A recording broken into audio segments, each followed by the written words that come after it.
that these people are the continuation of a legacy that dominated the world. This used to be a proud continent. Empires were born on this continent. And now they sit around and call a moron daddy. Please let me give you more money, daddy. How did things turn out this way? I cannot comprehend how awful the situation is, how awful the vibes are in Europe, on the European continent. Meanwhile, all the member states except Spain sought to impress by flashing the cash, committing to spending 5% on defence over the next decade. And from the UK, the ultimate attempt to put a ring on it.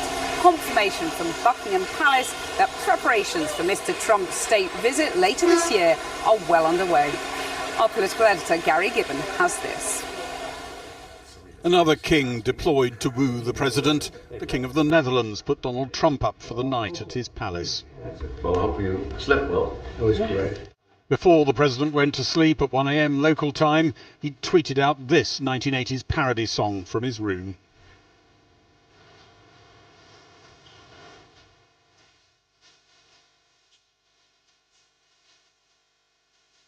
Everyone here wanted a moment with the president.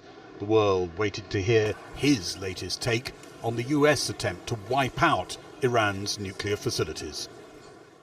4 days after President Trump gave his own instant verdict on the success of US bombing raids on Iran's nuclear facilities, completely and totally obliterated.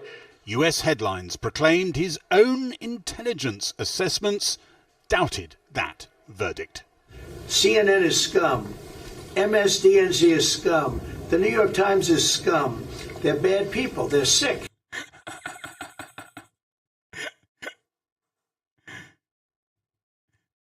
They're bad. They hurt the feelings of our big, beautiful bombers. How dare they?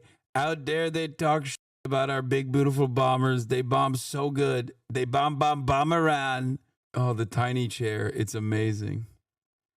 His team piled in, the denials not always compelling. When you actually look at the report, by the way, it was a top secret report, it was preliminary, it was low confidence, all right, so this isn't... Oh my God, you got like dickheads like Pete Hegseth over there talking to. You make assessments based on what you know. And it said it could be very devastating, very serious. Moderate to severe, and we believe far more likely severe and obliterated. The intelligence was very... Dude, none of those things are technical terms. I'm going to run this back. I want to hear... What you know, and it said it could be very devastating, very serious. Moderate to severe, and we believe far more likely severe and obliterated. The intelligence was very inconclusive. Okay. The intelligence says we don't know. It could have been very severe. That's what the intelligence says. So I guess that's correct. But I think we can take that we don't know. It was very severe. It was obliteration. Also, he just went back on the initial assessment. Where he's like, no, we destroyed it thoroughly. We destroyed it. We obliterated it. It's actually on fire right now. And then now he's like, well, maybe it was not obliterated. We don't know. The intelligence does not know. That hit ended the war. I don't want to use an example of Hiroshima. I don't want to use an example of Nagasaki. But that was essentially the same thing. That ended that war. This ended that with the war. No gavel, but a submarine sonar ping brought the NATO leaders to order. 32 nations stand as one. To keep unity, NATO tried to keep the conversation to something Donald Trump actually agreed with member states on. They should spend much more, 5% of GDP, on their defences by 2035. They're so cucked. We meet at a dangerous moment for our 1 billion citizens. The entire purpose of NATO's rearmament programme is to fend off Russian aggression. To keep America on side, though, all mention of Russia was kept out of the final communiqué. The object of today is to get Donald Trump to come here and stay in the room. And wait, they didn't even mention Russia? Because Donald Trump would be upset if they mentioned Russia? What is going on? What's the purpose then? Everything is so busted, dude. This entire enterprise is broken. And thereby conceal NATO's fundamental disagreements with him. Thank you. I stayed through every one of those. I want to mention one more time, but all of this money, the increase in GDP spending is a way for America to do this, okay? And to do this money, more money for me. When America says you all need a higher degree of commitment, you need to spend 5% of your GDP on weapons, they mean you need to buy weapons from us and give us more of your money. It is a way for the lordship to come. It is a way for the king to go to the lordship and say, let's go. We need more. I need more money. Give me more money. Those speeches. Everyone. And some were good and some weren't quite as good, right? After a meeting with President Zelensky, Donald Trump's language on Ukraine, for today at least, seemed to edge very slightly closer to the central NATO view. The chairman of the Joint Chiefs of Staff, General Kane. yes, he has said that Mr. Putin has territorial ambitions beyond Ukraine. Do you view that in the same way? Possible. I mean, it's possible. I know one thing he'd like to settle. I consider him a... I mean, you can't say no. You're at the NATO summit. That would kind of undermine the whole purpose of this entire franchise, don't you think? He can't say no to that here. Maybe back home he'd be like, no, because I've stopped him. He trusts me. Vladimir and I, we have a very close relationship. A person that's, I think, been misguided. I'm very surprised, actually. Where are you from? I'm from Ukraine. Oh, so my wow. question to you is whether or not the U.S. is ready to sell anti-air missile systems Patriot to Ukraine. We're going to see if we can make some available. You know, they're very hard to get. We need them. He's like, oh, well, it's too bad for you. We got to give them to Israel. Israel needs them. You know how they are. You know how crazy they get. And then you see the Iranian missiles. They hit very hard, very fast, faster than anyone's ever seen before. We need to give them to Israel. We need to now push harder on Ukraine. And I think that reflects the mood in the room, and that it's time for Putin to come to the table. And so that's been the subject not only of the discussions in the summit, but actually of many of the discussions over dinner last night and in the margins. There's scepticism about whether member countries really will get to 5% of GDP defence spend, 3.5% on core defence. Though only Spain openly wriggled out of the commitment, others sounded keen to follow. We will certainly also try to achieve our capability targets and, if possible, spend... Bro, you're like, what do you... These are like incredibly well-read individuals, you know, experts at statecraft, been around the block, and they're just over here all just going, yes, very nice. We are going to do everything we can. It's less than 3.5% of our GDP. Oh, I think Spain's terrible what they've done. No, I do. They're the only country that won't pay the full up. They want to stay at 2%. I think it's terrible. And, you know, they're doing very well. The economy is very well. I hope Europeans understand that 5% GDP means bye-bye social democracy. If this did not imply imminent societal collapse and fascist authoritarian movements rising up from the ashes, I would sit here and ask all of the social democrats that have chewed my ear off for the past 3 years about how you simply don't understand. NATO is a very important protective alliance, and you don't have the European mindset. You don't get it. We need it. You know, all of those guys. I want to hear how they feel about this allegiance. You know what I mean? I want to hear about what their society looks like when 5% of their GDP is going directly to buying, I don't know, the newest version of Pilot Decapitator, the F-35 all-purpose multi-role fighter jet. You know? Sorry, can't have healthcare anymore. Oh, is your infrastructure crumbling? Oh, shit. Well, at least you have some flashy guns that America can just basically turn off when they feel like it. Yeah, now you get a little bit of taste of American-style democracy. And that economy could be blown right out of the water with something bad happening. Oh, fake news, CNN? There were parting snarls for the press who'd questioned his assertion that America had obliterated Iran's nuclear missile program. I think you're reaching the narrow limits of your understanding of the new Lockheed Martin tech that we're buying, trying to not get banned. Dude, it's going to be so sick. No. You don't deserve healthcare. Happy to show you the way, big dog. Is the new Lockheed Martin tech that you're purchasing going to, bring the public transit back to previous levels, like maybe a couple decades prior, as you sit around and endlessly yell about Muslims coming into your country? They're the reason why the railroads are shit. Not because this is your spending priority now after decades of, I don't have any issues with Iranians. I have issues with their government funding global terrorism. Dog, what do you think this is? Look at the screen right now. It says NATO, leaders trade money for defense and flattery to win over Trump. What do you think this is? I'm from Belgium, and you're right, start to end. They already cut retirement fund and unemployment to help buy F-35 and useless missile system. No, you don't understand. You don't understand. Belgian chatter, you do not understand. Any moment now, Iran is going to launch ballistic missiles at here, at Belgium.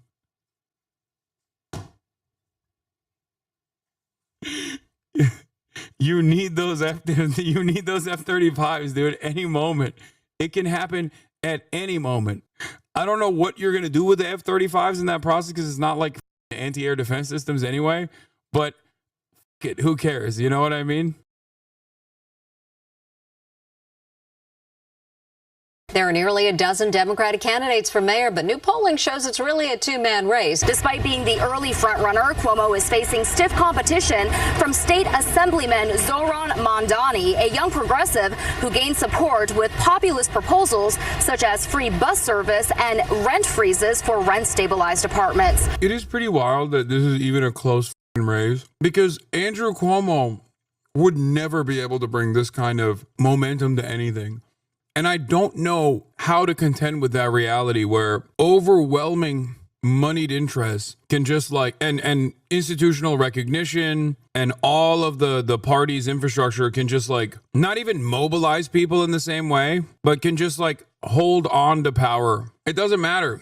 People don't need to be excited at all about a candidate. People don't need to feel hopeful. I don't know anymore, man. I really don't know. I don't get it. I don't understand. There have been a couple of once-in-a-lifetime candidates like Jeremy Corbyn. They rat him, you know. Zoran Mamdani is another example. And they're actively trying to rat Zoran as well. Bernie Sanders. Reminder that Cuomo is expected to be ahead in the first round. It's a matter of how much. If he's ahead by 2 or 3, he's toast. If it's 5 to 6, it's a toss-up. 10% or more, it's over. When we launched this campaign on a cold October evening, few thought we could win. Thank you, my man. I'll see you. Thank you. But I always knew that we would build a campaign just like this. Just voted today. Just voted today.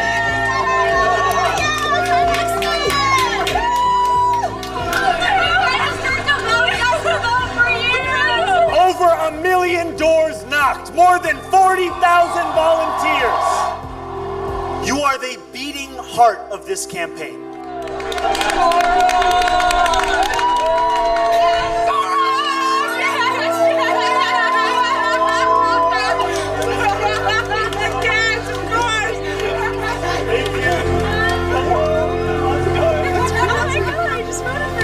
You have climbed 6-floor walk-ups and braved the pouring rain to canvass our city. Wait, we both have canvas for you. Can't wait to have you here. You have shared our message with the very New Yorkers you've lived alongside for years, but never had the chance to meet. I am sorry, but the days of moral victories are over. This is right. This is the best part of the speech. Because this is a campaign that is going to win on June 24th.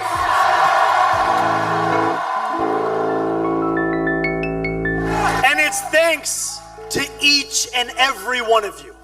Yeah, this walk was right after he had death threats. Just a heads up, that first election results update includes about 50,000 mail ballots favorable to Cuomo and 384,000 early votes favorable to Mamdani relatively. If Mamdani's up by 10% and or 43,400 votes after all this drops, he'll be in good shape. In case you weren't sure if Zoran had the youth vote, I just got this text. I mean, dude, here's the thing. Is Twitter real life or not? Is this going to be a Twitter poster, people who enjoy podcasts and the New York City youth vote turnout versus people who just watch TV and see an ad and go, oh, I think Zoran is going to put homeless people in the subway stations. He wants to put the homeless in the subways. More homeless in the subways, please. The American voter is so fascinating. Uh-oh. Diana Barrett, 65-year-old Detroit, says she ranked Cuomo first because of his record leading New York during the COVID-19 pandemic and ranked Mamdani second because of his pledges to make the city buses free and lower cost of housing. Cuomo really guided me and my loved ones and so many people through this. And I felt like he was a little railroaded with the sexual allegations, she said outside of Brooklyn Borough Hall, alluding to the roughly dozen women who accused the governor of misconduct he denies. But he just has so many good qualities and he has such a history that I want to give him another chance. As for Mamdani, Barrett says, sometimes fresh blood is really nice. This is a paid voter? No, man. No. This is not a paid bot or a paid voter. That's just the average American. Wake up. I think a lot of you are misguided because you spend a great deal of time in this community and you think that on this primary day, voters and poll workers. The average voter has any sense of comprehension, any sense of reason. The median voter is a psychopath, dude. We stand on the verge of a victory that will resonate across the country and the world. Make no mistake, this victory will be historic, not just because of who I am, a Muslim immigrant and a proud democratic socialist, but for what we will do. Make this city affordable for everyone. Because after this rally, as many of us sleep, millions of our neighbors will step out onto moonlit streets across our city. Nurses working. I think about this a lot, but I fear that if Cuomo still ends up sleepwalking into a marginal victory here, it's so similar to the Bernie Sanders primaries in 2019 and 2020, where it's just the Democratic Party's primary function is to assassinate the hopes and dreams of the next generation. Any kind of additional pickup that they can get of people who just engage in harm reduction narratives and marginally better voting, they'll be fine with that. They are totally capable of shredding their base of support every step of the way. They do not care about hopes. They want to eliminate hope. Yeah, 2020 Nevada primary is the moment of maximum hope that I had. Young buck, pulled together an IRL backpack, was ready to go on the campaign trail following Bernie Sanders. And then the 2020 Nevada primaries happened. Leading up to the Nevada primary, everyone was like, the unions are all backing, was it Joe Biden? No, what was it? The unions were just not backing. It wasn't even Joe Biden. The unions are not backing Bernie Sanders. They're backing, establishment Democrats or whatever. It was Pete Buttigieg or something, I think, at the time.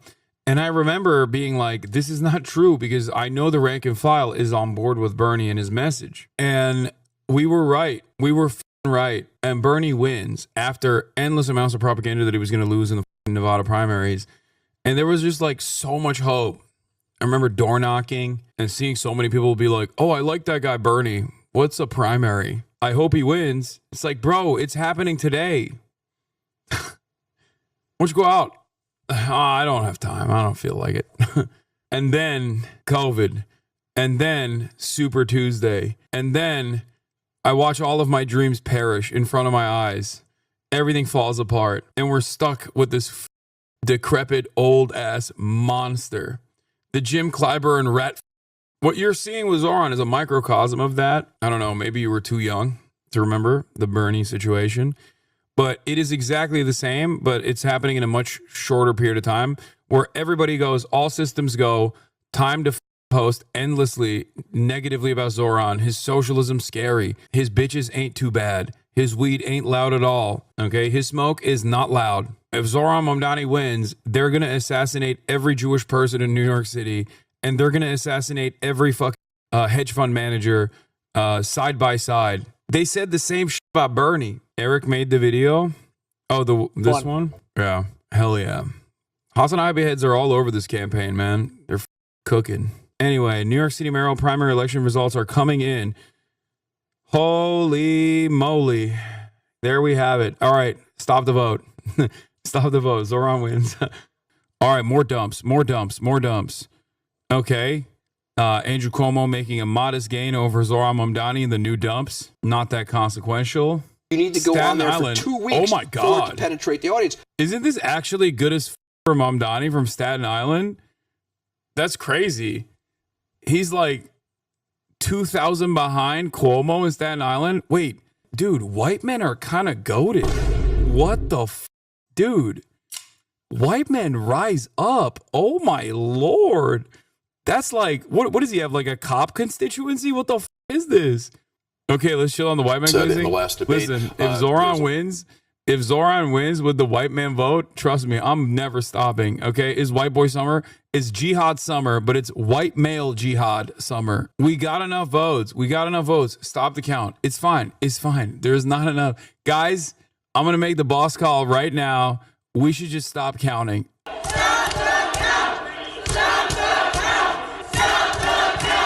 Come on, this is a good amount of vote. Dude, come on. This is a good amount of people that have voted. Why do you need 1 million plus people voting? That's too many votes. First got that Mamdani first up tranche of 21 in voters Brooklyn. coming, or early votes coming 62% in. There was a scanners 10-point reported, lead. hitting Mamdani had 9 or 10 without points, and now ranked that's choice shrunk to Zohran winning about 8 precincts in points. Bensonhurst and But Dyker Heights. he's at 43.8% of the vote right now, and like That's you crazy. said, it just takes 50% Oh my God, plus the one. podcast we vote, have dude. Oh my about God, I am 40%, so... 30. Dude, I joked. I said the podcaster vote was insignificant. It was inconsequential. I was wrong, okay? It's got all the motion, okay? Nick Mullen left. Rise up. It's actually real. It's the podcast is real. All the boys, they got together, the Chapos, the Truanons, the Come Towns of the world. This community as well, I think, is like in the podcast circuit as well. I did not realize that Brooklyn was the crown jewel of New York. I had no idea. Legislature. I do not see a scenario where Zohran Mamdani will not be the Democratic nominee come ranked choice voting final now, round. You've been out with Mamdani on the campaign trail. Bro, I have not let myself. Believe because I've been let down so much. I have been let down so much, as many of you have as well. I mean, but it seems like I'm seeing a lot of movement here in a very interesting direction, and it's causing me to, dare I say, feel just a crumb, just a little bit of hope. I don't know.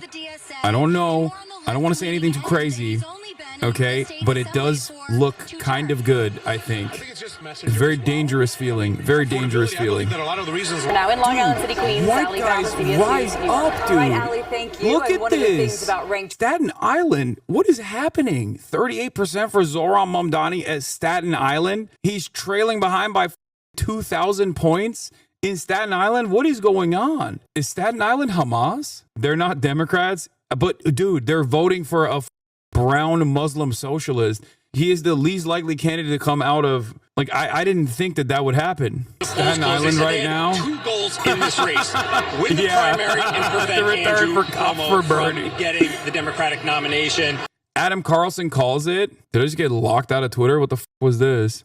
Stick a fork in it. Zohran Mamdani will win the first round of the Democratic primary for New York City mayor. Zero path forward for Cuomo to make up that ground with RCV. A Muslim immigrant Democratic socialist, the front runner. Okay, well, we'll see.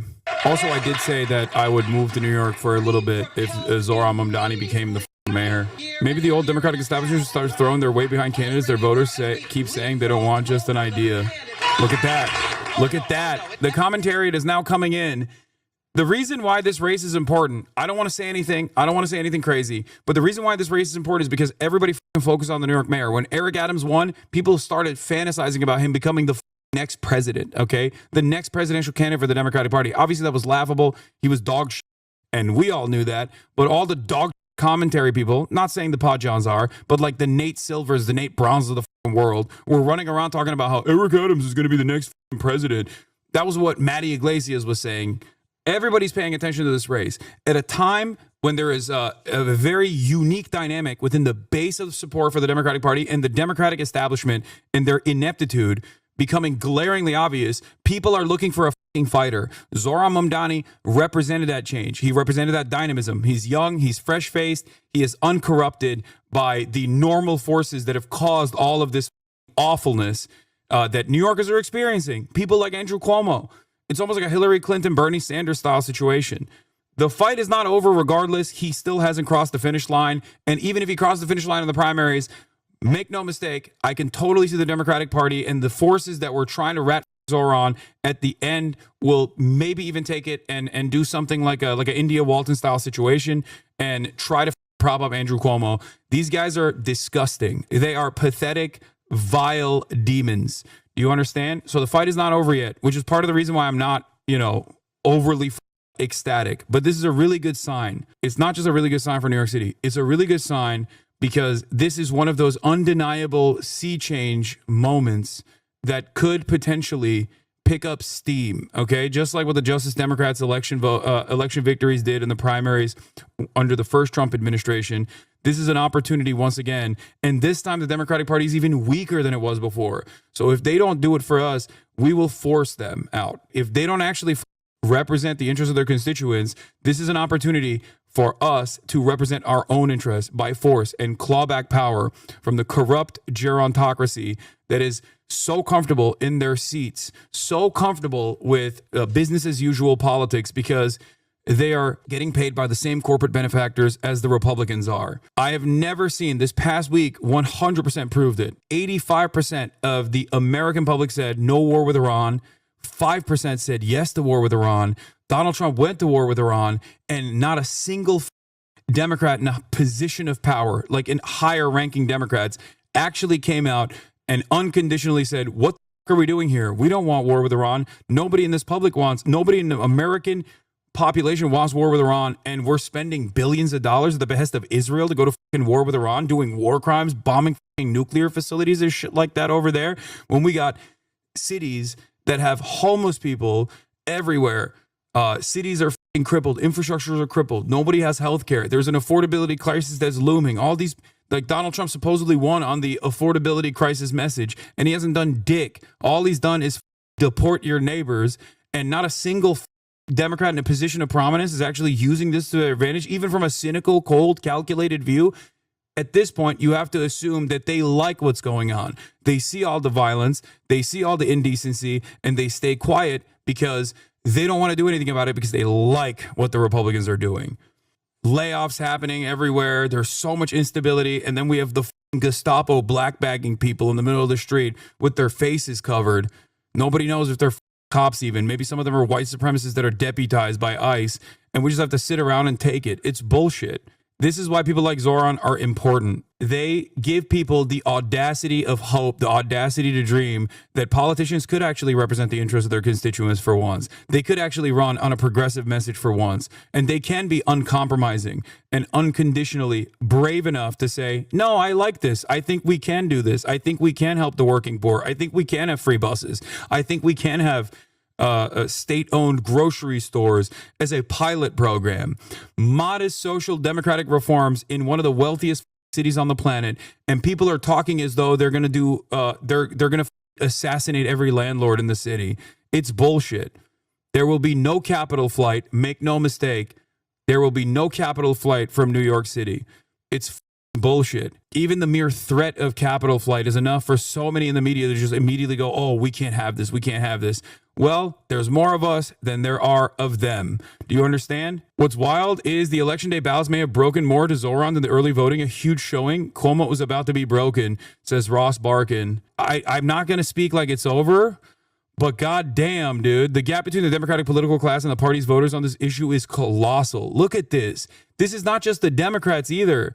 Look at this. Independents also disapprove of this heavily. I'm biased, but it's super nice to have prediction. Oh, he's just doing a poly market. Stop sending me poly market tweets, please. Nate Silver is a fucking hack and a charlatan and is doing poly market ads for without revealing that he's doing polymarket ads, but because the fucking FTC doesn't work anymore, no one is going to regulate them, okay? I don't care about betting market shit. The election center projection, Zohran Mamdani is a projected winner in New York City mayor Democratic primary. He will defeat Andrew Cuomo and Brad Lander. What happened, dude? I thought the Jewish New Yorkers were so scared and they were so Islamophobic. Turns out that was actually a bullshit narrative coming from just the media. A longtime Democratic consultant. As I've said time and time again, they are Jews in New York. If they cared about Israel, they would be living in Israel. They'd be Jewish in Israel, okay? They are not living in Tel Aviv. They're living in fucking New York. They got New York problems. They don't have Tel Aviv problems. They have New York problems. They could just as easily live in Israel if they wanted to. What the fuck are they living in New York? Because they're fucking New Yorkers. Actually, you know what? I've come to realize, I take it back. The Jewish population of New York is just Hamas. That's what it was. Because it's one or the other, you know what I mean? They're just very anti-Semitically not caring about Israel being a Jewish demographic majority ethno-supremacist apartheid state, which is peak anti-Semitism. Travis, this guy said he would arrest Netanyahu for crimes against human rights if he came to visit New York City. This is what this guy said. This is a disaster. Oh, that's so good. Oh my God. Oh my God.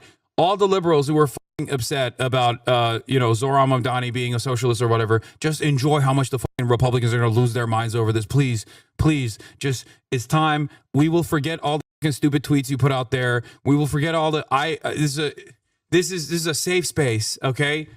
All the liberals who were constantly complaining about Zohran Mamdani, he's too radical. He's too radical. I want one of the other guys. We will forget. We will forgive.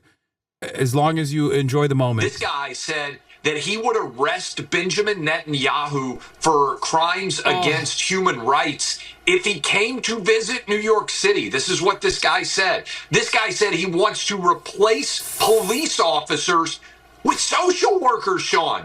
If you need help because you need the NYPD, this guy says, no, we're going to send you a social worker instead.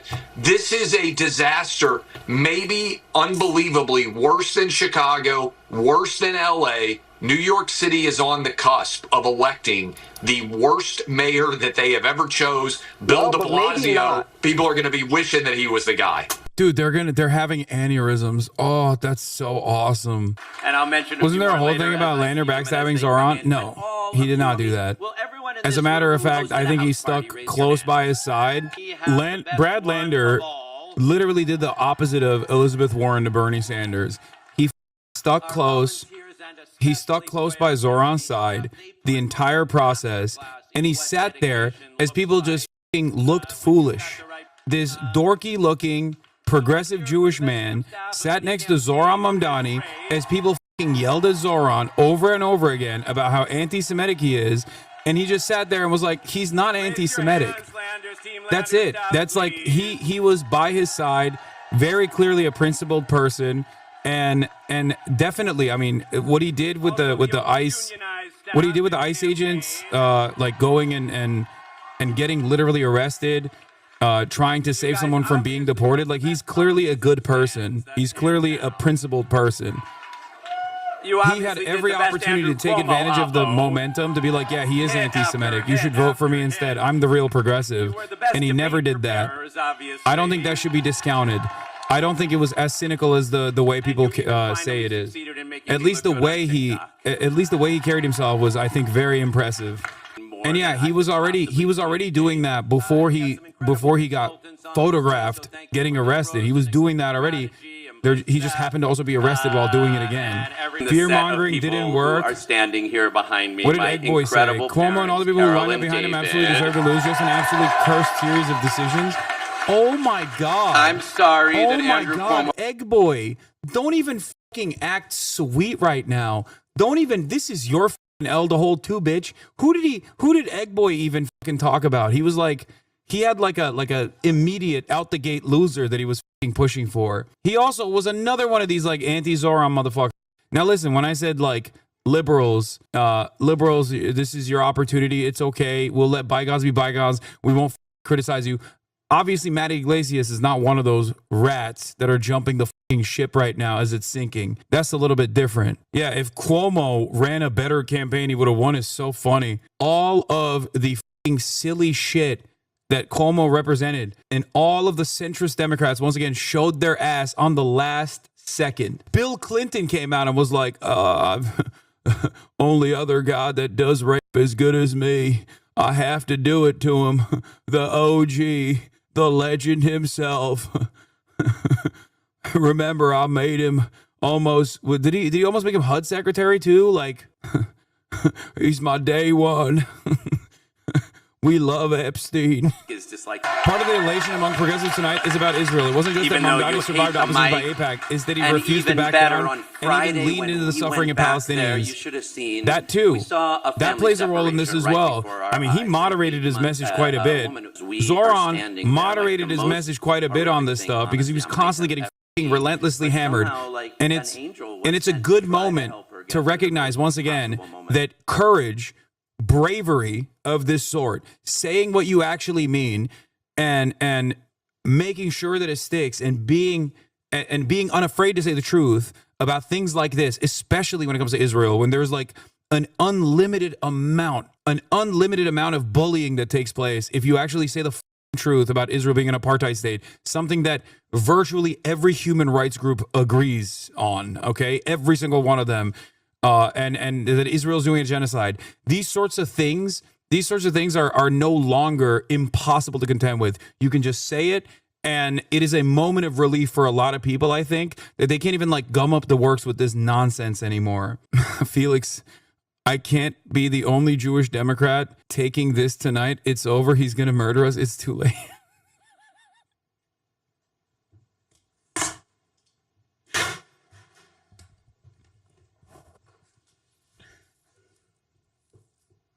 Okay, you have to stop sending me Felix Biederman tweets while there's 70,000 people in here watching. There's like people's parents are watching right now. They don't understand what is going on. Jonathan Greenblatt is probably in here watching. He's going to be like, look at this tweet that he laughed at. That's a real post from a real Jewish New Yorker who is voting on the Democratic ticket. He's going to be on MSNBC tomorrow being like, Zoran Mamdani, Hassan Piker, Kanye West. Who's the most anti-Semitic? Who knows? And nobody can tell. What's happening in New York City is a blaringly loud message to those in the Dem establishment who still cling to old politics, recite focus group talking points, and are too afraid to say what needs to be said. We have a lot to learn from Zoran Mamdani and his campaign. That we're done with. Bro. There are people out there that are giving this advice for free 99, okay? Free 99. It shouldn't take for someone to overcome to take on this Herculean task like Zoran, coming out of fucking nowhere and being propped up by simple people fucking power, for the goddamn Democrats to actually turn around and say, hey, maybe we got to change our attitude here. Maybe we got to change trajectory. Stop following after things change, okay? Stop being followers. It's okay to be a fucking leader. It's so annoying. And my fear is that the Democratic establishment doesn't want to win anyway. So instead of looking at this moment and learning a very important lesson that there is a lot of mobilization that can take place. There is a lot of animosity towards the way things exist in this country. And guys like Zoran, populist messaging that hyper focuses on alleviating people's day-to-day stresses, their economic pressures that exist on top of them, is a successful method to campaign with. They can do this. But the issue is, do the Democrats want to do this? Will they actually do this? Because that requires them to basically fucking drop the corporate oligarchy, their corporate benefactors. A lot of people, campaigns. But I have to tell you, this was a really special, talented group of people. I want to thank all the elected officials who stepped up. I want to thank the labor leaders who stepped up. I want to thank the carpenters, where we got it started in HTC in 1199. Give them a round of applause. You suck. Also, those pig unions too, bro. Jesus really Christ. As a New Yorker, I am Jewish. As a New Yorker, I am black. I am gay. I am disabled. I am a woman seeking to control her health and her choices, because as a New Yorker, we are one community. That's crazy. I can't believe he brought that back. That was wild. Did you guys hear that? We discussed. But tonight was not our night. Why did he say that? Tonight was Assemblyman Mondani's night, and he put together a great campaign. Again, I want to applaud the Assemblyman for a really smart and good and impactful campaign. Tonight is his night. He deserved it. He won. And we're going to take a look. We'll make some decisions. But I love each and every one of you, and I thank you for what you've done. Thank you very much. Thank you. Thank you very much. I just answered. Thank you. Trump's first post about Mom dying is going to be very funny. I know. Oh, get fucking wrecked, dude. Oh, that's so good. R.I.P. Bozo. Just don't run. Just save yourself the dignity. I mean, you're not a dignified person, but I mean, the smart thing to do is just not run. Don't even run. Fuck it. Felix Biederman. I apologize to anyone who committed suicide due to my last post. I will slash prices on cameos for any affected families. Anyway, the rest is for Cuomo supporters only. It's a sad night. But as always, the answers are in theory. We must become like fish. Upstate is our ocean. This is the book I read when I feel down as well. And also when I feel horny. In both instances, this is my book. This is my comfort book. Emerson College poll, round 1, February 3rd. Cuomo at 33%. Mamdani at 1%. Listen, this is the first time I'll say it. Maybe podcasts do have motion. Maybe podcasts do have motion. Now, this isn't obviously that, but there is a tremendous amount of effort paired up with Zoran's own personal charisma and his incredible team. Like, all of it came together so perfectly. Don't get too comfortable, folks. The numbers from Israel aren't in yet. Yeah, that's true. You helped this? Not me. You did. When we went out there and we were walking through the streets with Zoran, and all the people that were coming up, those were, people that work in his campaign. Those are you guys. You guys did this. You all played a role in this. You went out, you door knocked, you canvassed, you phone banked, you told your friends, you made unique content. This is an amazing moment for sure. Are you going to start apartment hunting? Like, maybe I spoke too soon when I said if Zoran wins, I'll move to New York. Tensions were high. I was not thinking. When I said things like, okay, remember, Alexander Lull overruled. The people's lawyer said he would get a biryani tattoo. I also said for a brief time period. I didn't say permanently. I mean, don't get crazy. Saw this TikTok of you and him. Which one? Oh yeah, you're an eater. You're a feeder and an eater. You're a real ass eater. Maybe you could have arranged those words a little differently. Yeah, I didn't mean it like that. Let me call him up real quick. I want to see. Let's see if he picks up. Everyone's probably partying. Hello? Alexander Lull overruled. You're live on the Hassan Ivy broadcast. 70,000 people watching. I have a very important question for you. Yeah. Have you gotten the biryani tattoo yet? Is that really why you're calling me? I mean, happy birthday also. But yeah, that's part of it. Oh my God. Did Cuomo concede? Yeah, he did. Over for the Italians. Yeah. That's right.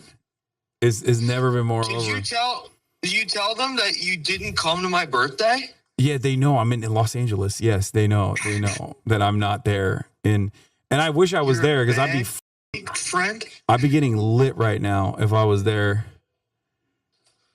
Yeah. This was supposed to be a Why are you not celebrating? Why are you home? You sound like you're not at a party. I'm depressed. Oh my God. Okay. Well, I'll be there. I'm waiting on wait, are you depressed because I didn't come to your birthday party? No. Okay. What are you nervous because you're getting older? Is that what it is? My birthdays make me sad. Oh my God, you're so okay. I'll be there. I'll be there soon. Don't worry. I'm waiting on confirmation from Mohammed Khalil's team, but I'll be there. I'll be there this week, most likely. Okay. But I'm scared because it feels like New York is like a radical Islamist safe haven. Like I'm a little worried. Like, will you protect you're me? flying into the caliphate, baby. Will you protect me? It's gonna be Sharia law by the time you get here. I know. It's a very scary state of affairs. I'm scared. Yeah. I'll hide you. Don't worry. Yeah, I'll hide you. Islam is the light. Now that Americans are finally learning the ways of Sharia, don't worry. They're going to be doing, DSA is going to be doing Crystal Knock tonight. Yeah. It's happening. Yeah. They're going to overturn all the Lime scooters. All right. It's already happening. All right. Well, I love you and hope you're doing all right. I'm going to hold you. I'm going to hold you account. Wait, why did you say love you back? I love you too. I love you too. You better, dude. What is this shit? All right. All right. Have a good night. All right. Bye.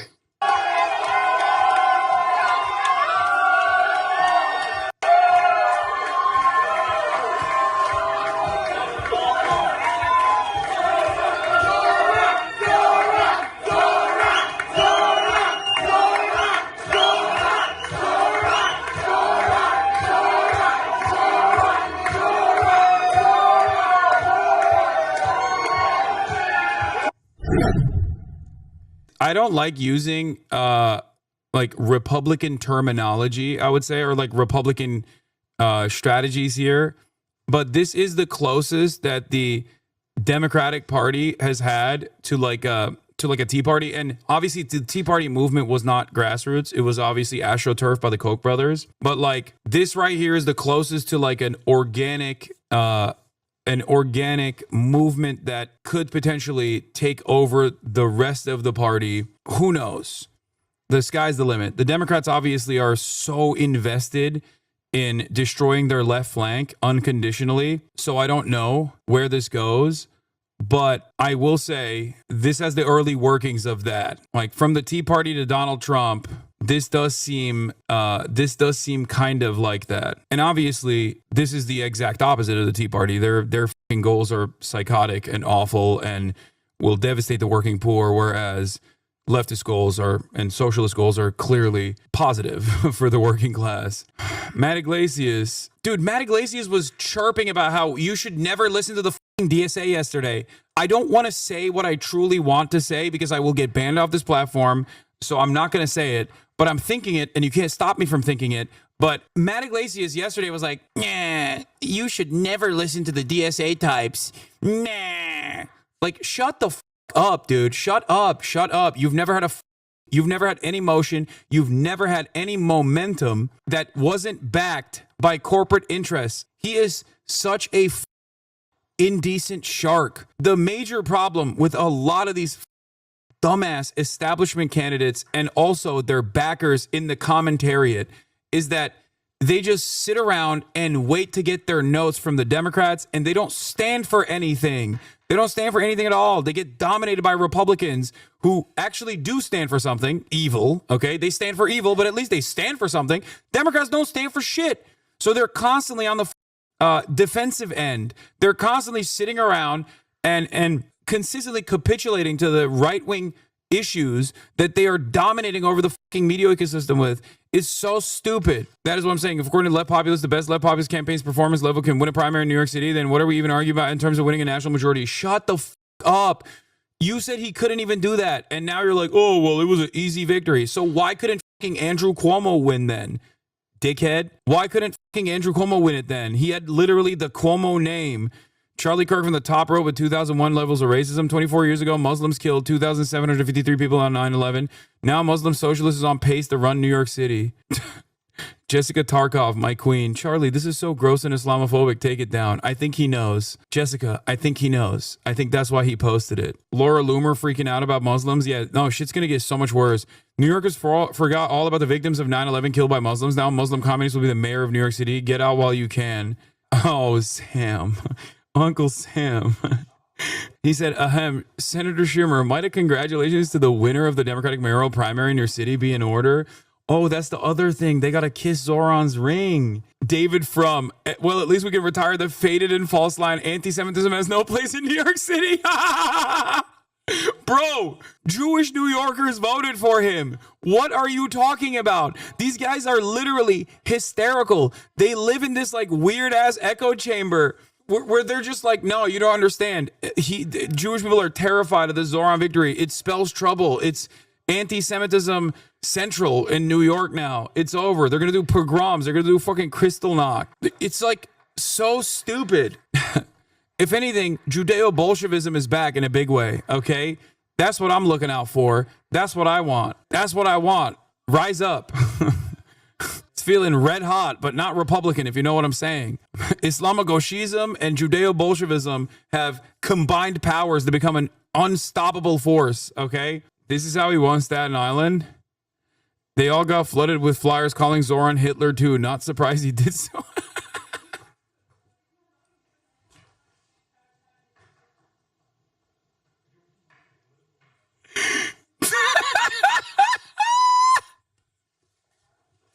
Shit backfired. They were like, hold up.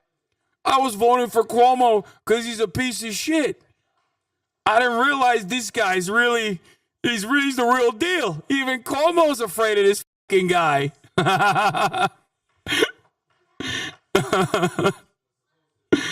Oh, no. More conservative seething. This is one of the saddest days in recent New York political history. The Democratic Party has just nominated a mayoral candidate who refused to recognize Israel's right to exist as a Jewish state. Stop. Why is this? Like, you can't write this out loud. You can't put this out there, man. This is funny as like what does that have to do with the New York mayoral race, man?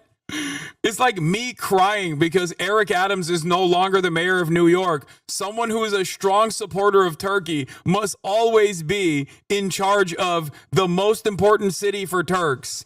New York City, the Istanbul of America. Like, can you imagine if I ran around all day, every day, being like, Eric Adams is unjustly maligned by the Democratic Party's forces for simply being a good friend to the Turks. He's such a good friend to the Turks that he doesn't even go and get a hair transplant. He was doing it for the love of the game. Like, can you imagine if that was my number one priority all the time? I was like, how good is a candidate to Turkey?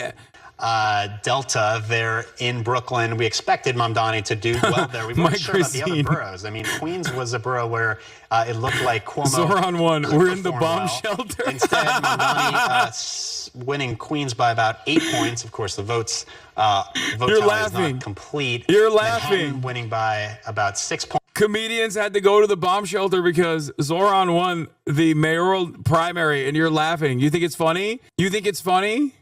This is real. Oh, yeah, reminder that the Piker Broadcasting Service is brought to you by the viewers. Please subscribe to keep the show and its editorial independence. Get ready to pray 5 times a day, New York City.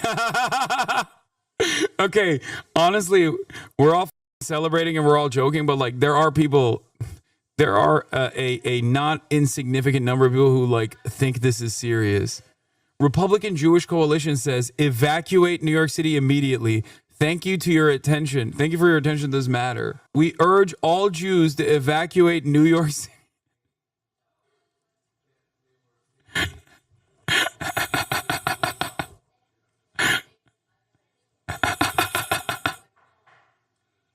Red alert. Dude, missile alerts. Missile alerts over. Missile alerts over New York City.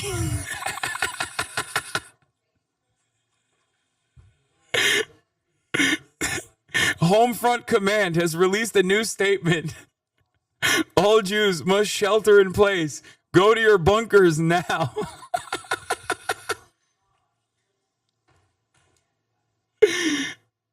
Hundreds of thousands of New Yorkers have just voted for suicide, and a huge chunk of those voters will soon attempt to bail and move to places like Florida. So freaking predictable. Regular people don't really want to live under the reign of a Muslim communist. By the way, just another point. I know it doesn't matter. I've talked about this quite a bit, but like the way that so many people feel so comfortable just being like, this guy's a Muslim as a pejorative, as like an attack is insane. Can you imagine saying that like for anyone else? Like most people would be like, oh, this guy, imagine having a black socialist in power. People would be like, what do you mean by that? That's weird. Now, there's also another way this shit would not fly. If someone were to be like, oh, I can't believe a Jew is going to be the mayor of New York. If you said that, you're done. You know what I mean? Can you imagine if Charlie Kirk was like, oh, a Jewish socialist won the New York mayoral race? If he were to say something along those lines, he would get eviscerated. Did you see this post from Stop Anti-Semitism about you earlier? Yeah, I did. Zohran Mamdani's inner circle includes Linda Sarsour, Rashida Tlaib, Hassan Piker, Mehdi Hassan, Mohammed El Kurd, Brianna Joy Gray, Ali Abunima. That's a winning ticket, baby, it seems. Congratulations to Zohran Mamdani and thousands of grassroots supporters for their extraordinary campaign. Remember, like Zohran very clearly said, Bernie Sanders was important in his political development. He said that, and you can see it in his campaign. Like he ran a Bernie-style campaign, grassroots, focused on door knocking, focused on doing the work, incredible messaging discipline, constantly talking about solving people's economic problems. He did it. He did the damn thing. We got the news of the Brooklyn Democratic Socialist Watch Party. God damn. That's major.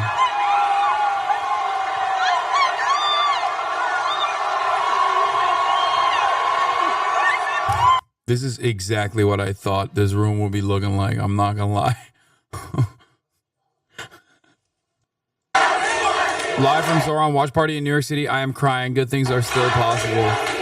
Yeah, dude, this is what a spectacular moment for hope. It's so crazy that this dude is just like a normal ass dude, a kind ass dude, and like he just wants to do right by people who didn't. We'll see, man. Let's see what happens in the general. Because I do think that like someone is gonna try to unseat him. 62% of Democrats think their party leadership should be replaced. Unsatisfied with the current leadership, yes, 49%.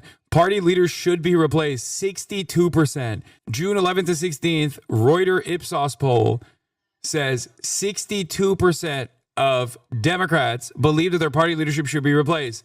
What do? Obviously, that means they want more of the same old bullshit. That is what they want. Kathy Hochul made a statement. Today, voters made their voices heard, demanding a more affordable, more livable New York City. I hear them loud and clear. Zohran Mamdani built a formidable grassroots coalition, and I look forward to speaking with him in the days ahead about his ideas on how to ensure a safe, affordable, and livable New York City. You know she was not happy to post that tweet. Yo, I hope Ethan Klein is doing all right, by the way, because he was really worried about the negative attention that I was bringing over to the Zohran campaign. You know, I'm sure he'll be rest assured, Ethan. Zohran won in spite of my support for him. Fucking idiot. He supports Zohran? No, he doesn't. He just out of nowhere decided to attack Zohran and me as an attack against me the other day. My name is Tish James. That was crazy that she actually did like a last second endorsement too. Didn't she do like a literal last hour endorsement? Like I think it was like yesterday or something. Critics said that he didn't have the experience. His critics said that he didn't have the right name. Well, now all of them know his goddamn name.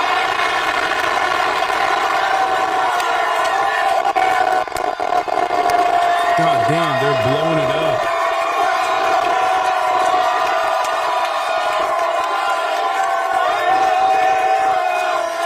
What's his name? What's his name? What's his name? What's his name? What's his name? What's his name? What's his name? What's his name? Ladies and gentlemen, I present to you the Democratic nominee for the city of New York, Zohran Mamdani.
Thank you, my friends.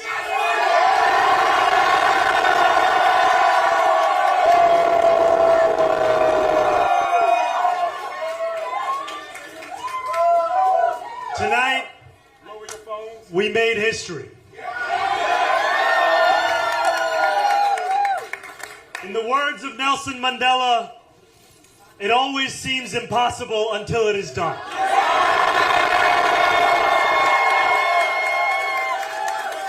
My friends, we have done it.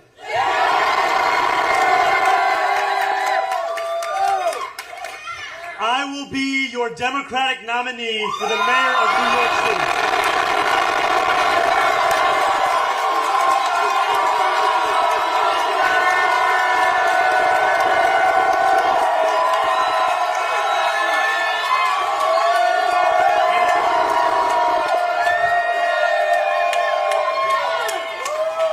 An hour ago, I spoke with Andrew Cuomo about the need to bring this city together as he called me to concede the race. Yo, he quit? He actually quit. And I want to thank Brad Lander.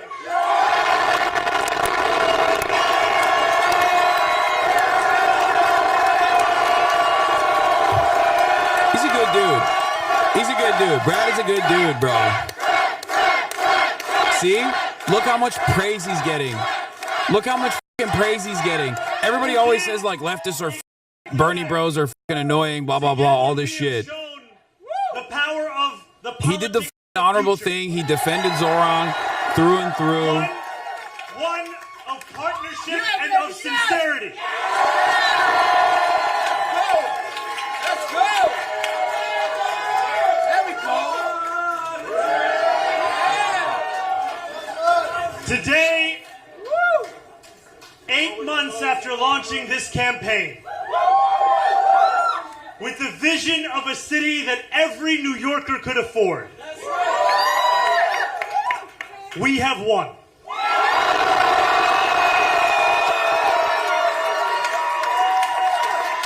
We have won from Harlem to Bay Ridge.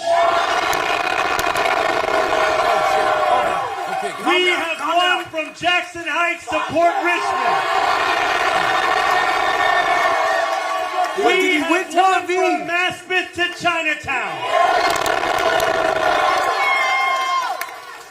We have won because New Yorkers have stood up for a city they can afford. A city where they can do more than just struggle. One where those who toil in the night can enjoy the fruits of their labor in the day. Where hard work is repaid with a stable life. Where 8 hours on the factory floor or behind the wheel of a cab is enough to pay the mortgage. It is enough to keep the lights on. It is enough to send your kid to school. Where rent-stabilized apartments are actually stabilized. Where buses are fast and free. Where childcare doesn't cost more than CUNY. And where public safety keeps us truly safe. And it's where the mayor will use their power to reject Donald Trump's fascism. To stop mass ICE agents from deporting our neighbors. And to govern our city as a model for the Democratic Party. A party where we fight for working people with no apology. A life of dignity should not be reserved for a fortunate few. It should be one that city government guarantees for each and every New Yorker. If this campaign has demonstrated anything to the world, it is that our dreams can become reality. Dreaming demands hope. And when I think of hope, I think of the unprecedented coalition of New Yorkers that we have built. For this is not my victory. This is ours. Yeah, he's my age. Yeah, we're both 33. It is. Look at how accomplished he is as a 33-year-old, and then look at me, a loser. Who knocked on door after door until her feet throbbed and her knuckles ached. It is the victory of the 18-year-old who voted in their first ever election. And it is the victory of the Gambian uncle who finally saw himself and his struggle in a dreaming demands solidarity. Okay, this audio is better. You were right. And when I look out at this room and out onto the midnight skyline, yeah, this man had a rap career that is what I as see. A wife, mayor of New York. Canvas launches that continued I'm in a the pouring loser. rain. Children who called parents, strangers Are we who getting care brigaded? about those they What do you will mean? never Why? meet. A New York that believes in each other and in itself. This is solidarity, and it defines our victory. And above all, dreaming demands work. Last Friday night, as the sun began to drop in the sky, I set off on a 13-mile walk from the northernmost tip of Manhattan to the base of the island. We began in Inwood, where music played and neighbors set out dominoes on the sidewalk. It was 7 p.m.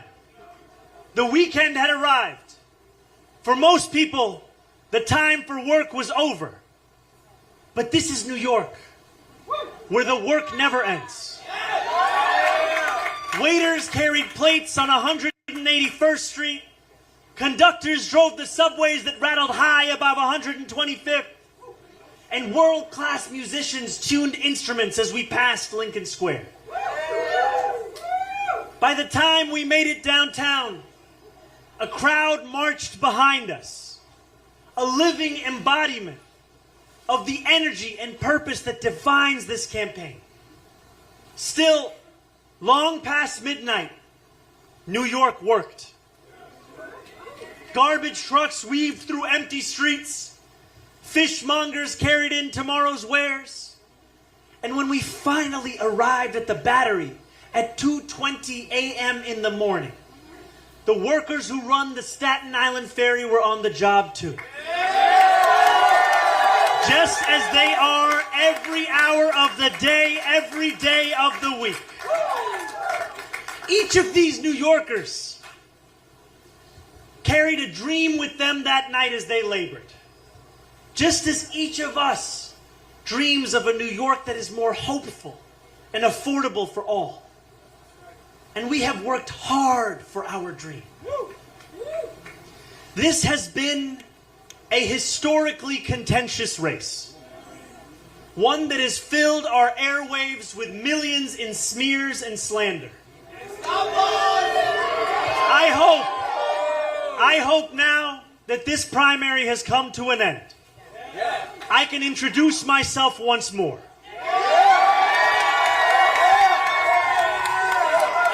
Not as you've seen me in a 30-second ad or in a mailer in your mailbox, but as how I will lead as your mayor. I will be the mayor for every New Yorker.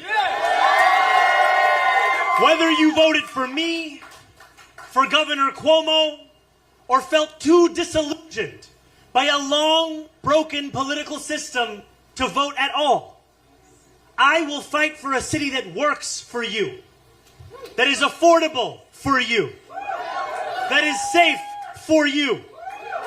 I will work to be a mayor you will be proud to call your own.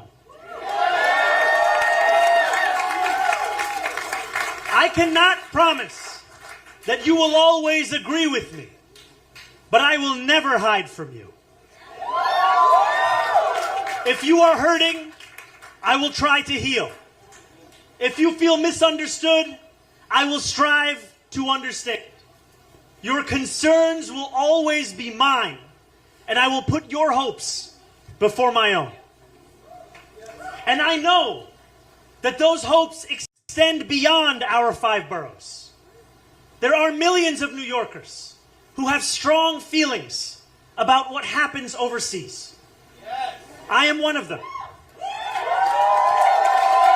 And while I will not abandon my beliefs or my commitments, grounded in a demand for equality, for humanity, for all those who walk this earth, you have my word to reach further, to understand the perspectives of those with whom I disagree, and to wrestle deeply with those disagreements. Let me close with this. In these dark times, I know that it is harder than ever to keep faith in our democracy. It has been attacked by billionaires and their big spending, by elected officials who care more about self-enrichment than the public trust, and by authoritarian leaders who rule through fear. But above all, our democracy has been attacked from within. For too long, New Yorkers have strained to find a leader who represents us, who puts us first. And we have been betrayed time and again. After so many disappointments, the heart hardens. Belief becomes elusive. And when we no longer believe in our democracy, it only becomes easier for people like Donald Trump to convince us of his worth. For billionaires to convince us that they must always lead. As FDR said, democracy has disappeared in several other great nations. Not because the people disliked democracy, but because they had grown tired of unemployment and insecurity, of seeing their children hungry while they sat helpless in the face of government confusion and weakness. In desperation, they chose to sacrifice liberty in the hope of getting something to eat. New York, if we have made one thing clear over these past months, it is that we need not choose between the two. We can be free and we can be fed. We can demand what we deserve. And together we have built a movement where everyday New Yorkers recognize themselves in our vision of democracy. Every new voter registered, that is faith renewed. Every voter who traveled through withering heat to the polls, that is faith renewed. And every New Yorker who sees solutions to the daily challenges they face in this campaign, that is faith renewed. Together, New York, we have renewed our democracy. We have given our city permission to believe again. And I pledge to you that we will remake this great city, not in my image, but in the image of every New Yorker who has only known struggle. Wait, Kathy Hochul deleted her post? In our New York, the power belongs to the people. No way. It's the other account, I suspect. It's got to be the other account. The people No, that it's are probably here the with other me account. today. They all have 2 accounts. And as I thank the incredible leaders who have long fought for those people, who are here across this crowd and across these 5 boroughs and standing next to me in the Attorney General of this state. It's your other account. In the public advocate of this city. In our Congresswoman, Nydia Velasquez. She hit it in on our the private. controller, Brad Lander, and in every single person who believed in this campaign long before it was easy to do so. And you believed when it was difficult. We dreamt in the night, and we are now building in the dawn. That new day, the one that we have yearned for, the one that we have struggled for, the one that we have knocked for, have texted for, have called for, the one that we have obsessed over. That new day is finally here, my friends. And it is here because you have delivered it.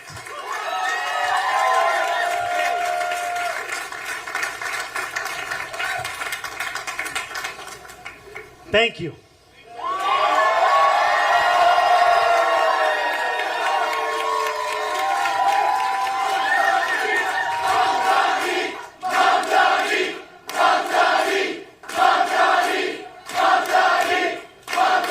Wow.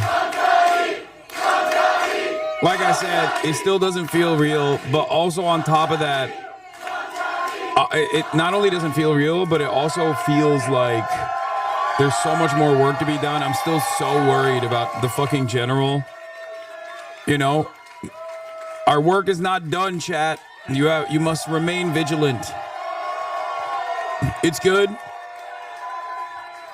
And as I thank you, it's good to you know, I must have a dose of hope and optimism. Into this world.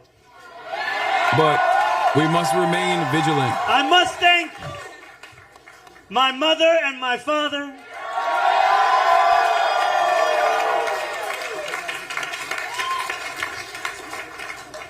Mira and Mahmoud.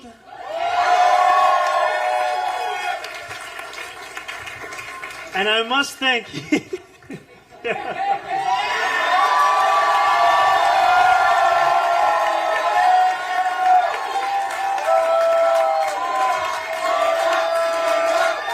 Yeah, that's true. 4 years ago, he was just a part of a Gravel Institute video. I must thank my incredible talking wife. about Austrian-style socialist housing.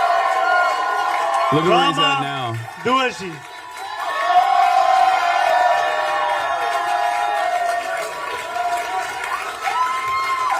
This is Mahmoud Mamdani's book, The CIA and the Factory of Islamist Terrorism.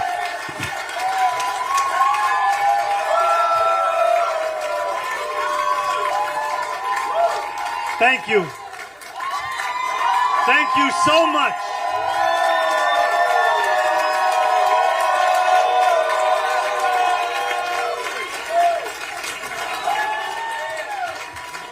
Now let us lead this city into one that is affordable for each and every New Yorker.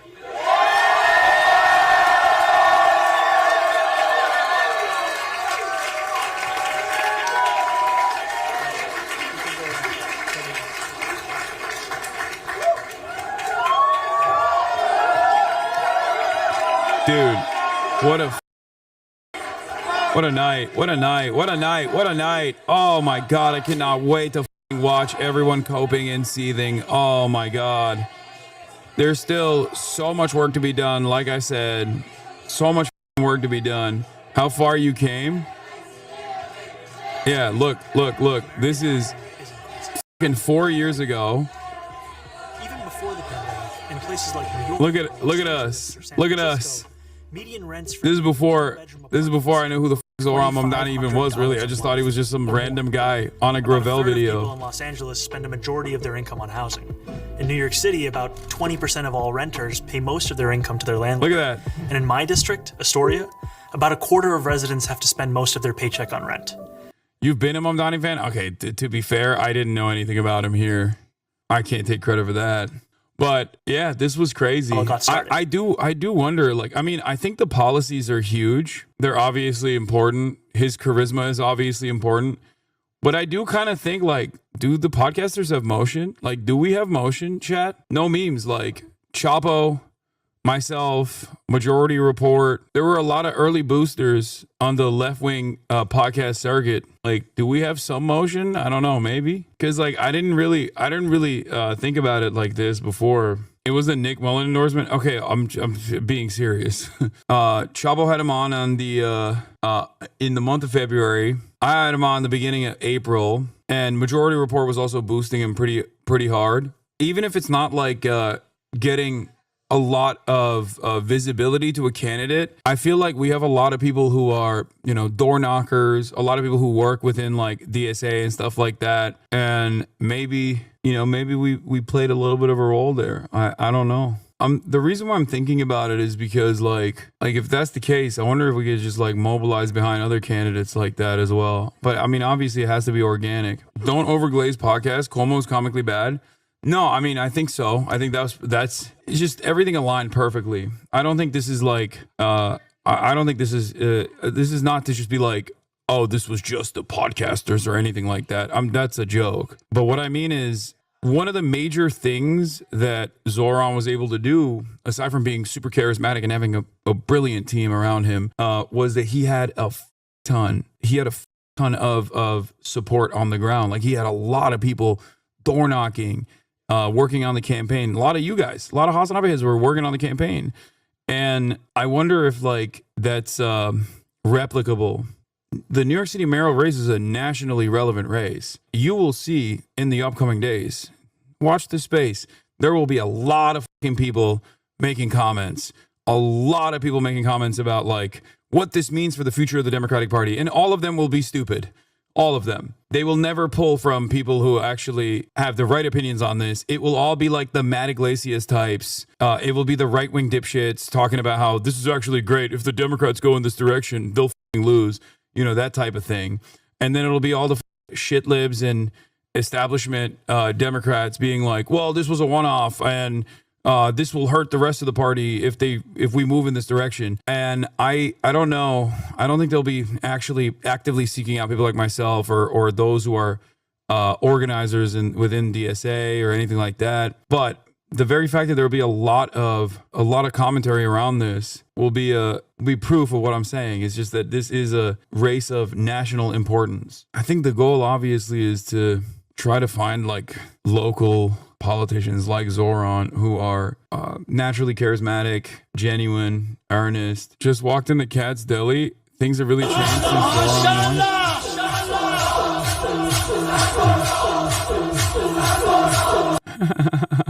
Great thread of hog reactions. Oh yeah, no, I will be looking at this tomorrow. Almost 11 fucking hours. What a day, man. What a day. Needed that W.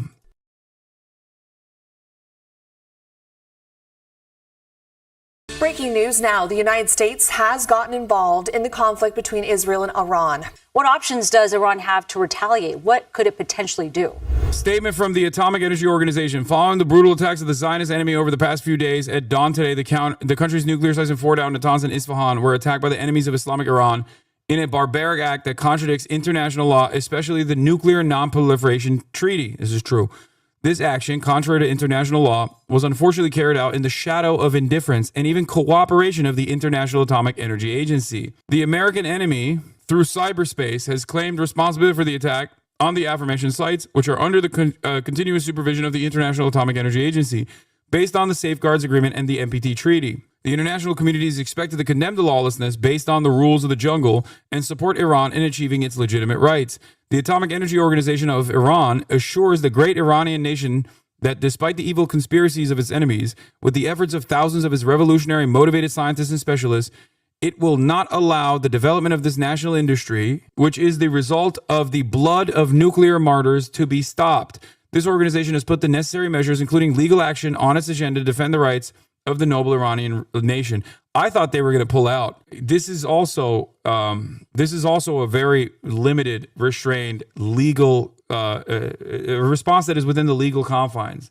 So they're not even saying I don't think Iran's retaliation, maybe I'm wrong, and I hope I'm not wrong on this, but I don't think Iran's retaliation is going to be that crazy. I think it. I mean, unless this is a mistranslation because it's from Persian. Farsi to English. I don't know. I think like basically Iran is going to continue being restrained and diplomatic against an increasingly belligerent enemy, as this increasingly belligerent enemy completely destroys all of its resources, exhausts its resources. They're downplaying the impact of the strikes, which there's truth to, right? This is a violation of their sovereignty in spectacular fashion. Having said that, I believe that they reported days ago, almost a week ago, that they had moved the enriched uranium away from the Fordow facility. So I think they're going to be like, oh, this wasn't even that big of a hit. We only got a little boo-boo, and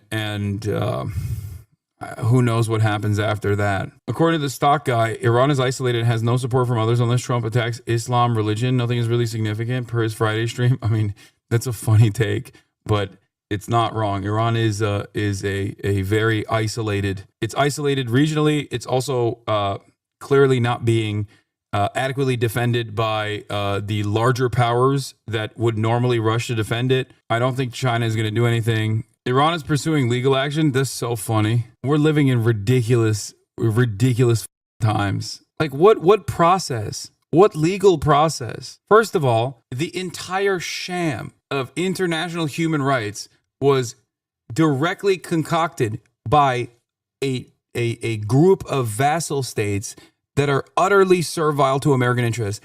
Every European country is sitting around on their hands and knees waiting for Trump's orders. Trump says jump, they say how high. America says do this, they go, oh please, I would love to do this. Every single thing that you hear from European leadership about how angry they are at America's reasoning, America's actions against them, is all bullshit. It's all bullshit. So the entire international rule-based order that is designed and is supposed to be upheld by these European defenders of liberal democracy is not being upheld. Benjamin Netanyahu flew over French airspace. France is supposed to be one of the only countries in Europe that at least has some aesthetic interest in sovereignty. They got nukes. They don't give a What do you expect Iran to do? I mean, listen, I don't know. But if I was in this situation, if I was the head of state of a country that is being bruised and battered by a belligerent attack dog for the largest superpower on the planet, I would very quickly cut as many deals as possible with the other big dog. I'd be like, please give me the Dongfeng missiles. I will do anything for you. I have a 25-year energy contract with you. Give me some Dongfeng missiles.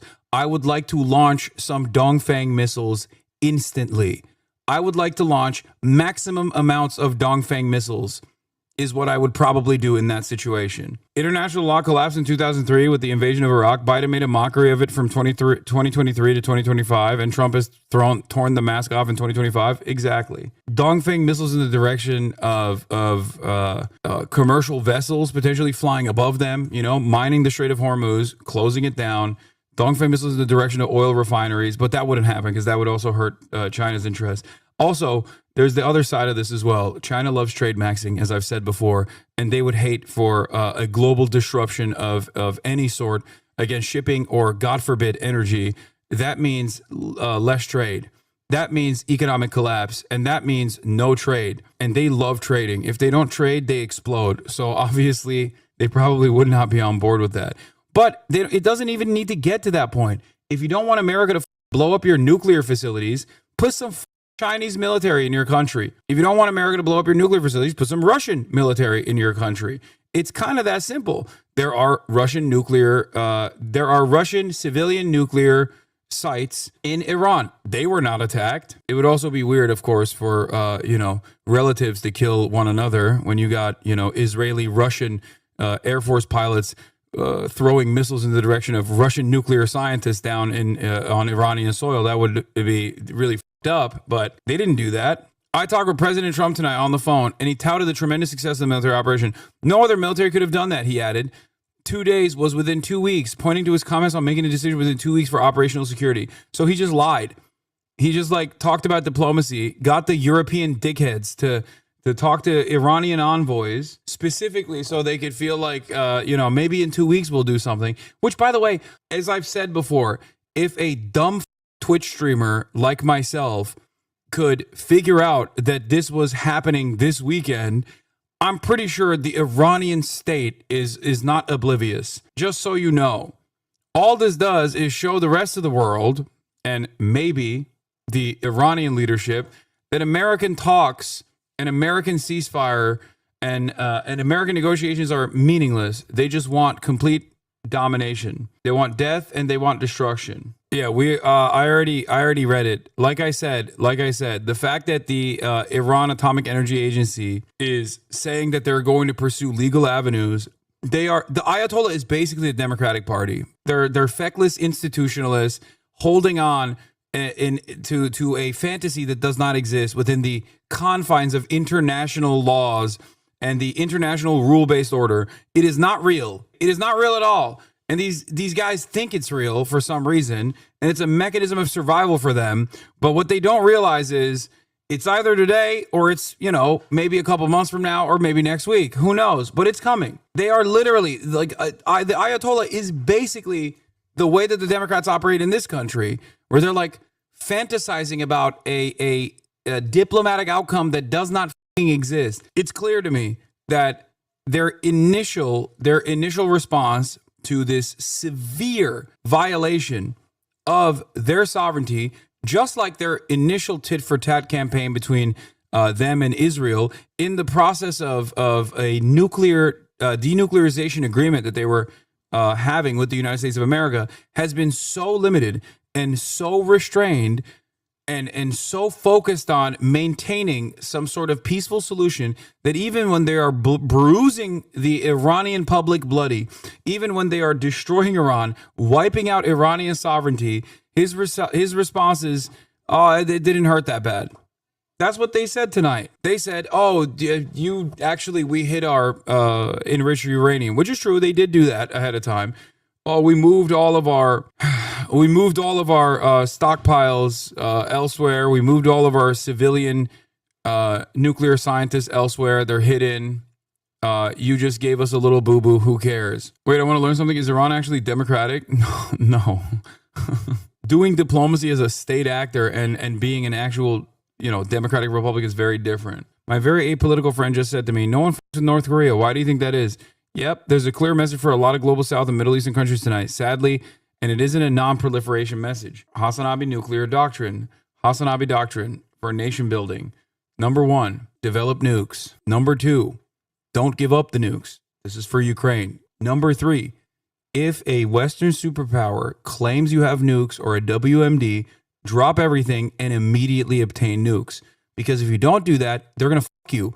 They are going to you with a bayonet like they did in Libya to Gaddafi, who did not have nukes, but they said he did. They're going to assassinate you without any sort of trial whatsoever, like Saddam Hussein. Okay? It doesn't matter if you're a good guy or a bad guy. It doesn't matter. If you're a head of state and America says you have nukes, they're coming for you. You have to get nukes immediately. If you don't get nukes, you're listen, guys, I'm telling you right now, judging by what Iran has said so far, it feels like they're just going to say, oops, you hit us, but it didn't hurt us that bad, and their retaliation will be fairly limited. This doesn't mean that further war is avoided here, because the appetite for further death and destruction and regime change is coming from our side. They want stability. We want death and destruction and instability. Make no mistake. I hope I'm right. Best case, they just say, we ate it. It's not that bad. It's not that bad. And then they launch a couple missiles at empty barracks. But then again, this is a severe violation that could be a wake-up call for the Iranian leadership to say, okay, maybe they just don't have any interest in negotiations. Maybe they'll fucking understand it. Who knows? And therefore, we'll actually respond with the most severe response that they could possibly do. And I've already detailed what that would look like: mining the Strait of Hormuz, lobbing ballistic missiles in the direction of every American asset in the region, trying to pull other allies into the conflict to defend Iran. But that is less likely, I think. They have to do this to establish deterrence. If they don't do this, then America is going to do the bombing campaigns again and again and again. And slowly but surely, they're just going to erode the entire leadership structure of Iran. They're going to kill a ton of civilians in the process and ultimately turn Iran into a failed state. What is this? Mannan Raisi, the Qom city member of the Iranian parliament. Contrary to the statements of the lying U.S. president, the nuclear facilities forward out were not seriously damaged. Only the above ground structures which can be restored were destroyed. In addition, everything that could pose a danger to the population was evacuated in advance. There are no reports of any nuclear emissions. Trump's false claims about the destruction of Fordow are refuted by the fact that the attacks were so superficial that there's not even any fatalities at the facility. But we regard even this U.S. aggression as America's direct entry into the war. Now, Iran will decide how and in what way to respond to the U.S.'s blatant stupidity. Okay, this is exactly what fucking Hakeem Jeffries said about Donald Trump when Donald Trump's administration arrested the staffer of a Democratic representative. Hakeem Jeffries was like, oh, we're going to figure out a way to respond, and it's going to be swift. I'm telling you, Iran, get in on this meme early on, okay? Iran is behaving like the Democrats. Like, this basically corresponds to what I was saying. Trump turns around and says, look, my aggressive military action looked awesome. It is going to make Iran back down because his generals got in his ear and said, this will be just like Qasem Soleimani. They won't do shit. They can't do shit. Now, of course, this still doesn't mean that the goal is accomplished because the nuke stuff is bullshit. It's not significant. What's actually significant is destabilizing Iran, turning it into a failed state, and then the violence will unfold in spectacular fashion if that were to happen. But I don't know if this will be as severe a response. And the Fox general told them to tell the Iranians don't respond and they will listen because they don't want the smoke. Yeah. Any retaliation by Iran against the United States of America will be met with force far greater than what was witnessed tonight. Thank you, Donald J. Trump, President of the United States. That's what he tweeted out. Anti-war, by the way. You say Iran only wants peace and stability. You clearly have no understanding of Iran's goals. Iran wants to close the Strait of Hormuz, remove the Gulf states, and implement control of the Persian Gulf and all the oil.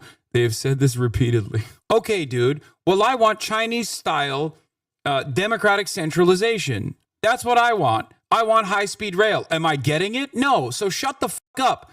What Iran wants and what Iran is capable of doing are entirely different things. Also, you just made that shit up anyway. The fuck do you mean? Iran wants to actually nuke Washington, D.C. Okay, cool. I guess we should listen to that guy. What is this? I've said this before. It's easier to topple the regime than to fully dismantle the nuclear program. The reason, much of it is mental capital, knowledge dispersed across thousands of scientists. War can't erase this. Even physically, dismantling Iran's program requires U.S. engagement with certainty of outcome.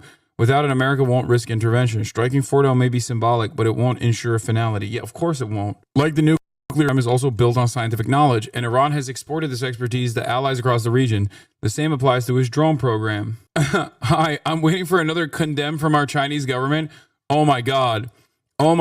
Victor Gao about to go on Sky News and hit the condemn so hard. Dude, I'm telling you, just wait. China's going to write another stern letter talking about the importance of international trade, and everyone is going to be like, look out.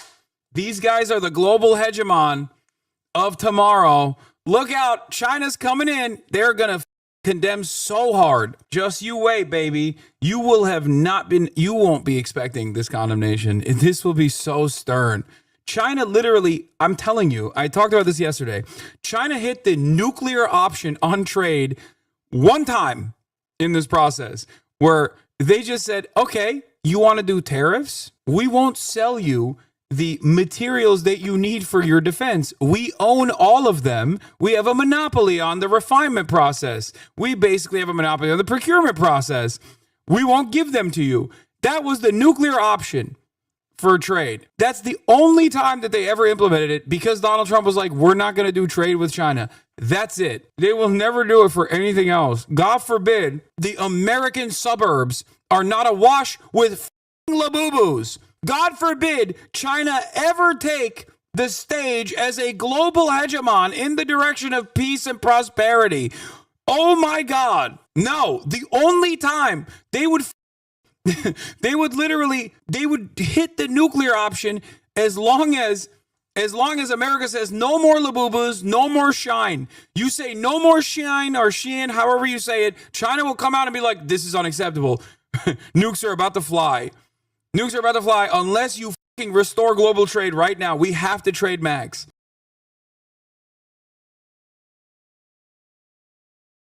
Brad Lander, ladies and gentlemen, New York City comptroller / running for New York City mayor, was apprehended by masked agents and detained by ICE at the New York immigration courts. He's whimsical even when getting arrested. That's funny. Oh my God, he's still dork maxing instead of aura farming. That's crazy.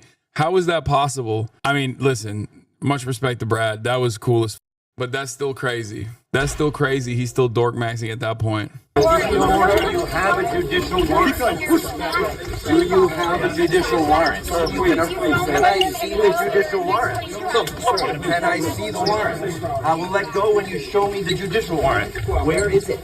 Where is the warrant? I have it in my hand here. You shook it. I would let go of the warrant. I'd like to see the warrant. No! Take it back. Step back.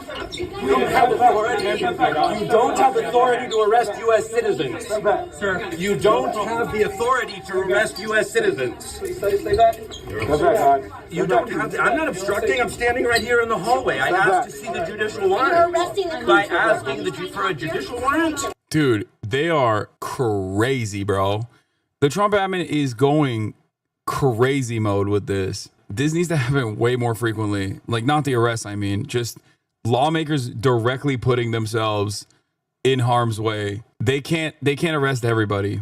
Yeah, Brad Lander, A-OK in my book, went up multiple notches. Check out this angle. You can see his wife warned him they're approaching, so he instantly locks arms with the man.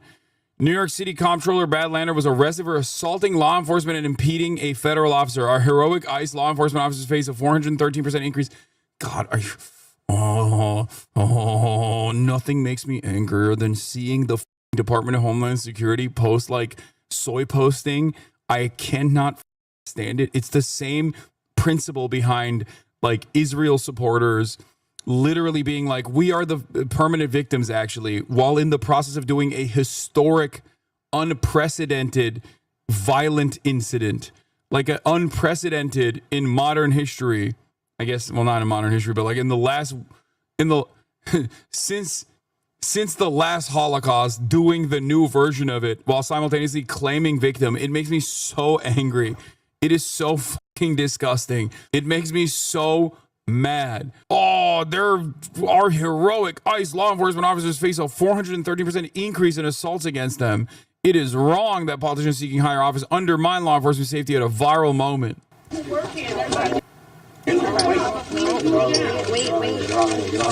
Oh yeah. So Brad's wife says, "Hey, they're coming to snag him," and he instantly locks arms with him.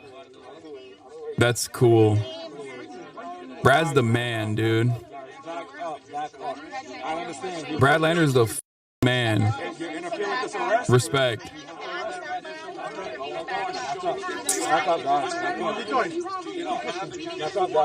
McLaughlin, if you lay hands on an officer or impede their enforcement action, you will be arrested, as we just saw here. Earlier this week, we saw Senator Padilla go and crash Secretary Noem's press conference and aggressively approach her. Aggressively approach her? What do you mean? Like, an American senator aggressively approached a press conference to ask a question. I don't want to say what I think because I will get arrested. Not just banned, but probably arrested. So I'm not going to say anything, but I'm thinking it and I'm very upset. That's all I'm going to say. I'm so upset. I am very upset. I'm holding back from what I'm thinking. I will not be saying it. Let's just watch the rest of this video, and I hope I won't say something that will get me in trouble. Enforcement actions, you will be arrested as just as we saw here. But Brian, even more than that, we're seeing an epidemic of Democrat politicians who are seeking higher office, much like the mayor of Newark, who went and crashed Delaney Hall and tried to get into a secure facility. Then earlier this week, we saw Senator Padilla, a sitting U.S. senator, go and crash Secretary Noem's press conference and aggressively approach her. I mean, this is aggressively approach her. just the third one in a row. These guys want their 15 minutes of fame, and they want to do it off the backs of our ICE law enforcement officers, and we won't stand for it in this administration. Our law enforcement officers, their safety comes first, and so does the American citizens as well. You know, same line they use. Yeah, this is her. I didn't know. Never mind. I'm not going to say anything. I don't know. This was Trisha McLaughlin who said I was lying for likes. Okay, I'll say it. She's kind of bad. All right, I'm sorry. All right, she's still a Nazi. Her. She's a piece of shit. Okay, let's keep going. You don't have the authority to arrest U.S. citizens asking for a judicial warrant. Stay back, stay back. President, go too. Stay back. No, ma'am, for your own safety. For your own safety. I'm safe. I can't believe you're arresting me. Where are you taking him? Hello? You have no authority to arrest U.S. citizens. Where are you taking me? And with what authority? Why are you arresting me? And with what authority? And where are you taking him? Step back, bro. Step back, please. Number one is going to go with him, all right? Hang on, please, number one. Hold on, hold on, hold on. You have weird days. Why you gotta be a bruh guy sometimes, lol? I've gone probably like, what, 200 days without incident? It just slipped out, okay?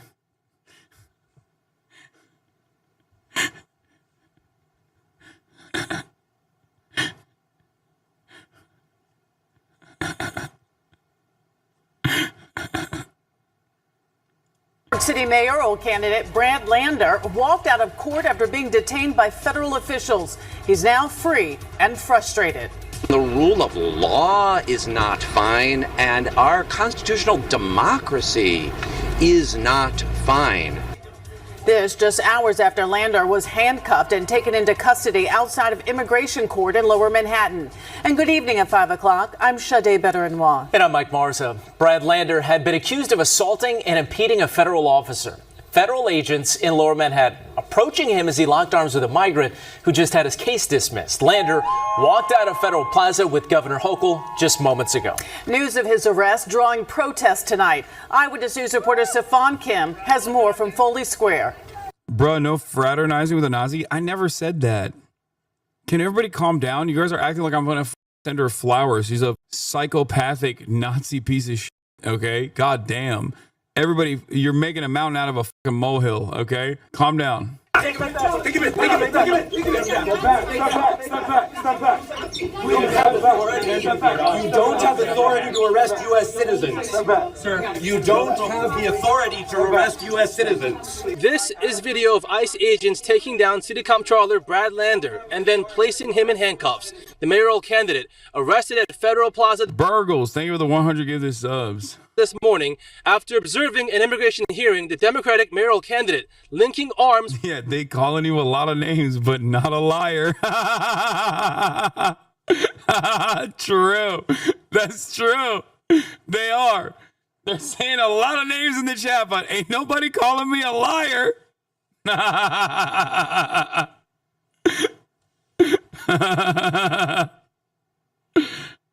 Oh.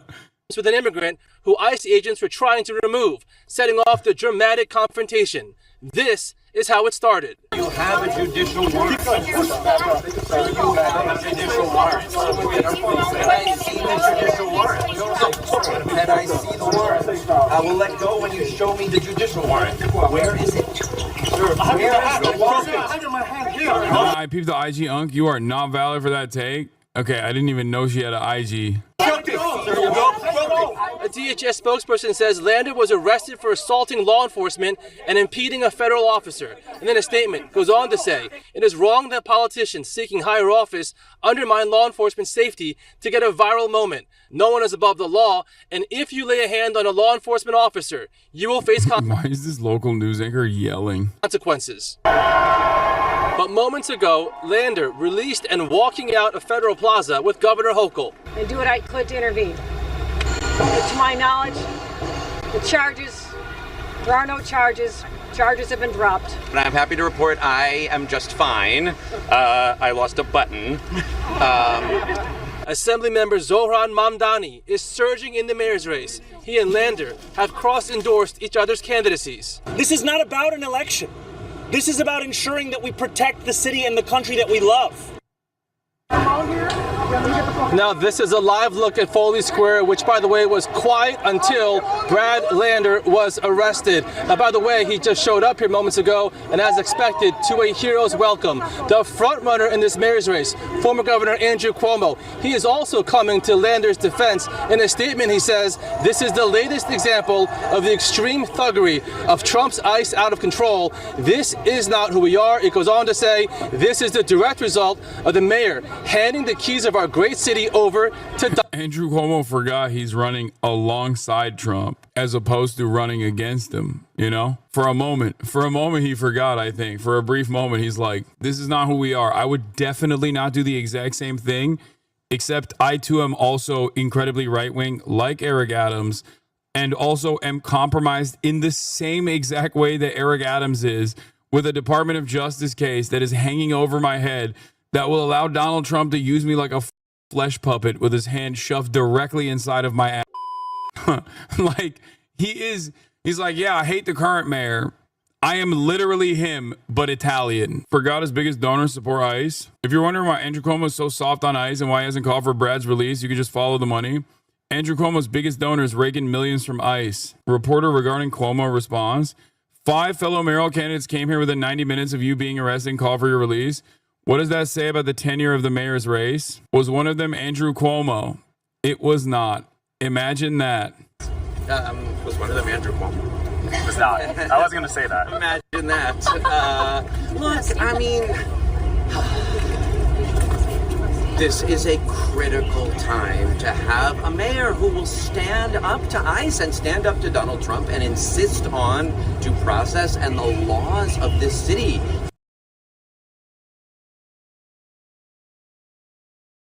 Everyone has dropped their coverage, basically, of everything else that's going on. It's time for Trump's D.C. military parade to kick off. It's supposed to start in 5 minutes, I think. About an hour until the parade started time in D.C., and there are plenty of prime viewing spots wide open, particularly towards the beginning of the route along Constitution Avenue. Oh, my God.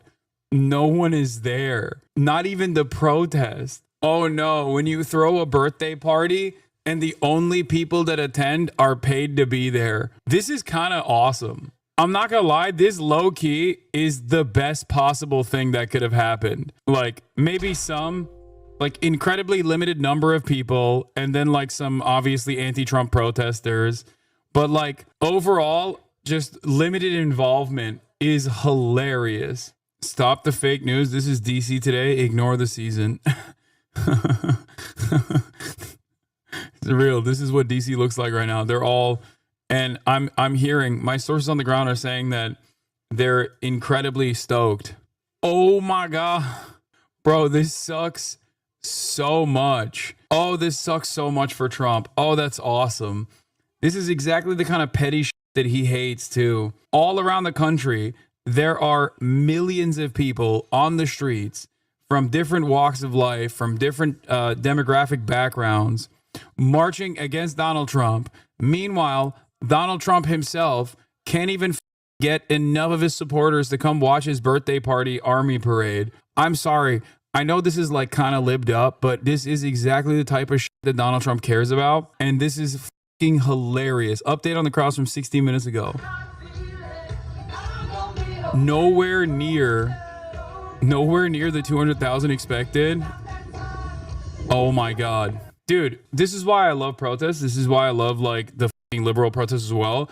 This right here, remember, this right here is a direct shot at the notion that like Republicans are super popular. They're all around and that their movement is popular and everybody loves them. People think that this is the case because of what they see online, what they see on Twitter, and it ends up changing the way that they see the world. I promise you, I always say this. If you go on Twitter, you think Elon Musk is the most popular guy on the planet, right? Like, holy shit, so many glazers. I mean, there's even still plenty of haters of Elon on Twitter as well. But like, if your only assessment of the world is conducted by who you consume online, if you see the giant numbers that people like Asmongold have in terms of audiences, and you look at Twitter and you see all of the half-botted, half-popular support for neo-Nazi sentiment, you will genuinely develop a false sense of what the world looks like. Even people that voted for Donald Trump voted for him because they got duped into voting for him. There are still a ton of people who thought legitimately that Donald Trump was only going to deport these like supposedly criminal migrants that are a massive problem, it seems. And it has snapped back to reality very quickly once ICE started doing these idiotic and dangerous and scary operations in people's backyards and in people's neighborhoods. Oh my God, the protest is, or not protest, the parade has started. Please welcome the chairman of the Joint Chiefs of Staff, General Dan Kane. It's so funny and it's so ass. No one cares. Ladies and gentlemen, please welcome the President of the United States, Donald J. Trump, and First Lady Melania Trump. This shit is so sauceless. Look at how empty it is. He knows how empty that crowd is. He's sad. He's sad. You can tell he's sad. Oh, that's awesome. Oh, that's awesome. Pack watch. R.I.P. Bozo. Millions of people on the streets of the United States protesting Trump all around the nation. Meanwhile, no one is attending his birthday party. This is proof, once again, that the repulsive far-right hug box that Twitter and online spaces have become is not representative of real-world support for MAGA and right-wing policies. Do not be deluded. Do not be discouraged. Become undeniable. Become unavoidable.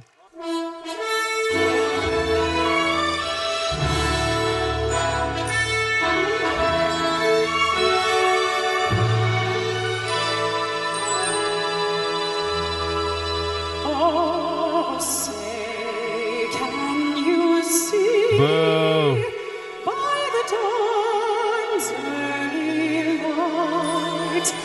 What so proudly we hailed at the twilight's last gleaming,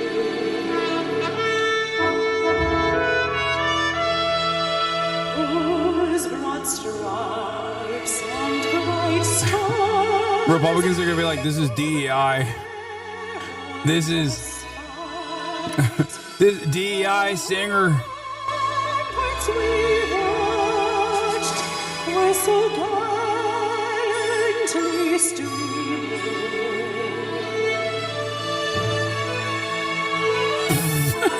He looks like shit. Before we even had a country, we had an army. They started as a small, unorganized group of shop owners and farmers, but they fought the most powerful army in the entire world to a standstill in Concord, Lexington, and Bunker Hill. Then our Continental Congress chose George Washington as general of our Continental Army. But it wasn't until 1 year later, on July 4th, 1776, that news arrived of the signing of our Declaration of Independence. Now we had a new army and a new nation.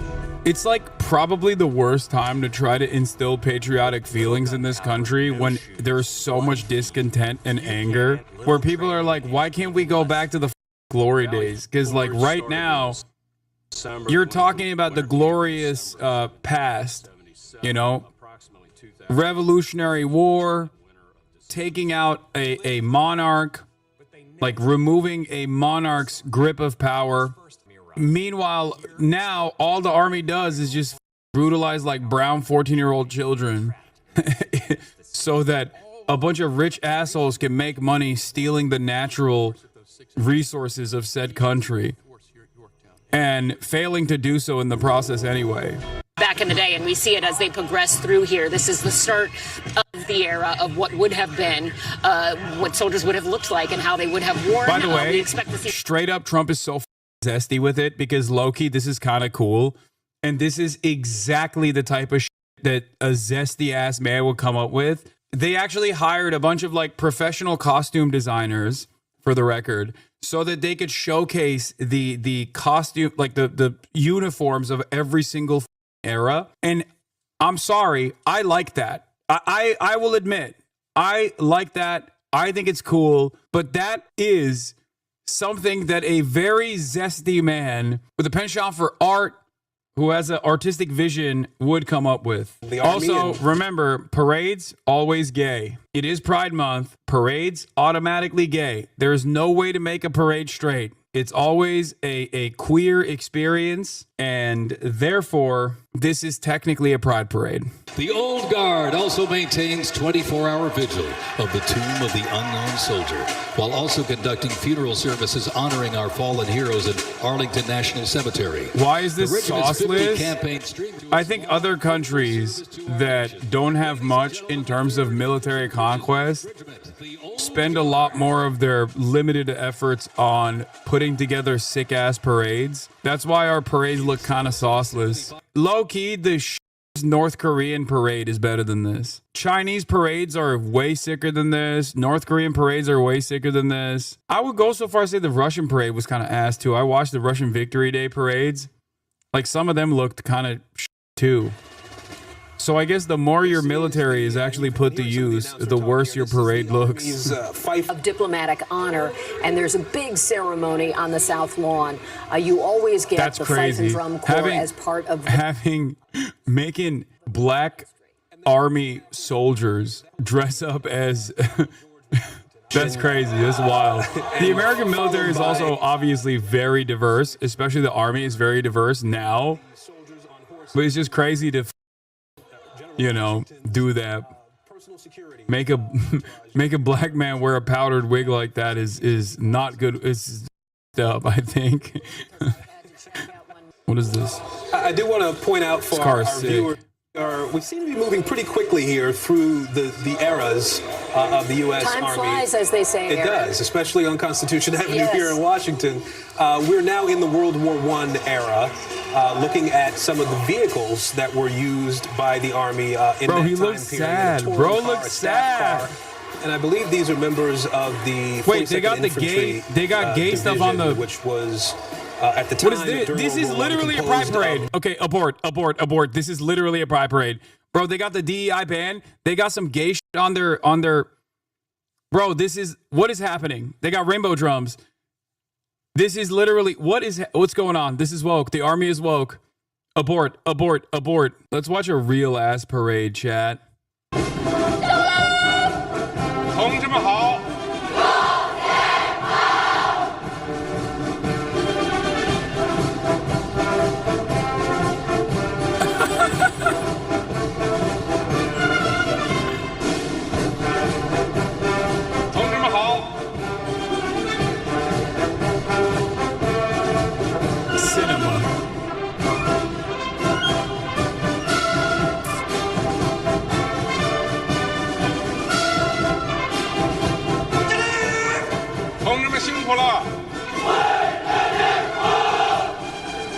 LMFAO, but if Americans did this, you'd all be calling them Nazis. When China does it, is hilarious. First of all, I am pro-parade. I have said this over and over again. It's one of the things that, like, actually my leftist community gets mad at me about is my pro-parade, pro-military parade position. Also, ironically enough, it's actually liberals that say this is Nazi-like. But I guess they do say this is Nazi-like. And they say the same thing about Trump as well, to be fair. They're more consistent. I'm consistent as well, but in the opposite direction. I just wish that we had a little bit more marching discipline, you know? So you're saying... Like, these guys are just fucking walking. Like, they're not marching. They're just walking, bro. Like, look at how organized the Chinese military is. Versus this, they're like, oh, yeah, all right. They're schlubbing. They're not fully synced up. Future enlistment, like, look at this. Desire to participate in the Army, because we are an all volunteer force. Conscription in the Vietnam era. And so it is a chance to say thank you. And as the general also said, many Americans don't have a chance to see in person. If you don't live near a base, if you're not in the capital city like this, you may not have much opportunity. And this is a day to take all of this in. Here, look at tank versus tank. Different types of warfare where some of these different vehicles were best suited. And it is, in some ways, it's daunting to see. When I was on Constitution last evening and the tank rolled by, I mean... You see, we've been trying to keep up with the vehicles as they come by to be able to identify them for you. This is the sickest. The one in the foreground here is the high-speed tractor.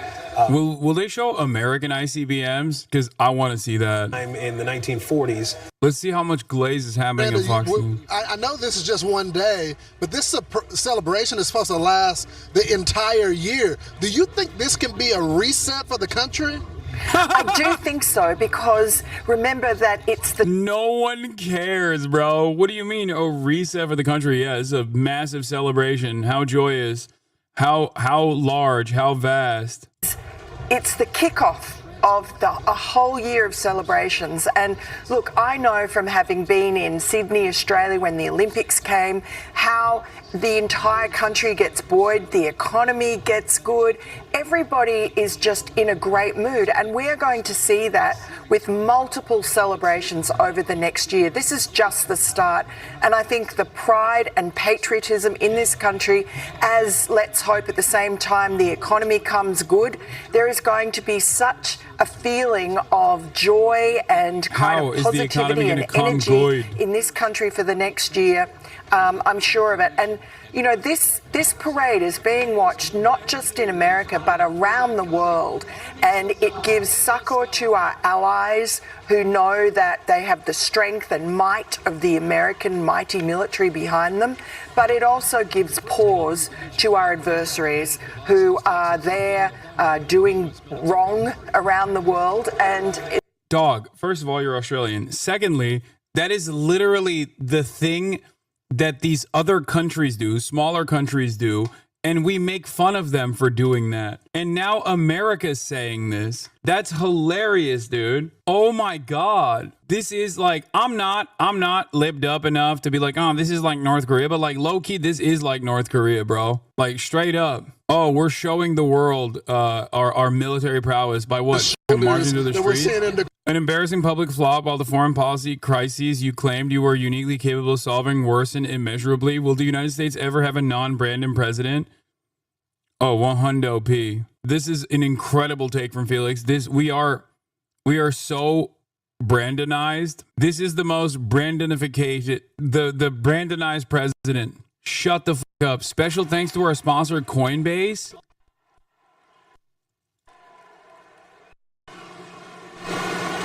Special thanks to our sponsor, Coinbase. No. Brother, are you kidding me? Brother, we are so cooked. It's over. Pack it up. Country's done. Country's done, dude. The country is done. Coinbase, sponsor of the Valorant Championship and also the U.S. military parade. And this is not pointless. This is money that's well spent. Pointless. So that we can this is not pointless. The Army, what it means to the United States, what they do every day to protect everyday. Yeah, Americans. This is really good. We get to have our boys out. I don't have any concern. Uniformed troops pushing Dana White's energy. Sure that's a source of competition. A soldier in uniform is handing out free cans of Form Energy, an American 250 sponsor. Co-owned by Dana White. A rep from the company was taking a selfie with a soldier handing the products out. This is the most cooked country. We're done. We've literally, dude, I'm not kidding when I say this. This is like USSR dissolution levels of cooked. This is so humiliating. This is like every part of the existing federal government is basically being used as a vehicle for Donald Trump and his allies to make money. We are basically picking apart the scraps. This is like ripping copper wire off of the bones of the remaining federal apparatus. Wow. Amazing. UFC is a sponsor? Ain't no way. UFC is a sponsor? We're done. We're done. It's over. It's over, man. Oh, it's so cooked. This country is a goddamn meme, dude. It is such a meme. When you're in the middle. Yeah, this is like happening in the backdrop of political violence, a failed foreign policy, or I guess like mostly failed by design, but in the eyes of Americans, like a failure of foreign policy, of a promise to deliver peace that is not happening. America's most important ally getting rocked by America's #1 enemy. And you're just, you're over here trying to be like, no, everything's fine. Look at this lame ass sponsored military parade. Sponsored by Lockheed Martin, Oracle, Goldman Sachs, Chrysler, Dodge, Jeep, Ram Brands, Coca-Cola Company, Walmart, BNY, Form Energy, Exeger, Palantir, Coinbase, Scott's Miracle Grow. This shit is empty. What a waste of money. Yeah, no, we've seen it already. Drone aerial shots of the parade make it even sadder. Cleric, low-key, this parade is kind of bunk compared to USSR and DPRK ones. I know. That's why I was showing side by side the Chinese parade and the DPRK parade. I think one of the biggest problems is that like they're not doing it out in like a massive area where you can have like a couple tanks side by side and it's just like one after the next. It's also cooking the roads in the process. And not only that, but also our military doesn't march. Like they don't march in unison. Like they don't do any like serious marches.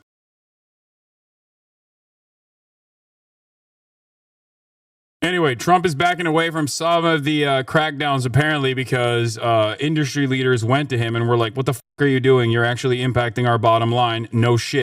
On immigration, what made you change your mind about targeting in California farmers and people in the hotel and leisure business? Well, we're not targeting. In fact, if you look today, I put out a statement today about farmers.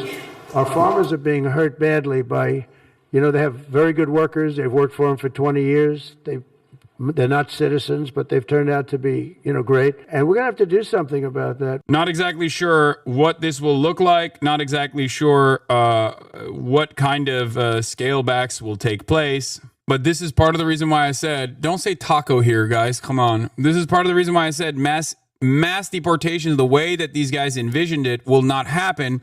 Because it harms the bottom line far too much. From their perspective, from their calculation, it's good to shit on migrants because business owners rely on migrants being a permanent underclass, constantly in legal limbo, not getting their citizenship, so they can't actually actively fight for better wages and better workplace protections. They can be discarded and disposed of when companies no longer... or when companies feel like they want too much, like back pay, or they complain too much about sexual harassment and sexual violence that takes place in the assembly line. And they can just discard of them by calling ICE on themselves, only to turn around and bring in a fresh crop of undocumented migrants. And this means that ultimately, the Trump administration is not white supremacist enough to fully go through with full purges of all undocumented migrants in the country. Didn't you say this wasn't the case the other stream? No, I have maintained the position that full tilt mass deportation is concentration camps, and it would absolutely destroy the economy. And therefore, they won't go through with this. They won't go through with the full agenda. They don't even have the logistics to go through with it. They don't have enough people to go through with it. Yes, Aviva Chomsky talks about this in her book, Undocumented, How Immigration Became Illegal. I think it's a really, really important work, and I highly recommend you guys all read it if you have the opportunity. Aviva Chomsky is one of Noam Chomsky's children, for those of you who don't know, but that is exactly what I'm talking about. Immigration...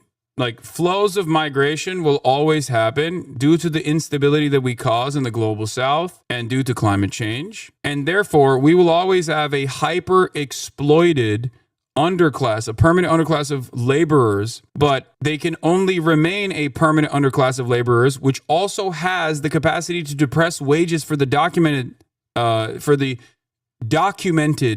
workforce as well, because there's constantly people that will do the same job, if not better, work longer hours for pennies on the dollar as opposed to the documented American laborer, that they can only maintain this structure as long as there is reactionary sentiment, dehumanization, and no pathway to citizenship for these people. Because if they were to become full-blown citizens, then they would be able to better advocate for their own needs, their desires. They would have better workplace protections. They would not have to constantly worry about being ripped away from their family and loved ones. That's why I always say the real solution to this problem is to expedite and offer conditional amnesty to every single migrant in this country, which is an overwhelmingly popular alternative to mass deportation. If you actually want to improve the wages and living standards of American workers, that is what you're supposed to do. Because the alternative is not real. It's not a real alternative at all. The notion that you are going to set up concentration camps and pack every single migrant into these concentration camps. Did you say conditional amnesty? Yes, I say conditional amnesty, as in like work through people's backgrounds. Like obviously offering a background check in the process of amnesty is the appropriate thing to do. And the reason why I say that is because, and this doesn't mean that there's going to be a tremendous number of there aren't a tremendous number of criminals in the population of undocumented migrants. We can't take farmers and take all their people and send them back because they don't have maybe what they're supposed to have, maybe not. And you know what's going to happen and what is happening? They get rid of some of the people because, you know, you go into a farm and you look and people they've been there for 20, 25 years and they've worked great and the owner of the farm loves them and everything else. And then you're supposed... Bro, you know what this reminds me of? This reminds me of the Republicans going, abortion is murder. And then once Roe v. Wade is overturned, turning around and being like, okay, well, maybe murder is fine in cases of incest or in cases of rape or when there's severe harm to the carrier's life. And basically winding their way back down to the position that already existed with abortion protections. Obviously, it's not the same for every state, and it's still awful for many red states. But like, this is exactly the same thing that's happening. It's like, oh, we're doing mass deportation. We are going to go after every single migrant. We're going to do concentration camps. It's going to be awesome. Only to turn around and be like, okay, I guess not all of the people that we're deporting are criminals because there aren't that many undeported criminals that are undocumented migrants to begin with, because obviously when someone does a crime on U.S. soil, they get prosecuted. The idea that the Biden administration was simply letting undocumented migrants go after doing heinous crimes is so psychotic. It was never real. And the Democrats couldn't even defend that on principle for some weird reason. They're just unwinding back to the previous position, but tens of thousands of lives are harmed along the way because these dipshits treat human beings like numbers. Like, it's just simply a pawn for a political message that you want to defend. Supposed to throw them out, and you know what happens? They end up hiring the people, the criminals that have come in, the murderers from prisons and everything else.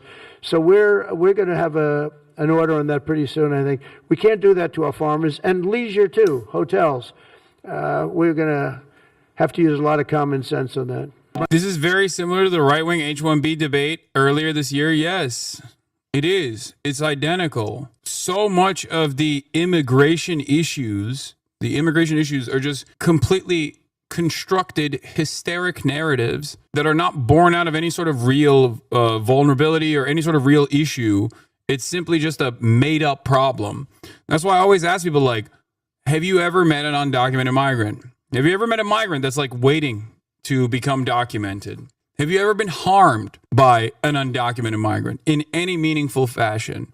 Do you know how many people around you are migrants? Documented and undocumented. It's a meme, but this TikTok basically perfectly demonstrates like the Christian hypocrisy of it as well. I can't believe I'm going to point to TikTok here, but hold on, let me see. I want to show this to you because I reposted it. Lord, please deport the illegal immigrant dishwasher at my local Italian restaurant and separate him from his family so I can feel safe again. Like, that's it. That's what you're advocating for. Your advocacy revolves around like forcibly removing a person that is not doing any harm, but unironically is a sometimes more productive member of society than you, working pennies on the dollar. You want them to be removed because you've been duped into believing that like somehow they are responsible for all of the pressures that you experience. some people genuinely are white supremacists. They genuinely do think that, having more Mexicans in America or having more brown people in America is like ruining the social fabric. F those people. There's a bunch of people, on the other hand, who do legitimately believe the lies, right? That's the reason why you saw so many Hispanic voters vote for Donald Trump, because they thought maybe there are some like criminal migrants out there and this guy is going to fucking deal with the criminal migrants, right? It's just scapegoating a vulnerable population that has no legal protections whatsoever for all of the actual systemic problems that exist in society. It is the fascist playbook. It is the exact same thing that the Nazis did. And of course, as we know how orbit works, now that Trump is coming out and saying, yeah, maybe we shouldn't actually, maybe we shouldn't actually deport all the migrant workers. That's really hurting the economy. Every single dumb that said, we voted for this, will then turn around and go, yeah, isn't my president so beautiful and so brave and so empathetic? See? I genuinely don't understand the physical machinations of racism within thinking others are lower than you. I understand it as a concept, yes, the whole 99% of it, just not the thinking. Maybe it's simply because I care another. No, first of all, I totally get it. You feel inferior. You feel like you're f***ed over. You feel like you're not getting what you deserve. You have no control over your life. You go to work and you make money for a boss you'll never see. Your manager, working at the behest of your boss, tells you what you can and can't do. You spend 80% of your adult life in this structure. You despise everything that's going on. You have no free time. You have no disposable income. You have no savings, right? Everything is more and more expensive. You don't even have the opportunity to meet a girl and maybe get married, maybe have children, all of those things, or own a home. All those things that you thought you would get, you are no longer getting. You're angry all the time. But as long as there's someone that people in positions of power can point to say, this is the reason why you're angry, it's because undocumented migrants are bad, you can at least feel a little bit more self-assured, a little bit more comfortable, a little bit like, hey, as long as there's someone beneath me, I'm doing all right. My primary responsibility, my primary goal is to explain to people, to those who will listen, to those who will exhibit charitability here, that it is not the undocumented migrant that's f***ing you over. It's your bosses. It's your landlord.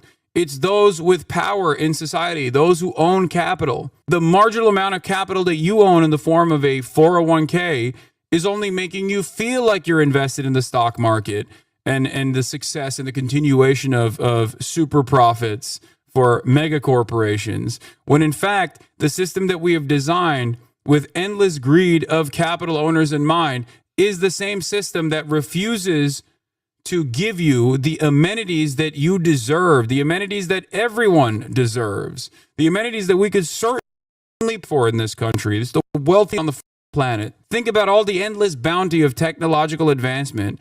And then think about in 2025, the fact that in the United States of America, you still don't have free healthcare. Every other country has free healthcare. Every other OECD nation has free healthcare.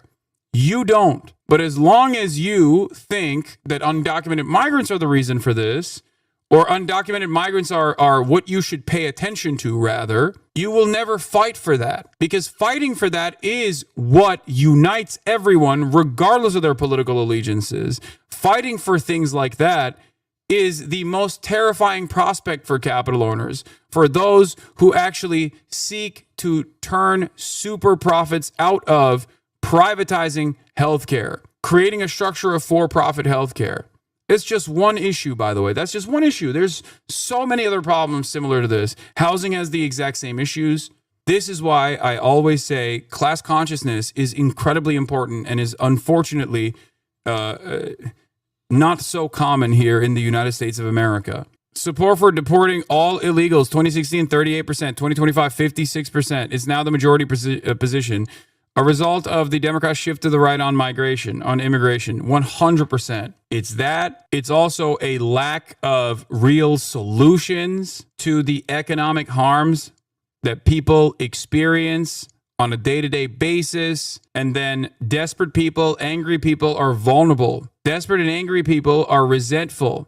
They are easily duped. And when one party uses that desperation and anger born out of worsening material conditions to reappropriate that anger and redirect that anger to vulnerable populations, and the other party does not say, hey, we got to put an end to this. We have to actually solve the real issues that people are experiencing. We have to expand the social safety nets. If the other party doesn't do that, and the other party doesn't even counter message against the Republicans, redirecting that anger and resentment towards vulnerable populations, this is what you're going to get. I don't want to hear from anybody that says, someone who could have foreseen this. I did. So many people did. I've been saying this for a goddamn decade, dude. First they came for the communists, and I did not speak out, because I was not a communist. ICE is Gestapo, a state-sponsored law enforcement division created to wreak havoc in our communities, separate families, and punish people, well, overwhelmingly people of color, for the crime of wanting to pursue the American dream. When you commit a crime against this country, enter the country illegally, you should be worried. ICE terrorizes your neighbors with its indiscriminate exercise of force and has less to do with violent criminal apprehension than ever before. It's been a decade where I've been screaming this on the rooftops, and there were exit ramps on numerous occasions. Bernie Sanders was a great one, and the Democrats f***ed them over twice. They're beating you down to let them use your hard-earned taxes to take your neighbors and fund endless war. They want to divide you and then stuff their pockets while you're busy fighting each other, and if you dare to try to interrupt to see your neighbors as you, they'll go after you next. Here's another example of a selfish Trump voter who had his construction business raided in Florida and is asking Trump to legalize undocumented workers now. So I really didn't want to do a video on this, but I've been asked by quite a few people what I thought about the immigration stuff happening at job sites all around the state of Florida, here in Tampa, Tallahassee. I've seen it everywhere. I've seen a lot of the videos, and it seems like a lot of people are just yelling and they're mad. I don't understand why this is happening. I don't understand it either. It's not what I voted for. I voted for the criminals to be removed, 100%. But dog, what are you saying? You think there were 20 million criminals? Like 20 million, because that's the number Trump claims. That's what he wants to deport. He kept saying mass deportation. There are a lot of hardworking immigrants in this country that are building this country. Going back to when I started building the Hard Rock, 85% probably immigrants, all hardworking people providing for their families. Talk to them, get to see their kids on their phones, hear them all interact, have great days, loving what they do. I've been to the trade schools here in Tampa. I don't see how we fill these positions. It's going to cause construction to collapse here. It worries me. I'm in a good position right now with the 2 custom homes I have coming up this year, but ultimately the shoes are not going to be filled by these people getting rushed out of here. So I'm not going to copy everybody else on this video here. I've got a solution. The solution, President Trump, is to not deport these gentlemen right away, these hardworking gentlemen and women that have been removed from these job sites.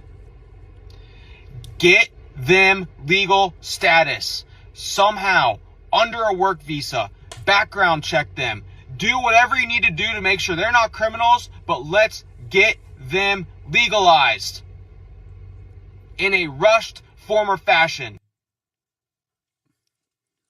Wow. I feel like I'm reacting to myself.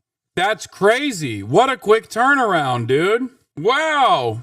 Who would have foreseen this, dude? If only there was someone who was just constantly talking about how the solution to undocumented migration, which is not even a real problem to begin with, but the appropriate solution to this fake problem that the Republicans claim is a massive problem, is to actually document these people. I also told you that the moment this comes to their neighborhood, they will very quickly realize that this was up. They will realize that it's up, for one, the humanity of it all, the inhumanity of it all, because these are dudes that he's friends with, people whose families he's met. And if he doesn't recognize the humanity of it, or the inhumanity of the situation, he will certainly recognize the financial outcomes. For months, I told you that this was going to happen. if Trump wins. I told you that the Democrats not positioning themselves as defenders of migrants was going to only cause people to believe that the Trump administration's agenda was true. I said it every single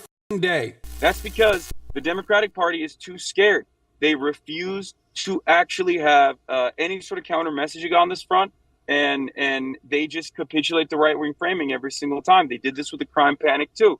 It's completely born out of hysteria. It's straight Hitlerian on the Republican side. That's what needs to happen.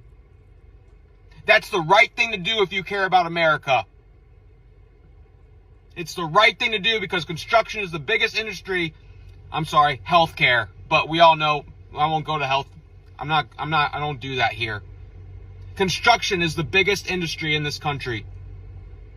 And you're ripping the people out of it. Robots are not coming soon enough to build this stuff. You can only build so many 3D printed homes, and they need people there to manage those too. So Donald Trump, President Donald Trump, the solution, not the problem. We all know what the problem is. The solution is to not deport them. Get them legalized as soon as possible with the proper background checks. If they have to go, they have to go.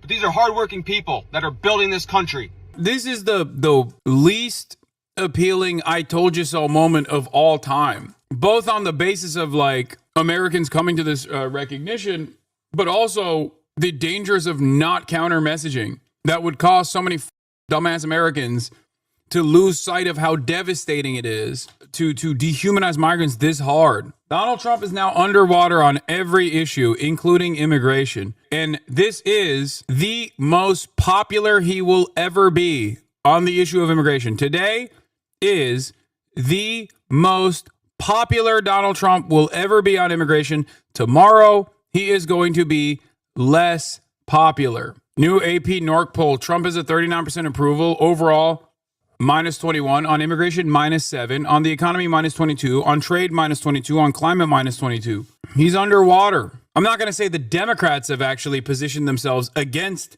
Trump's immigration agenda until now. And even then, they're too little and too late to the game. Day late, $1 short. But the popular discontent is the reason why his approval ratings are going down, because people are seeing how cruel this shit is.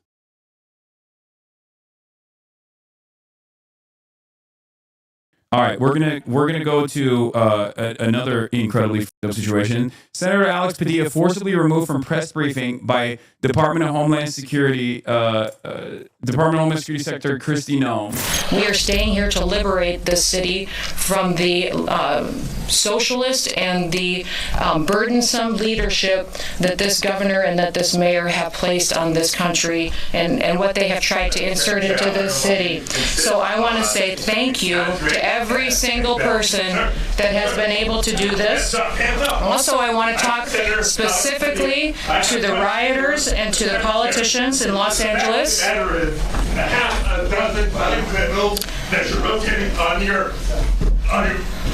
If this is how the Department of Homeland Security responds to a senator with a question, you can only imagine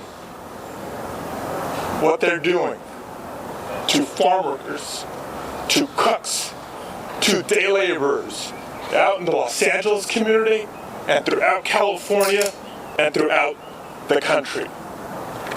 We will hold this administration accountable. And we'll have more to say. We'll have more to say in the... It's so wild that all of the most ridiculous fantasies of Republicans, the most ridiculous hysterics of the Republicans, of like the Democratic Party somehow enforcing tremendous control over their lives and being aggressive and militant, all of that is precisely what the Republicans are now doing to everyone. Like, for years, Republicans hysterically cried about how this was what was going on. This is what the Democrats wanted to do to them. And now they are literally doing it. They're doing the actual thing that they claim the Democrats might want to do in the future. Get his money back. Watch to the very end when they tell the senator's staffer there's no recording allowed as they drive him to the ground after physically removing him from a press conference. Yes, their position is that there is no recording allowed at a press event. If you let my hands, go ahead, put it behind my back. All right, cool. One hand, lay flat, lay flat. Other hand, sir. Other hand.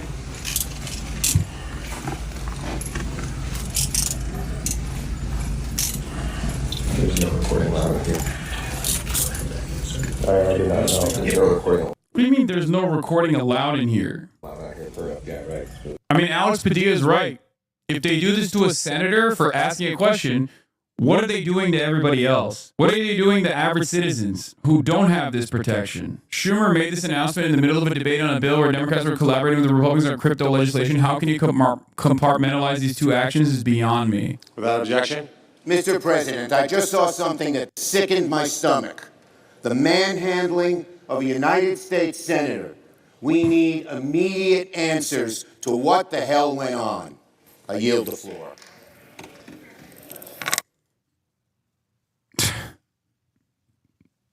Well, my goat. He's really doing it now. Chat, you done pissed him off. You won't like him when he's angry. Shifty Schiff wants an investigation. Adam Schiff, Padilla's delegation partner, says there should be an investigation for the officers who apprehended Padilla to be treated the way he has, to be essentially brought to the ground in shackles of disgraceful action. How are people not recognizing this? How are politicians in the Democratic Party not even invested in this for simple self-preservation? Like, you might be invested, you might not care about your constituents getting brutalized, right? Many of them don't. They're assholes. All they care about is power. Okay, well, this is directly threatening your life. Not just your livelihood, not just your position in society, but just your life too. How are you not recognizing the terrifying nature, the authoritarian creep? Like, you can't even defend yourself. Like, that's how it feels like. It feels like Democrats are such pussies that they don't even want to defend themselves. No response to Padilla being forcibly removed. I don't even know the senator. He did not request a meeting with me or speak with me. So when I leave here, I'll have a conversation with him. I think everybody in America would agree that was inappropriate. Wait, is she saying that the apprehension was inappropriate, or is she saying that the senator from California that was demanding a question from the Department of Homeland Security secretary was inappropriate?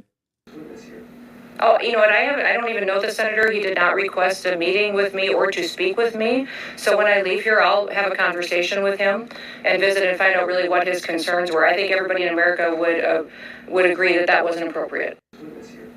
I genuinely can't tell if she's saying, oh, she's saying the senator was doing something inappropriate. Nice. Okay. I don't know. Maybe she wasn't. I don't want to think that she is saying the interruption was inappropriate is what she's saying. Oh my God. Oh, that is insane. I don't agree with what happened, but this is actually Alex Padilla's karma for dehumanizing Palestinians with pro-Israel votes. Yeah, except in this situation, what goes around comes around, but he is literally doing the right thing. He was doing the right thing by demanding answers and trying to do right by his constituents. So, I don't disagree with you as far as like what these guys do and what these guys entertain in terms of what happens to Palestinians with our weapons, with our tax dollars, and our appetite for violence overseas.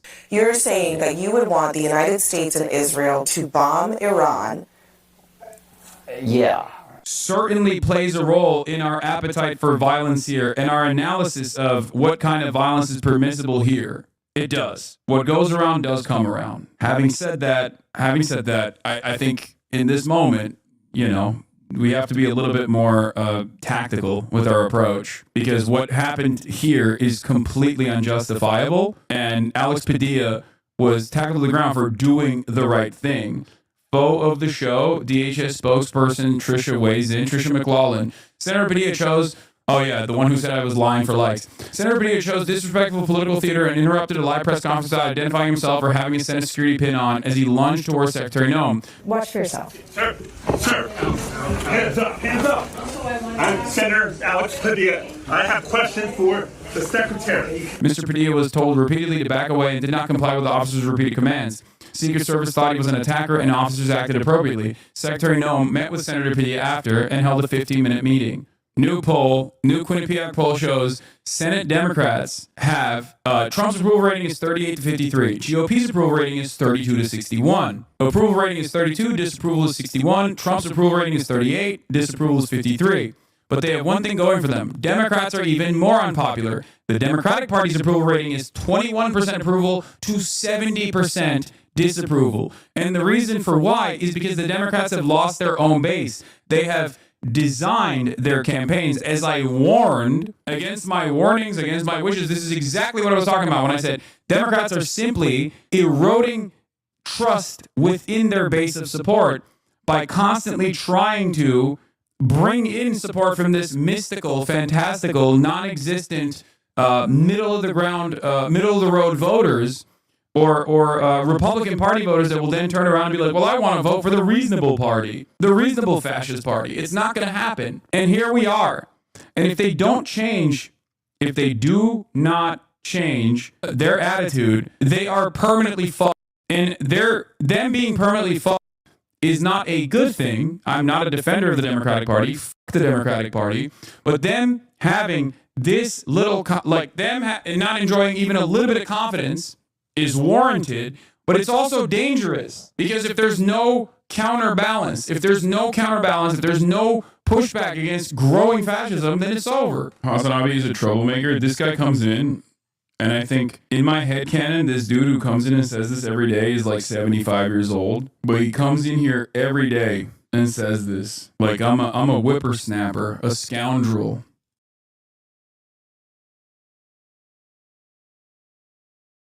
I'm not complaining about my global entry being revoked. I traveled without it for years and years and years, but the very fact that they gave it to me and then took it away and then did not inform me on what the reasoning was beyond you do not meet program eligibility requirements, that in itself, that lack of transparency in and of itself is a little alarming. I got an update. The Department of Homeland Security, I was doing an interview with some Japanese newspaper this morning, and I looked through my emails to find whether or not the Department of Homeland Security had responded to my redress over my trip, and they have.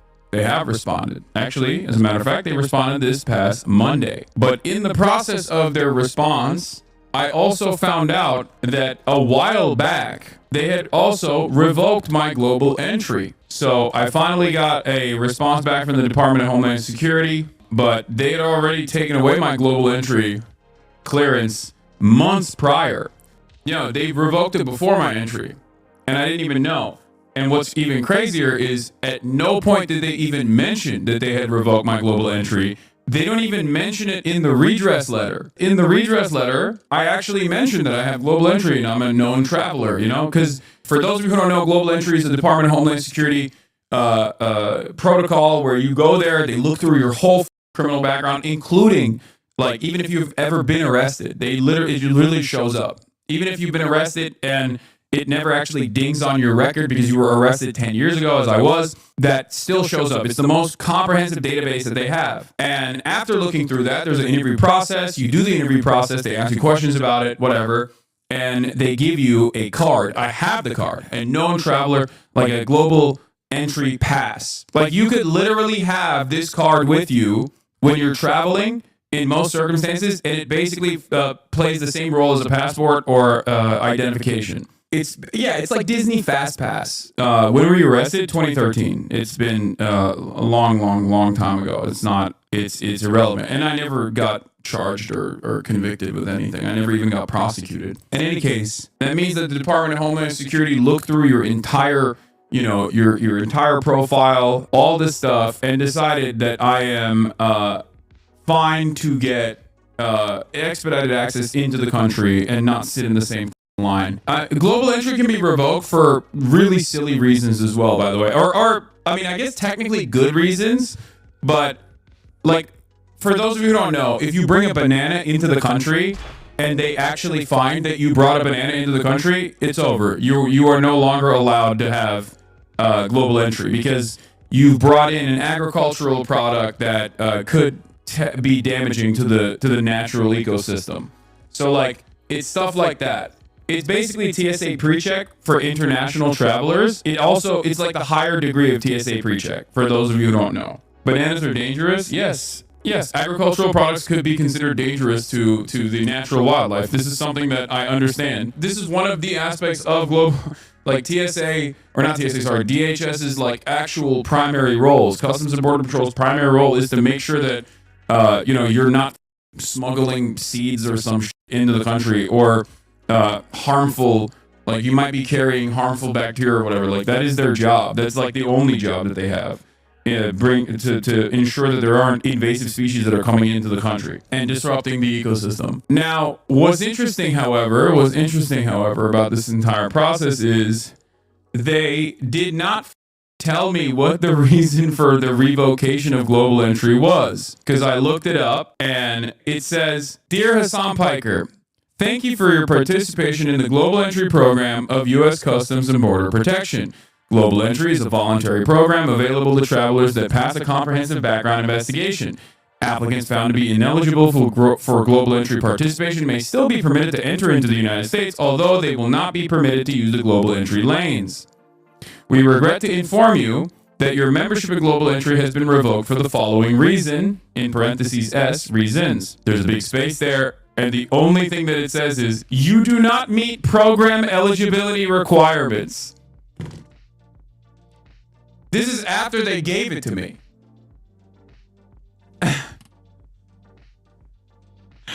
So, that's it. I got conditional approval before, way before Trump.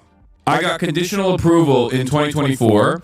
I got a full-blown approval notification after Donald Trump's inauguration on 2/6. And then the revocation on 3/5. And I didn't even know that it was revoked. And it's really interesting because when I entered the country through global entry, they didn't even actually tell me that I didn't have global entry. At no point in that detention did they ever say I don't have global entry.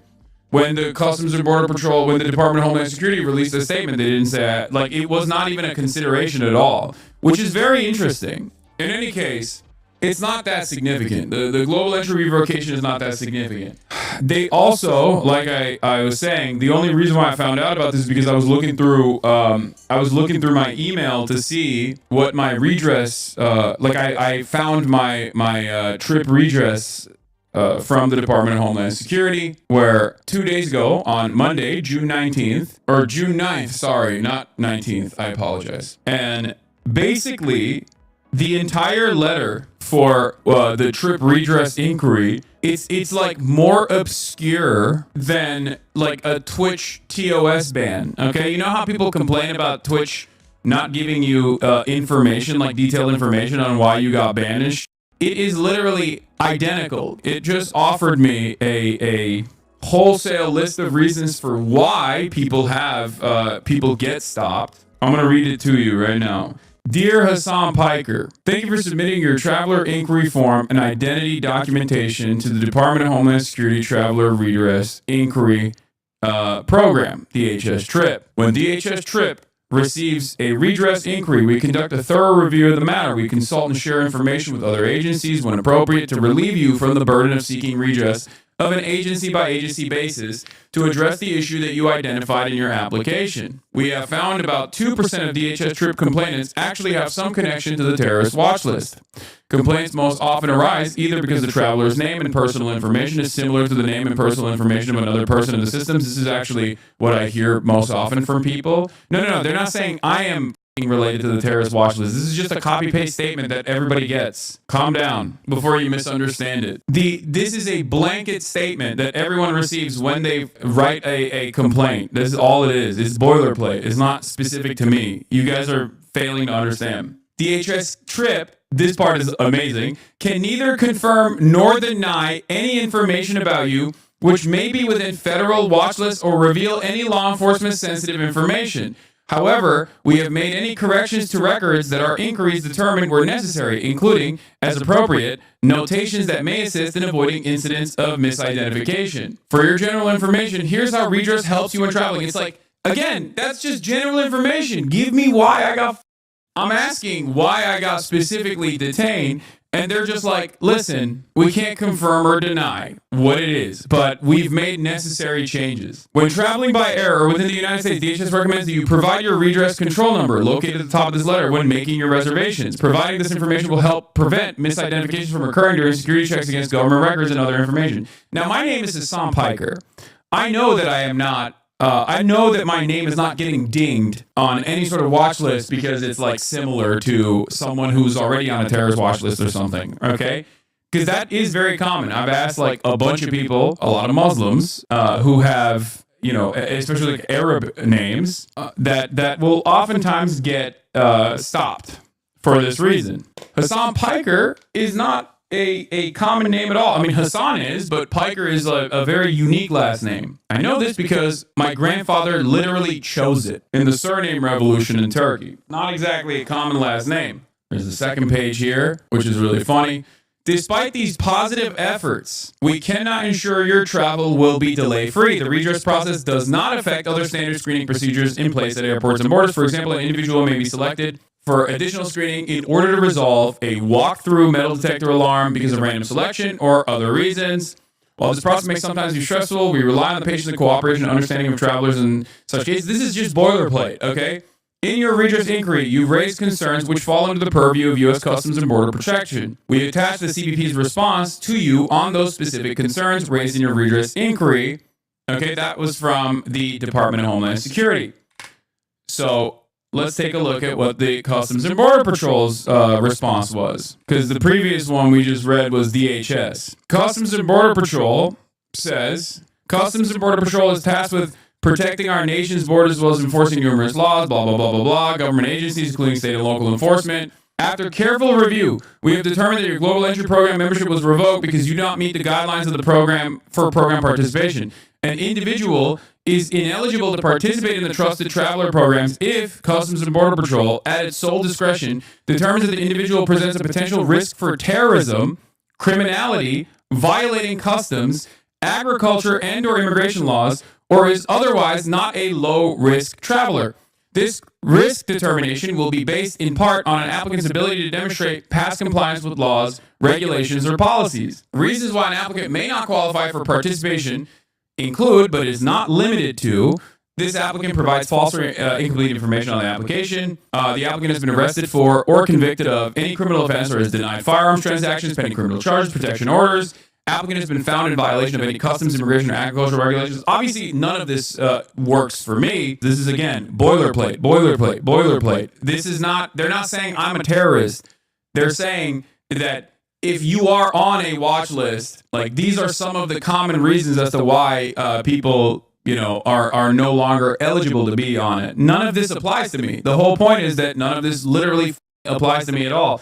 Unless there's something I don't know, like I'm a subject of an ongoing investigation or something. But once again, that would be ridiculous because I am a law-abiding citizen and have never done any crimes whatsoever. I wonder if this has something to do with the anti-Israel stuff specifically, because once again, as I told you, I got the application, I applied for global entry and became a known trusted traveler. In any case, so they gave me the global entry program. They gave me the access to the global entry program, and then they just fucking revoked it. They didn't even tell me about it in the detention. Only after I asked this redress inquiry do they reveal this. The Department of Homeland Security itself came out with a statement, and they didn't even mention it, which is crazy.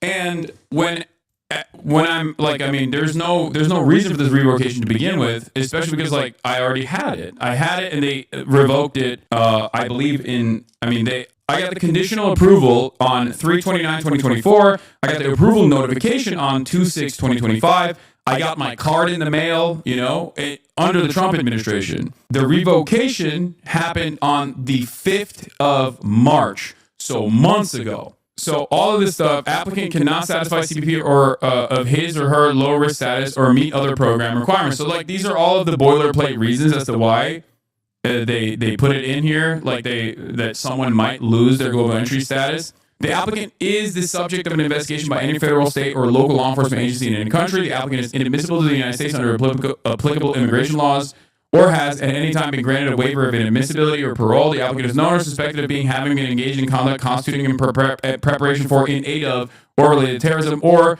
it cannot satisfy CBP. So it's discretionary, and the Customs and Border Patrol doesn't actually reveal any real information on why this happened. In the event you are denied or revoked from the Trusted Traveler program, they don't even specify why I was detained. Part of my inquiry on the redress to Department of Homeland Security's trip was I have global entry, and even then I got stopped. What the is that about? So the Customs and Border Patrol part of this that specifically talks about the global entry says like, oh no, your global entry has been revoked. But they never address why I was stopped to begin with. They never actually address why those questions were asked, because these are the questions that I asked in my inquiry. It was revoked before it was issued? No. It was issued on 3/29/2024 under the Biden administration. That's when I got a conditional approval. I got a full-blown approval on 2/6/2025, which was under the Trump administration. I got a revocation on the 5th of March in 2025, literally almost a month after I got a full-blown approval and had the card sent to my house. And at no point did I know that this was taken away. At no point did they actually reveal that it was taken away. Even when I was detained, they didn't go, hey, you don't have global entry. Date of denial and reasons for the letter they received, all this stuff. This is just basically, again, boilerplate. So everything that I asked for in terms of like inquiry, why the stop happened, what can I do to avoid this kind of disruption to my travel in the future, I have no answers for. I'll pull up this the trip thing as well, or not the trip thing, the revocation. Dear Hassan Piker, thank you for your participation in the Global Entry Program of U.S. Customs and Border Protection. Global Entry is a voluntary program available to travelers that pass comprehensive background investigation. Applicants found to be ineligible for global entry participation may still be permitted to enter into the United States, although they will not be permitted to use the global entry dedicated lanes. We regret to inform you that your membership in the global entry has been revoked for the following reasons. You do not meet program eligibility requirements. First world issues? I mean, I get why you would say that, and I agree. Like, who gives a f if I don't have global entry, right? I agree. I never had it, and I've been traveling for years and years without having it. But I think getting it and then having it revoked unceremoniously with no f***ing reason, like, they don't say what the reason is other than this. Like, that in and of itself is what makes this interesting. Bro, you should sue the government? Okay, dude, good luck. Get out of here, dude. Chatters are so funny. This is not a point in the battle, okay, in the legal battle. I mean, I would like more details as to why this took place. I think that would be interesting to find out more information on.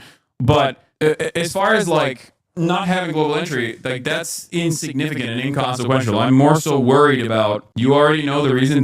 you're an idiot. Yeah, that's the reason. Yeah, that's what it is. The American government doesn't allow stupid people to enter the country, famously. Also, you're an idiot. I don't know, man. It's pretty obvious that some TPSA dipshit that works at DHS recognized your name. I went, that guy. I mean, I have had the Department of Homeland Security Deputy Director, Tricia McLaughlin, refer to me by name. So I think that they are aware of who I am. But I guess my point is, it's the clown show that this is. You know what I mean? It's the clown show of this entire process that is frustrating, and it is the lack of transparency. Like, these are things that American institutions used to at least hold up, right? There was an infallibility to the institutions, or at least like a process.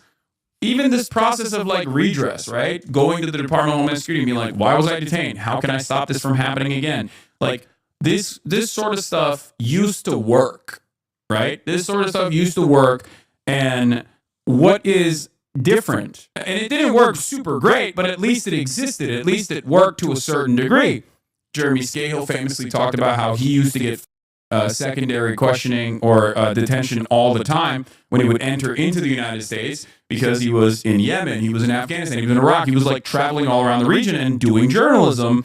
And even under the Obama administration, he would constantly get dinged, right? There's never been a moment where he's ever been able to travel into the United States without additional scrutiny and interrogations.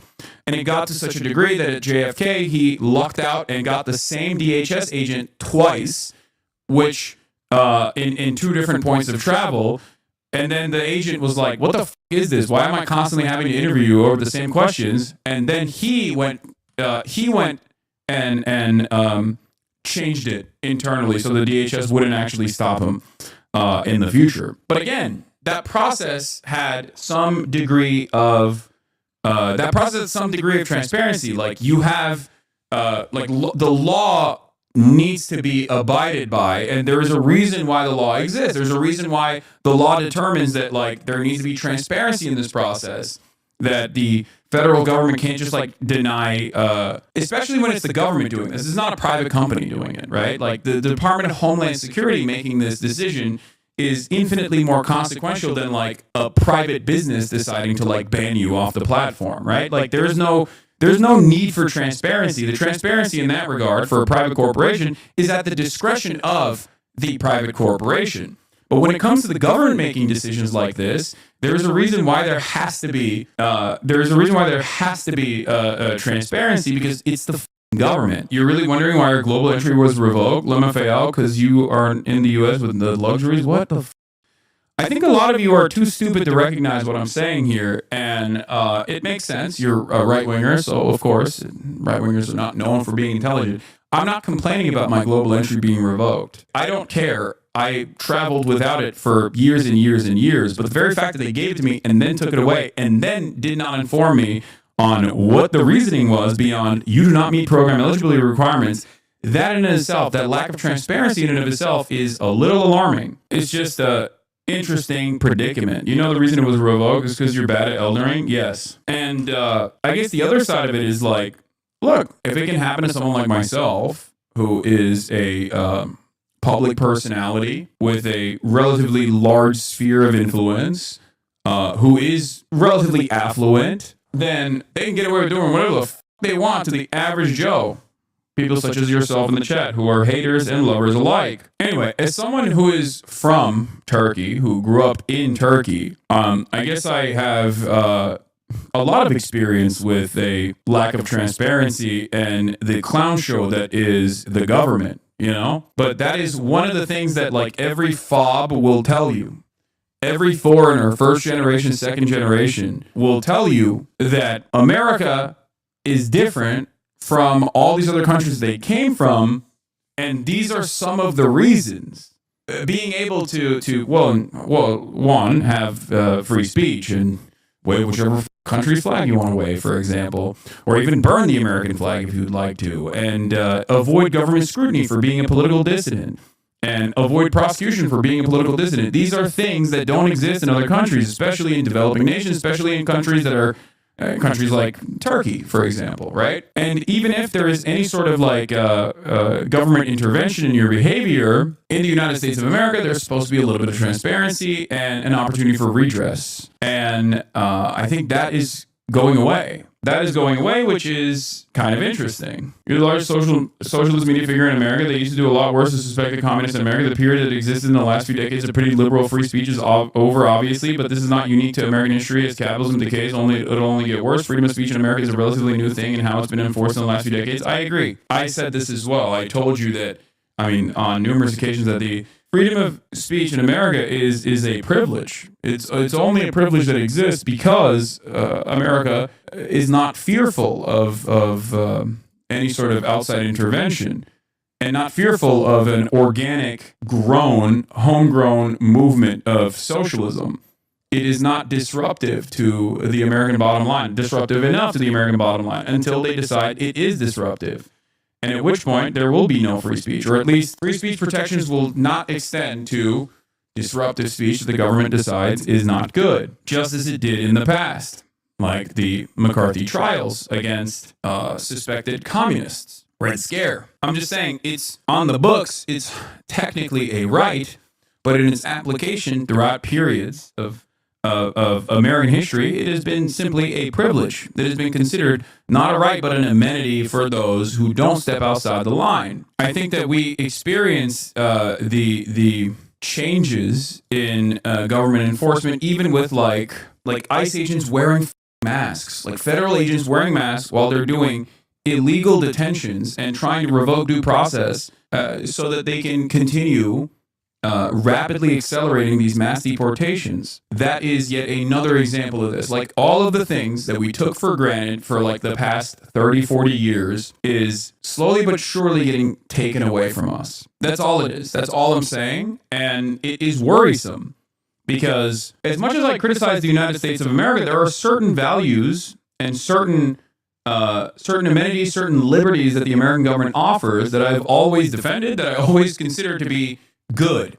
There are aspects of liberalism and values that liberalism is supposed to maintain that I think are great. Some parts of our legal system I think are pretty solid. The example of the big three that I always talk about is obviously free speech, even though there have been times when America has not been so defensive of that right unconditionally. The other one, of course, is due process. And last but not least, perhaps the most significant aspect of American identity and American, the most significant aspect that is positive of America is its diversity. And it's ironic that the Trump administration is not offering any new amenities or anything good to the American population and simply removing those last big three, slowly but surely. Do none of these things exist in Canada? No, they do to a certain degree. When I say America, I'm using a catch-all terminology, but like these are the bastion of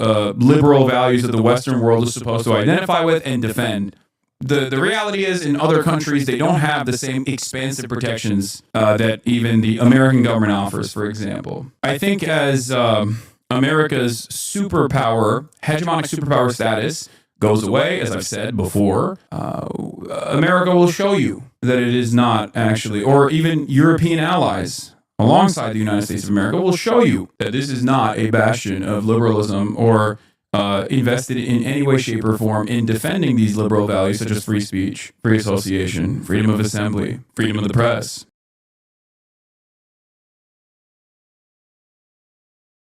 LA's about to start getting lit on fire soon. Yeah, I've been hearing a lot of people talking about this. LAPD is collaborating with ICE. This is outside of Ambience Factory. Another clear example of LAPD and the city of Los Angeles collaborating with ICE, proving that the sanctuary city was always bullshit. Mayor of LA Silence supports this. Apparently, Homeland Security and ICE is raiding a downtown Los Angeles warehouse right now. They've locked the doors and holding the employees inside. This is straight up Gestapo shit. Breaking, the president of California's largest union has been detained during an ICE raid. The SEIU California president David Huerta injured, detained at ICE raid in Los Angeles. What the Mayor Karen Bass says we will not stand for this. This morning we received reports of federal immigration enforcement actions in multiple locations in Los Angeles. The mayor of a proud city of immigrants who always contributes to the city in so many ways. I am deeply angered by what has taken place. Okay, why the did the LAPD also do a perimeter outside of the ICE enforcement action? Like...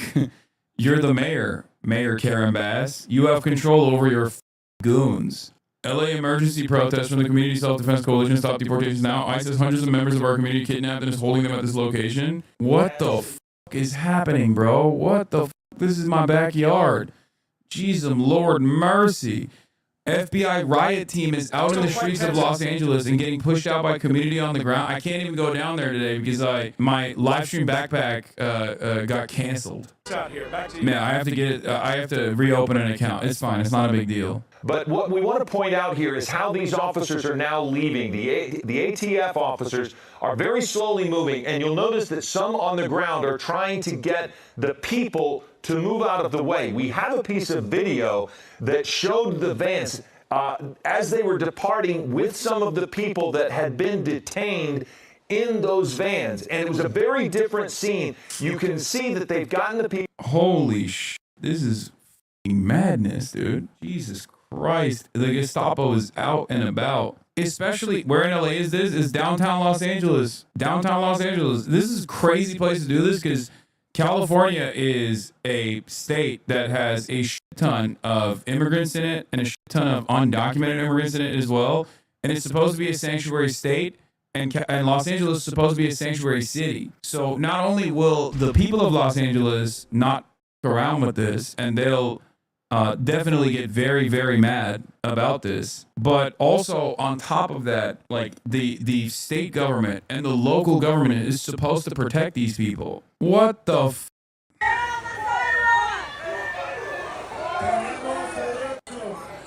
Stay on the sidewalk, please. Stay on the sidewalk.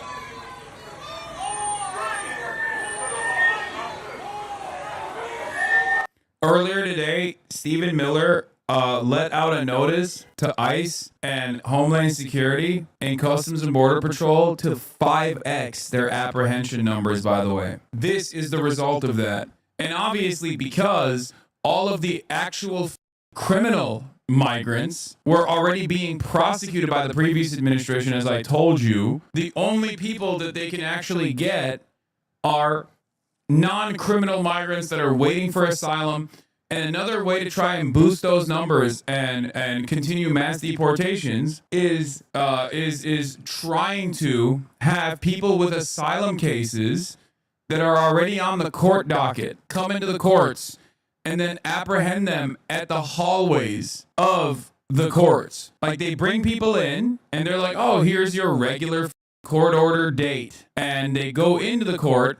They talk to the judge, they walk outside, and they get apprehended. They're honeypotting people who are lawfully cooperating with the federal government. They did this with Mohsen Mahdawi as well, if you remember, where he was a green card holder who went into a naturalization ceremony where they fucking kidnapped him. So he wasn't even like an undocumented migrant and an asylum seeker with like the proper documentation waiting for his application to be fulfilled, which again is legal. This kind of enforcement is not done to stop crime, is my argument, is my point. This kind of enforcement is done specifically to engage in a white nativist, anti-immigrant propaganda operation. This is, one, federal overreach of epic magnitude, going into a sanctuary state and going into a sanctuary city where no one in California, people in California yell about the crime all the time, but no one in California talks about undocumented migrants. People in California do not point to undocumented migrants and say, this is insane, we have to do something about it. As a matter of fact, it's one of the greatest examples that I always use all the time. Like people will make a big fuss about undocumented migrants in Texas, but there's more undocumented migrants in the state of California, and yet no one ever complains about it because it is a part of our communities. Undocumented and documented migrants are a big part of our community. It is a part of the social fabric in Los Angeles. It's a social fabric and a part of the California culture. They are workers that pay taxes. They're just trying to make a living. They're not doing anything to anyone. They're not, they're not disrupting anything. And yet now the federal government has decided that they're going to do this anyway. And here we are, a tremendous amount of resistance and a tremendous amount of resentment born out of this kind of illegal enforcement, this ridiculous action. Our leadership needs to step in. This is the reason why people vote Democrat, to step in times like this, so that there are sanctuary city protections. It is ridiculous. The fact that Los Angeles Police Department was offering cover for ICE and federal law enforcement to engage in this dragnet operation at a fucking warehouse is completely unacceptable. I can't believe it. Like this is pure and utter fascism in full display. Make up a fake problem. Undocumented migrants are responsible for crime.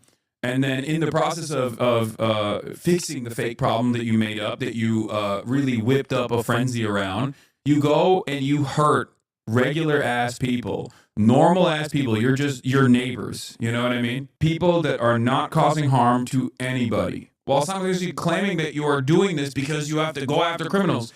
Okay, why are you deporting 4-year-old cancer patients then? Why are you deporting mothers? Why are you going to a warehouse where people are working during the workday to do a dragnet operation and apprehend as many people as you possibly can? Why? Are those the criminals? And it's not happening for any good reason other than the fact that the Republicans have successfully dehumanized entire swaths of the American population. Make no mistake, a lot of these dudes that they're apprehending are already either A, waiting for their court date, and they have the legal allowance to be inside of U.S. borders. They are simply waiting for their court date so they can get processed or have actual visas, temporary work orders. They are allowed to be here. They're allowed to work. It's the administration that magically removes that dial or turns it in the other direction and says, nah, you're illegal now. You're an illegal alien. We have revoked your protection. Do you understand? When someone says illegal alien, there is an image in the back of people's minds, a racist one for the most part. This idea that like some MS-13 tatted up gang member secretly hopped over the border, right? And came in with a bunch of drugs, maybe like kidnapped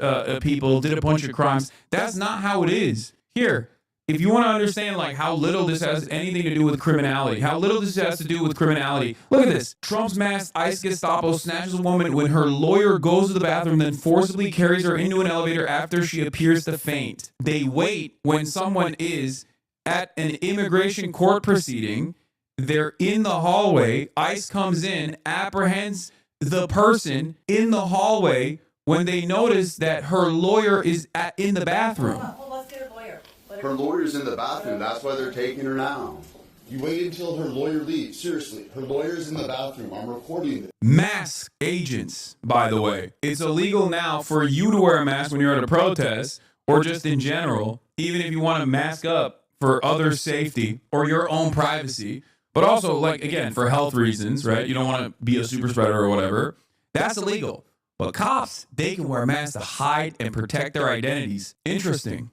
Public servants wearing masks to hide their identities. Why has this become such a common meta, you think? It's become a common meta because they know what they're doing. They know what they're doing is Nazi shit. They know that there is going to be repercussions for this kind of behavior. It should be illegal for the cops to wear masks while they're in the process of doing cop shit. We pay these people salaries. What do you mean? They get to just like apprehend people at their court proceedings. Her lawyer's in the bathroom. Hey, Kate, they're taking your client. Kate, they're taking your client. She's fainting, Kate. She's a female. Yes, you're allowed to go in the bathroom. Dude, she's fainting on the hallway. Wait till get medical. No. You can't. You want a medical? You can't transport her. You need to leave her. Get medical services. Come on. No. Hey, you can't. This can lead to random ass people pretending to be cops. It already has. A bunch of white supremacists have also been deputized, according to eyewitness testimony so far in other parts of the country. They don't have enough manpower to do this kind of shit to begin with the police force that already exists. Even though the police force that already exists is pretty fucking large, trying to do mass deportations of 20 million people, Gestapo style, like Nazi Germany style, requires an endless amount of support. They have to deputize people or use the military or use the National Guard. That's what the federal government is trying to do. You can't manhandle her into an elevator. You're manhandling her into an elevator. You're manhandling her into an elevator, dude. Her lawyer's in the bathroom. Is there someone that knows the legal ramifications of intervening on this? Oh, there is nothing. I mean, you will also go to jail. They'll probably release you or you'll get obstruction of justice charges. The only way to stop this is with overwhelming numbers. When there are like a lot of people, like too many people, and the cops feel unsafe, I guess, to conduct their activities like this, only then have I ever seen police officers back away. There are images from Minneapolis and even parts of San Diego, or even what you're seeing right now. This kind of mobilization, like mass community mobilization, protecting one another when our institutions won't protect us, is the only way to disrupt these sorts of illegal and unjustifiable, unconscionable acts that the federal government is entertaining and engaging in. And of course, given the way that this administration is actively trying to criminalize speech, I'm certain that even me saying this one day could be presented as illegal. Oh, Hassan is urging people to do something illegal. It's like, no, People have a right to engage in civil disobedience, and there are unjustifiable acts that the state engages in that people have every right to resist against. If you look at our history with chattel slavery and the defense of chattel slavery, if you look at our history with the civil rights struggle, and you understand that brave individuals that found these actions, these legal actions by the state to be unconscionable, and took matters into their own hands and protested against these kinds of actions and disrupted these kinds of illegal and unjustifiable actions, if you find those people to be in the right historically, then you can understand where we're at right now as well. This is inhumane, right? You're ripping people away from their day-to-day existence for no reason other than the fact that you want them out of the country, right? By lying about their background, saying that they're criminals, and dehumanizing them in the exact same way that Nazis did with Jews, socialists, communists, and using the same process to basically rip them away from their communities, away from their families, away from their loved ones, away from their place of work, because that's what the Nazis did as well. It was a process of denaturalization. Jews were no longer considered citizens of the state after the race laws. Same with socialists and communists that were also sent to these concentration camps. They were considered no longer individuals of the state. They were actively dehumanized against, and then simultaneously, through the legal process, they became non-citizens. And you can do whatever you want to non-citizens in the, at the time. And clearly, that's what this administration is trying to do as well. So even the mechanisms of the state are damn near identical. And I do not think that this will stop with just undocumented migrants. Why do you need fascism in a country like the U.S.? Both parties are already puppets of capitalists. Great question. It's because when both parties are still puppets of capitalists and capital owners, there is still a lot of instability born out of the contradictions worsening. There's still a lot of economic volatility, economic instability, and people get angry, they get restless, and one party, at the very least, has to redirect that attention and redirect that anger and resentment towards more vulnerable populations in an effort to keep things going. Because if people don't actually decide that undocumented migrants or like trans people or all these like vulnerable defenseless populations are actually responsible for all the awful things that they're experiencing, they might actually catch wind of who is really responsible for the destruction of their living standards. It's that simple. Like, you might ask yourself that same exact question with Nazi Germany. Why did they do this?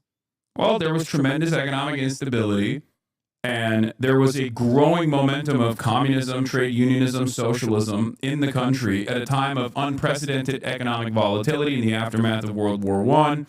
And the damage that caused.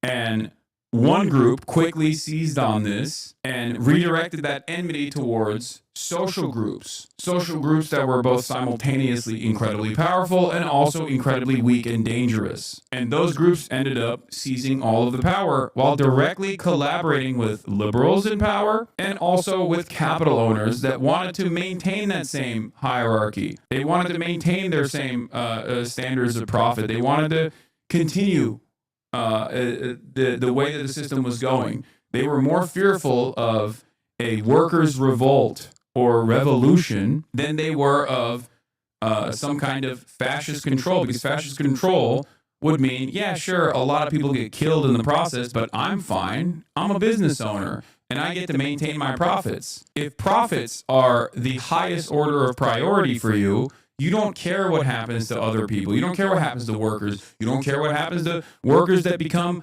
non-citizens in the process, as long as those workers don't actually eat away at your profit margins. One reason people in the U.S. don't see fascism creeping is because they can't imagine that something this bad could happen here. Denial is a powerful thing until it's too late. I think that plays a role in this for sure. There's also a lot of people who just simply are like, American entitlement, American exceptionalism, American individualism are such powerful forces, such powerful cultural forces in this country that a lot of people genuinely don't understand how this will inevitably impact them. Even for selfish reasons, even if you can't recognize the humanity of these people being ripped apart, you can at the very least recognize that, like, when this kind of instability takes root, who's going to pick the fruit? You can think about it in an incredibly selfish way like that. But even then, Americans have no capacity to recognize that, right? Because they're too stupid. But then also, in the long term, these kinds of violent enforcement actions will inevitably creep its way into your life as well. It will happen to someone that you love, a neighbor, an immediate family member, a loved one. This is an unstoppable force. It does not go away. Fascism is like a ticking time bomb where you either try to stop it dead in its tracks at its inception, or once enough instability and enough violence has taken root in society that the dam breaks and everyone engages in popular mobilization. And the problem is, the longer you wait to stop these kinds of actions, to stop fascism from growing, the harder it will be to resist against it, and the death toll will be far larger. Civil disobedience and protests are the actual most peaceful ways of resisting against these kind of fascist actions. Violence in retaliation against this sort of thing is inevitable. When it reaches a certain boiling point, people are inevitably going to say, "Well, fuck you. You've killed my family, or you've arrested and sent a loved one to a slave labor colony." That's unacceptable. It will build too much resentment. In America, the mechanism of control has always been commodity consumption, and also the pressure valve of the 2-year period of the democratic process. The idea that you have a say, the idea that your voice matters, the idea that like you can actually enact marginal change by voting for one party over the next. But when people recognize that that pressure valve is not real, it's just aesthetic, and that authoritarianism, which is something that Americans don't actually like, when it's directed like this, when it's directional in this way, when Gestapo time takes place, when it's happening in broad daylight, then people will inevitably take up action against these sorts of government interventions. Lindsay, thank you. And from the ground to the air, let's go to Gil Labus over downtown LA in Sky 5. If the Democrats don't actually even do a little bit of the bare minimum protections for its constituents here, there is no reason for them to exist. It's completely over. This is, I know I've said this already time and time again, and I will probably repeat myself quite frequently, but fascism is here. And I don't mean like, oh, you say everything is fascism. Like, this is the historic fascist policies that we know and we dislike. We have seen it. We have seen this happen throughout history. This is the moment of truth. Do liberals completely capitulate? Which I think they are. They have so far. But we've officially crossed the Rubicon, and we're now at an impasse. Does the administration get away with it? Or do they get away with it with at least ample resistance from the Democrats, like protections from the Democrats?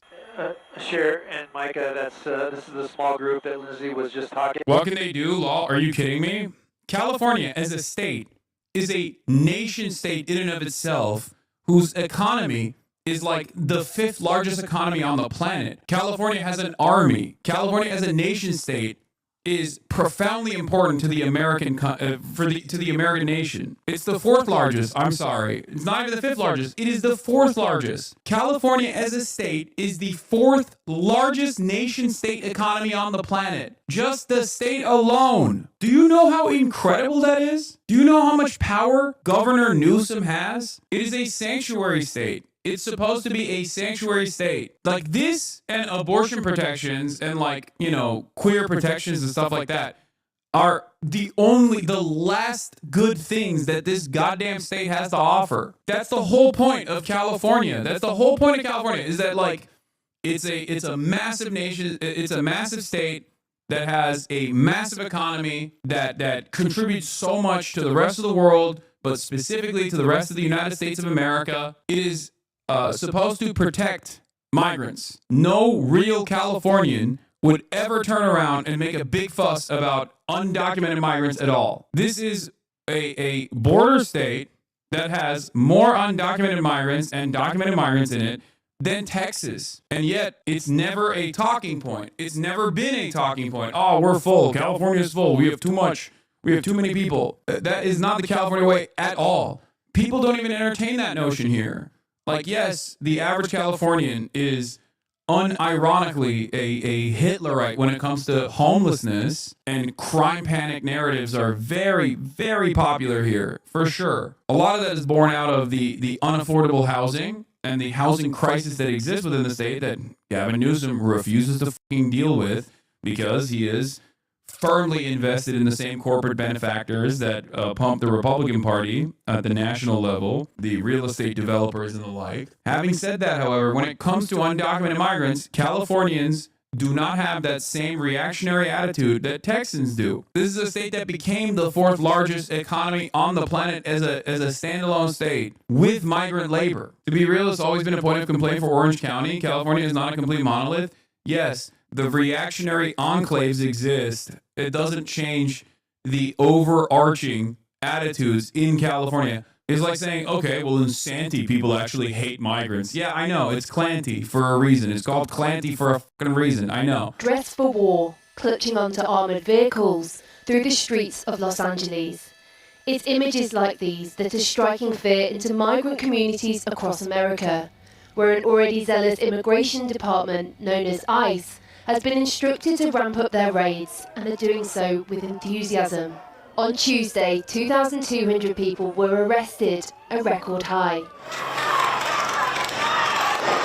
Protests against the treatment of migrants took place outside detention centres, with one gathering turning violent. Elsewhere, demonstrators criticised the arbitrary nature of the arrests.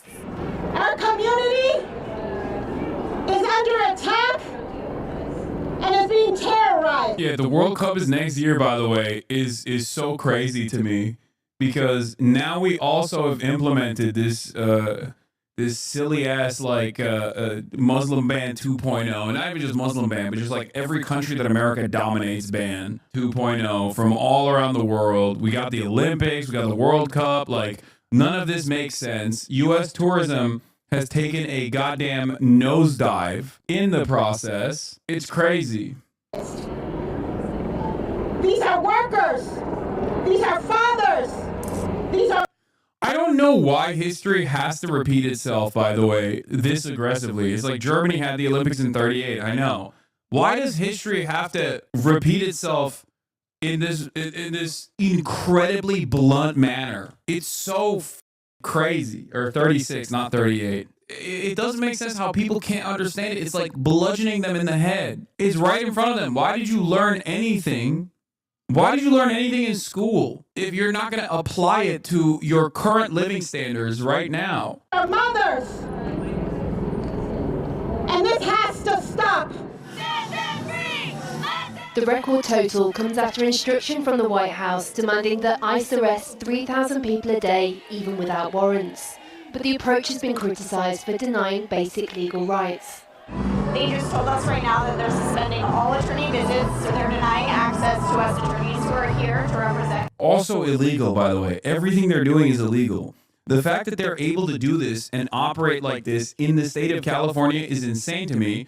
You are the state of California. Use the National Guard against the ICE agents, if that's what it takes, to force the lawyers to go in to these facilities.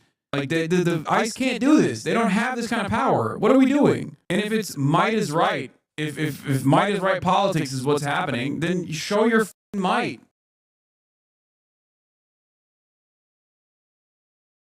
Again, every bit of news which comes out of Hamas, of Gaza, is controlled by... Hamas. I mean Gaza. I mean Hamas. By the terrorist organization. There have been many, I can read... So we can't be trusted, is what you're saying? No, I'm not. I'm saying that you need to verify. Do your jobs, media. David, we are not preventing Gazans from accessing... As you know, David, as you and I have spoken about before, we would love to verify this, but international journalists are not allowed into Gaza, are they? Why not? In Gaza this morning, food distribution is on hold after several days of... Israel's like, oh, you won't let us kill people in the process of aid distribution? Well, I guess we got to go back to the drawing board. No aid for anybody. Once again, all of this completely manufactured crisis that Israel is designing could change if they just let the fucking aid freely go into the Strip, the aid that is waiting at Israeli checkpoints right now. There is already a distribution mechanism. Israel is not allowing said distribution mechanism into the Strip. Israel wants to control the aid distribution and use it and weaponize it. Israel wants to weaponize the aid distribution to the starving population that it itself starved for months at this point, to continue to ethnically cleanse the population, to continue to kill people that are in the process of trying to receive aid. Violence. Dozens have been killed allegedly by Israeli forces while trying to pick up food as a designated checkpoint. The cutoff follows another round of deadly airstrikes in Gaza. Imtiaz Tayeb reports. As CBS News team was there as Palestinians rushed to rescue the survivors of an Israeli strike on a destroyed bank in Gaza City where families had been sheltering. At least 7 people were killed and dozens injured, according to first responders. The attack followed an announcement by the U.S. and Israel-backed Gaza Humanitarian Foundation's decision to halt operations following 3 consecutive days of mass shootings. I can't believe it. I'm seeing Eye on Palestine Instagram account posts on CBS Mornings. Wow. What the is going on? What an incredible change. Where was this since October 8th? This is eyewitness phone camera footage that mainstream media has denied using. Near its southern aid distribution hub in order to, quote, enhance security measures. GHF, which is staffed with heavily armed American private security contractors, did not exist up until a few months ago. But one of its affiliates, Safe Reach Solutions, which employs several of the contractors, has a publicly available address in Israel.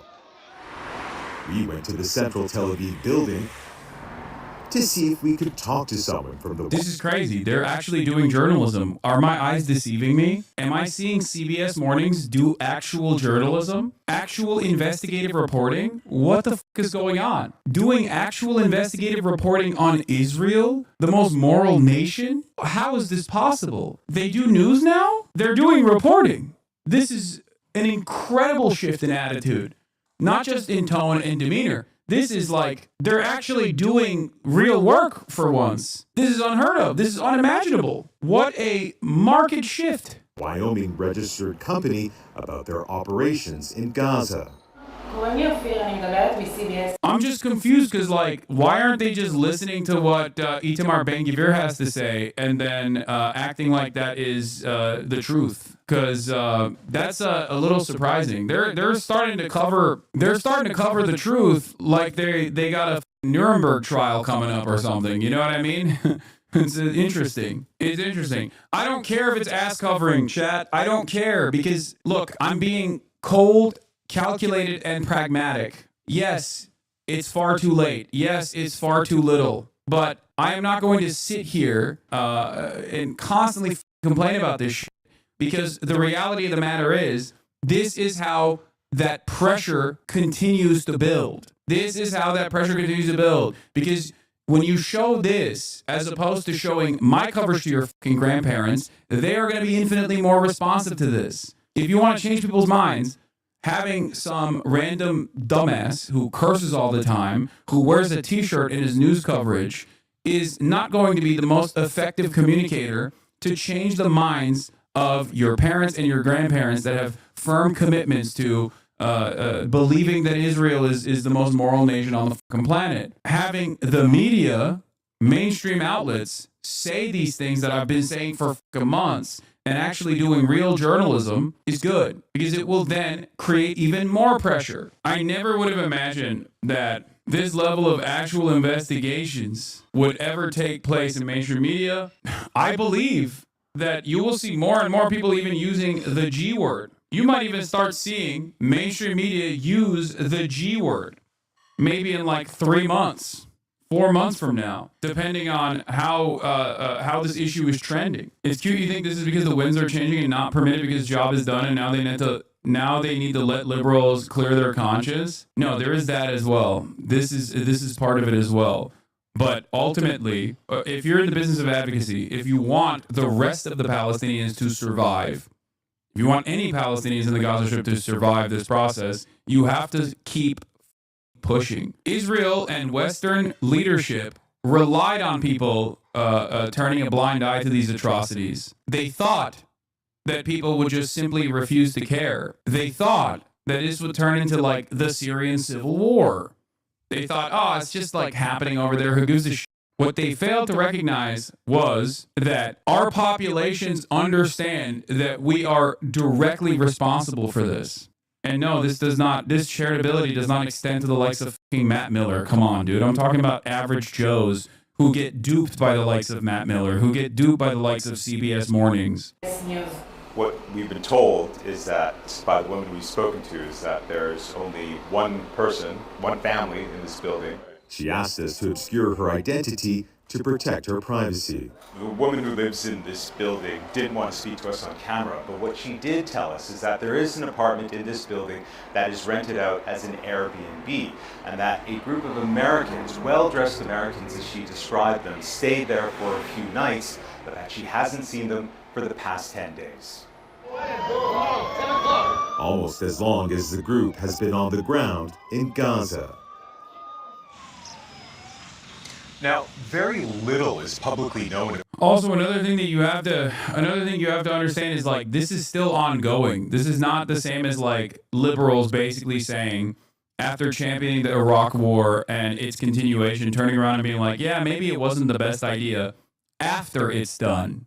This is still an ongoing issue, and therefore it's still an ongoing ethnic cleansing campaign, and therefore you need every fucking ally you can get. Many of you are late to the game. This has been an ongoing atrocity for 77 years. Do I ever sit here and tell you how late to the game you were as opposed to someone like myself? No, a lot of you learned about this process recently as opposed to Palestinians who have been advocating for their own emancipation for a very long time, or even someone like myself who has been a advocate for Palestinian emancipation for the past 10 fucking years, 12 years at this point. Because it's not about being right. It's not about gatekeeping progress. It's not about gatekeeping progress. It's about literally bringing as many people as you possibly can to your cause, with the hopes that eventually you can change the tide. You can make it so that there is so much pressure to support Israel that even the American government has to recalculate their priorities.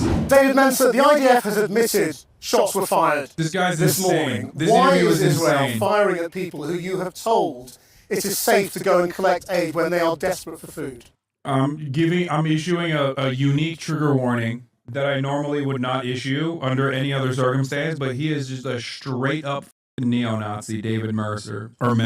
First things first, Christian, we're trying to divorce Hamas from the aid distribution system because Hamas were taking the aid, profiting the aid. You know, they were charging poor, hungry Gazans to get... Brother, what would they be able to do? Like, let's say that's the case. Let's walk through this. First of all, there's no evidence for it. But, like, what are they going to do with the money? Is there a fucking merchant in the tunnels that you can go to and you just go, here's the money I got that I stole from the fucking Palestinian civilian population. Give me rocket launchers now? Like, where do they go? An NPC vendor? Do they have a fucking Walmart? Like, where?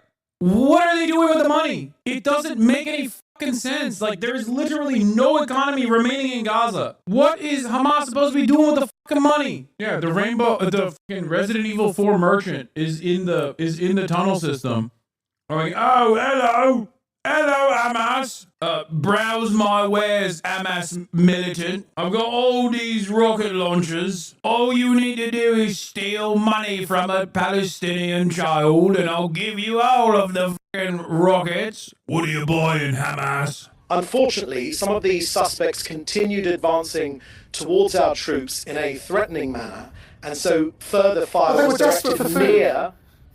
No, where there are people desperate for food, we want them to get their food. That's the whole point.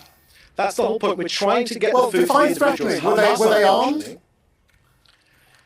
The IDF will be able to answer that question directly, but let me tell you, our intention is to get as much food to ordinary Gazans. In the video of the incident on Sunday, the IDF have already released that video, and it showed as clear as daylight. That's a totally separate incident, David. Right. Well, but this is very, very important to put this into context. That's a totally separate incident in a different place. No, it's not. And there's no evidence that was even Hamas. 2 days before. It's 2 days before, and these are Hamas gunmen. They're not. They were your gunmen. They were gunmen, as I've detailed, that are working directly with the Israeli occupying force, that are ISIS affiliate militants and criminal elements in the region that get to operate within the Israeli created red zones suspiciously without ever getting shot by any of these quadcopters, including in the goddamn drone footage that they're posting. The entire reason why they do this is so they can literally post that drone footage and be like, well, see, Hamas was doing it. Let's keep it to what happened this morning. Was anybody armed? Did anybody fire at the IDF? We can't separate the two. We can't separate the two. Now, the IDF said they were advancing in a threatening manner, and obviously they felt their lives were under threat. The IDF operates under international law, not Channel 4 law, international law.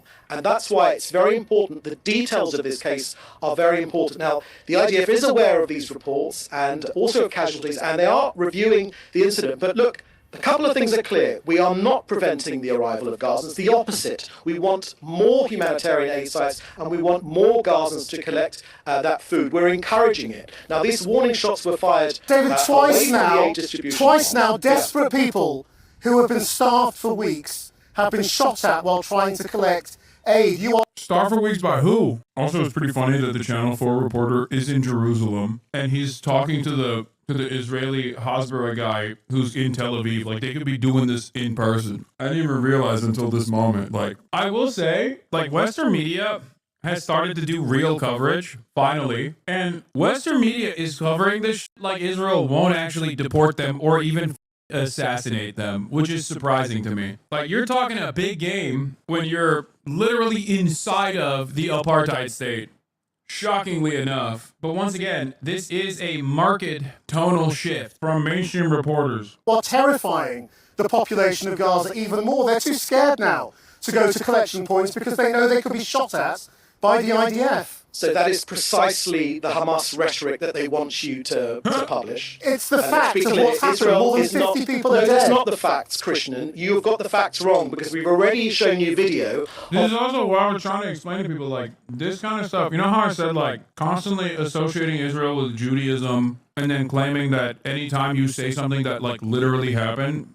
someone goes, oh, that's blood libel, is basically having the unintentional opposite effect of people not going, oh my God, I should stop saying the truth now. But instead, it makes people go, okay, well, I guess I'm doing blood libel, and maybe you were lying about blood libel, right? Creating anti-Semitic opinions. The other impact of this is that when you constantly associate the entire planet with Hamas, and you do it over and over again, as you are so openly the far greater evil in this process, doing a fucking genocide, right? Eventually, you're pushing people to negatively polarize against Israel so hard that they start backing Hamas. The very fact that any number of polls conducted in the United States of America have anything beyond like 9% support for an internationally recognized terror group that is comprised of Muslims in a nation state like the United States of America, where like we basically breed Islamophobia. Anything beyond like maximum 9% is insane to me. And now we're talking about like 25%. Now we're talking about even higher percentages of people saying openly, under the Trump administration, where you could possibly even go to jail for saying you support Hamas, motherfuckers are actively telling people in polls that they support Hamas against Israel. What do you think was going to happen? There was that one Harvard Harris poll that was conducted that had 43% support for Hamas. 43% support amongst young Americans. That is actually insane. Like, the fact that people are that tuned in to Israel's violence here is crazy. Once again, just like with the blood libel, just like with the consistent, you're being anti-Semitic if you say Israel's killing children when it very clearly is killing children. You have negatively polarized people against your position, and now you have negatively polarized people against militant resistance against the apartheid state conducting a genocide when Americans historically have insane levels of unfavorability towards even Americans that also disrupt the pre-existing social pecking order in the United States of America. Like Martin Luther King, a figure that was whitewashed in perpetuity, at the time of his assassination, had a 67% disapproval rating, okay, by Americans. Americans don't like anybody that rocks the fucking boat. But Israel has rocked the boat so spectacularly in broad daylight due to all of the tremendous amount of positive media coverage that it has enjoyed over the course of the past 77 years of apartheid, that they've basically washed aside the incredibly sophisticated propaganda machine. They've destroyed it. Billions of dollars spent to make people think that Israel is the most moral nation on the planet, the most only democracy in the Middle East, all this fucking ridiculous nonsense.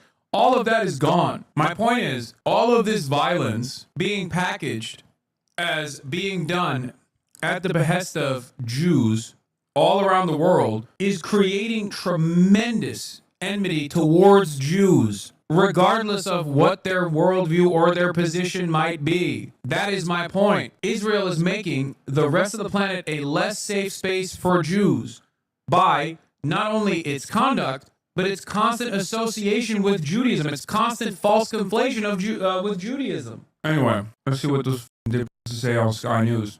In the air, and still some of these suspects continued to advance towards the troops in a threatening manner. Still, further fire was directed close to them, but not to them, but they continued their advance. So we know very well about this report, but I must tell you again that we have released verifiable footage of Hamas gunmen themselves firing at Gaza. David, the footage that you just alluded to from the incident. I never in my life would have thought Sky News would be doing real-time pushback. Is this real? For months on end, when an Israeli official went on Western media, it was whatever I say goes. The sad reality is that even these efforts were hindered by Hamas, who started firing at the convoys and at Israeli troops in that area, and then unfortunately that humanitarian window was eventually closed. And we have, for 2 days in a row, facilitated safe access and safe transit of Palestinian civilians. I understand it is underreported because perhaps it doesn't go according to the narrative, but we are trying to get civilians out of the battlefield. And that's why I'm trying to ask to get that clarification. All of a sudden, almost overnight, well, not overnight, but in the past couple of weeks, people are actively going, yeah, no, the footage that you sent in is actually not from that incident. And it seems that forensic analysts have figured out that those weren't Hamas militants at all. They were actually criminal elements. The incident on Sunday is disputed. It was not of the I don't think it's disputed at all. Humanitarian Foundation side. No, I don't agree with you. I don't think it's disputed at all. Probably disputed by people that want to maintain control of aid distribution. Yeah, which is, of course, the United Nations. But we're not going to have that anymore because let's talk about this incident on Tuesday. Okay, David, talk about this incident on Tuesday. 27 people killed. You say there was a threat. Did they have weapons? Well, you'll have to ask the IDF for the specifics. I'm asking you. You're here to speak. Right, and I'll tell you that the IDF is not preventing the arrival of Gazans at humanitarian. That was not my question, David, as you well know. Did they have weapons, David? It's precisely the opposite. We are encouraging it. Now, the warning shots were fired away from the aid distribution point in response to the threat perceived by IDF troops. Now, we are facilitating, using this independent operation of this NGO, the Gaza Humanitarian Foundation, specifically precisely to ensure that aid reaches civilians and not Hamas. Yeah. I don't understand how at this point they don't have like better propaganda. Is it arrogance? Is it pure arrogance where it's like, oh, we've gotten away with this for so long, we don't need to do anything? Or is it simply like the overwhelming number of war crimes that they commit on a daily clip that it's virtually impossible for them to find better propaganda? I've been covering this for years. And I feel like possibly due to the overwhelming number of people who are even remotely invested in this, being like super pro-Israel, in the past, whenever I would talk about like Israel striking a journalist or Israel striking the Associated Press building or, you know, Israel doing another siege, right? Like whenever I used to talk about stuff like this, I felt like there was so much more sophisticated propaganda that from the Israeli side, or maybe it was because the overwhelming majority of information coming out immediately was discarded. Like the information coming out of the Palestinian side was like completely discarded, and a lot of the counter narratives were pushed by the only people that were invested in Israel, which was of course people who were pro-Israel and right-wing think tanks and I guess they relied too much on people not recognizing the humanity of Palestinians or even recognizing Israel's violence at all. Been many occasions of Hamas lying to international media, and unfortunately, international media repeating those lies, and that very often leads to repeating lies, David. Well, I'm putting the questions to you, and as you well know, in recent weeks we have spoken to Hamas about this. This 27 that were killed, 3 children were killed, 2 women. Were they a threat as well? Again, every bit of news which comes out of Hamas, of Gaza, is controlled by... Hamas. I mean Gaza. I mean Hamas. The terrorist organization. There have been many, I can read... So we can't be trusted, is what you're saying?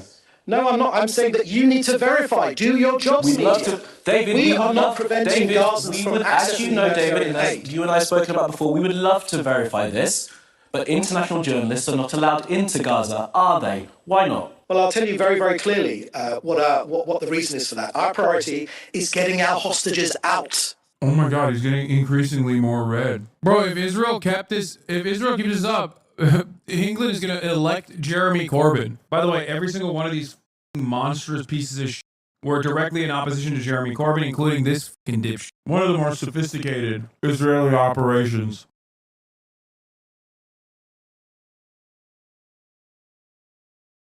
Discussing abomination, Musk blasts Trump's agenda bill. On Capitol Hill, Donald Trump's agenda, the big, beautiful bill, is facing a critical test. Can Republicans make enough changes to get the bill through the Senate without making so many changes that it dies when it goes back to the House? Republican leaders have imposed a July 4th deadline on themselves, so they've given themselves just 1 month to get this bill to the president's desk. And considering just how big the bill is and that it's not quite beautiful enough for all of the Republicans in the Senate, that timeline is, shall we say, ambitious. Already, 4 GOP senators have said they're not on board. Okay. Math is it's so simple, I will do it on television. A half a dozen more Republicans appear to be on the fence here. So why is that? For many of them, it is the budget analysis that says that the bill would cut billions from Medicaid while adding trillions to the national debt. One of these holdouts, the Kentucky Senator Rand Paul. I like that all of the outspoken holdouts are mad, with the exception of Josh Hawley. Josh Hawley is mad because he needs to be a fake populist. And in an effort to be a fake populist, he's like, oh, you're cutting Medicare. I don't like it. But the other guys are mad because it's not cutting enough from the working poor. And Josh Hawley is not even like real mad. He's just like fake concerned. He will gladly vote for that. The rest of them think that the Medicaid cuts are not enough, while adding trillions to the national debt. One of these holdouts, the Kentucky Senator Rand Paul, of course, finds himself at the center of Donald Trump's attention, not always a positive thing. The president writing this online, quote, Rand votes no on everything, but never has any practical or constructive ideas. His ideas are actually crazy. Parentheses, losers, exclamation. He's saying this is a big growth bill. Trump is on abundance. Trump got on the abundance mindset, chat, clearly. Point. End quote. Senator Paul later told reporters that he wants to vote yes on the bill, but. Conservative Republicans vote for this. There is no conservative opposition. They will own it. The debt will be owned by the Republicans. It's no more pointing fingers at the Democrats and saying, oh, they're the big spenders. It'll be all on Republicans' shoulders. Okay, so all of that unfolding this morning through lunchtime. And then comes this afternoon. Elon Musk entered the chat. The now former Doge head taking to his platform, formerly known as Twitter, writing this, quote, I'm sorry, but I just can't stand it anymore. This massive, outrageous, pork-filled congressional spending bill is a disgusting abomination, he said. Shame on those who voted for it. You know you did wrong. You know it. All right, our panel is here, and we're also joined by CNN's Manu Raja, who's Elon is another outsider who thinks it's too much spending. Live for us on Capitol Hill. Manu, Elon Musk is not the first person to present the content in that post about a bill that adds trillions of dollars to the national debt.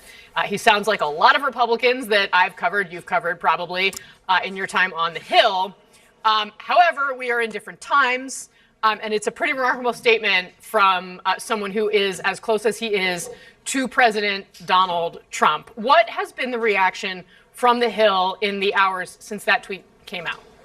It's completely scrambled the politics up here. Democrats cheering this. Chuck Schumer coming out to his weekly press conference touting this post by Elon Musk. Hakeem Jeffries, a Democratic leader, doing the same thing. Republicans, on the other hand, pushing back, including the Speaker of the House, Mike Johnson, who I caught up with in the immediate aftermath of that post. He told me that he has spoken at length with Musk yesterday, and he said that he had tried to explain to Musk the virtues of the bill, and he also suggested that Musk perhaps could be driven in part by his opposition because the bill would call for the elimination of certain tax incentives for electric vehicles. And of course, Elon Musk owns Tesla.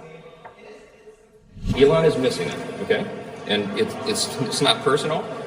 I know that the EV mandate, very important to him, that is going away because the government should not be subsidizing these things. But for him to come out and pan the whole bill is hell yeah, baby, fight. Fight, baby, fight. The EV mandate is going away. Why is the government subsidizing electric vehicles? To me, just very disappointing, very surprising. All of a sudden, they are reminded of the conflict of interest. No issues there when they let this disgusting monster, this disgusting billionaire, put his grotesque penis in every orifice of the federal regulatory agencies that were in the process of investigating his numerous companies. You know, but now he's like, oh, well, you don't want our big, beautiful bill. I hate this. You're doing a conflict of interest, sir. In light of the conversation I had with him yesterday. And I asked Johnson whether or not he is, in fact, the Democratic Party's brilliant policies unfolding, which is to basically become such a non-issue, such a non-entity that you are left to make Republicans fight amongst themselves over how much of the working poor must die. Is it 2% of the working poor that must be melted for biomatter, or is it 5% of the working poor that must be melted for biomatter? Of course, they will be melted. Make no mistake. Great stuff from the Democrats overall.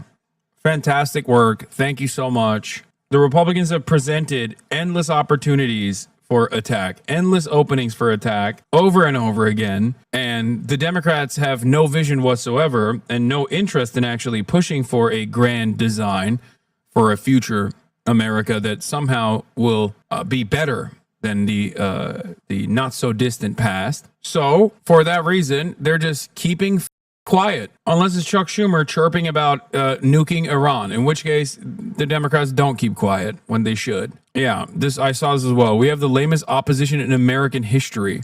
J.D. Vance is right. I can't believe I'm saying this. The lamest guy in the United States of America unironically had a true take about the Democrats. I will never forgive the Democrats for this crime. This is a worse crime than anything that they could have ever contributed to. They do have the lamest opposition in history. And of course, who better to recognize how lame the opposition is than the lamest person in the Republican Party? Real recognize real, and lame recognize lame.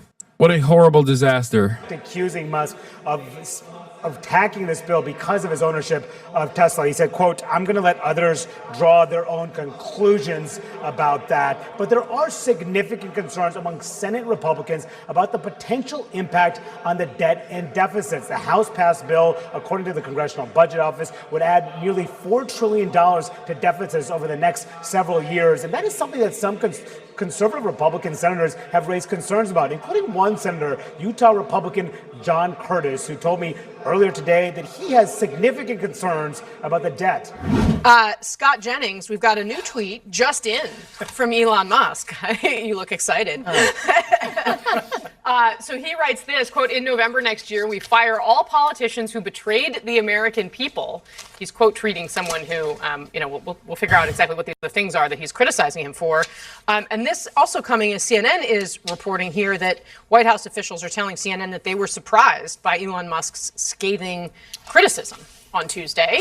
Yes. Were you, Scott Jennings, surprised? And it does seem to scramble the politics. I wasn't surprised because I had spoken to him about what was motivating his service in Washington a few weeks ago, and he told me he's here to try to make America not go bankrupt. I mean, this is on his mind. We have a $36 trillion debt, and he's having a hard time dick eating. He's like, whose dick can I be eating right now? He's like, on the one hand, I'm servile to the interests of billionaires. On the other hand, I'm servile to the interests of Donald Trump. So now that my daddies are fighting, I don't know whose cock to gobble on. It should be on all of our minds. So that's number one. Number two, I don't think that we're done with the bill yet. Poor Scott. Tough choice for him. I mean, as you know, and as the reporting says, lots of changes are going to have to be made in the Senate to get it out of the Senate. And then those will have to be reconciled. The reconciliation will have to be reconciled with the House. And more changes still may come. I guess I want multiple things. I want the president to get his agenda. And the agenda, the core part of this, and the thing that is not negotiable is the extension and making permanent the tax cuts, investment in border security, energy deregulation, the biggest welfare reform in recent history. I mean, these are non-negotiable, I think, to the president because it's what he ran on.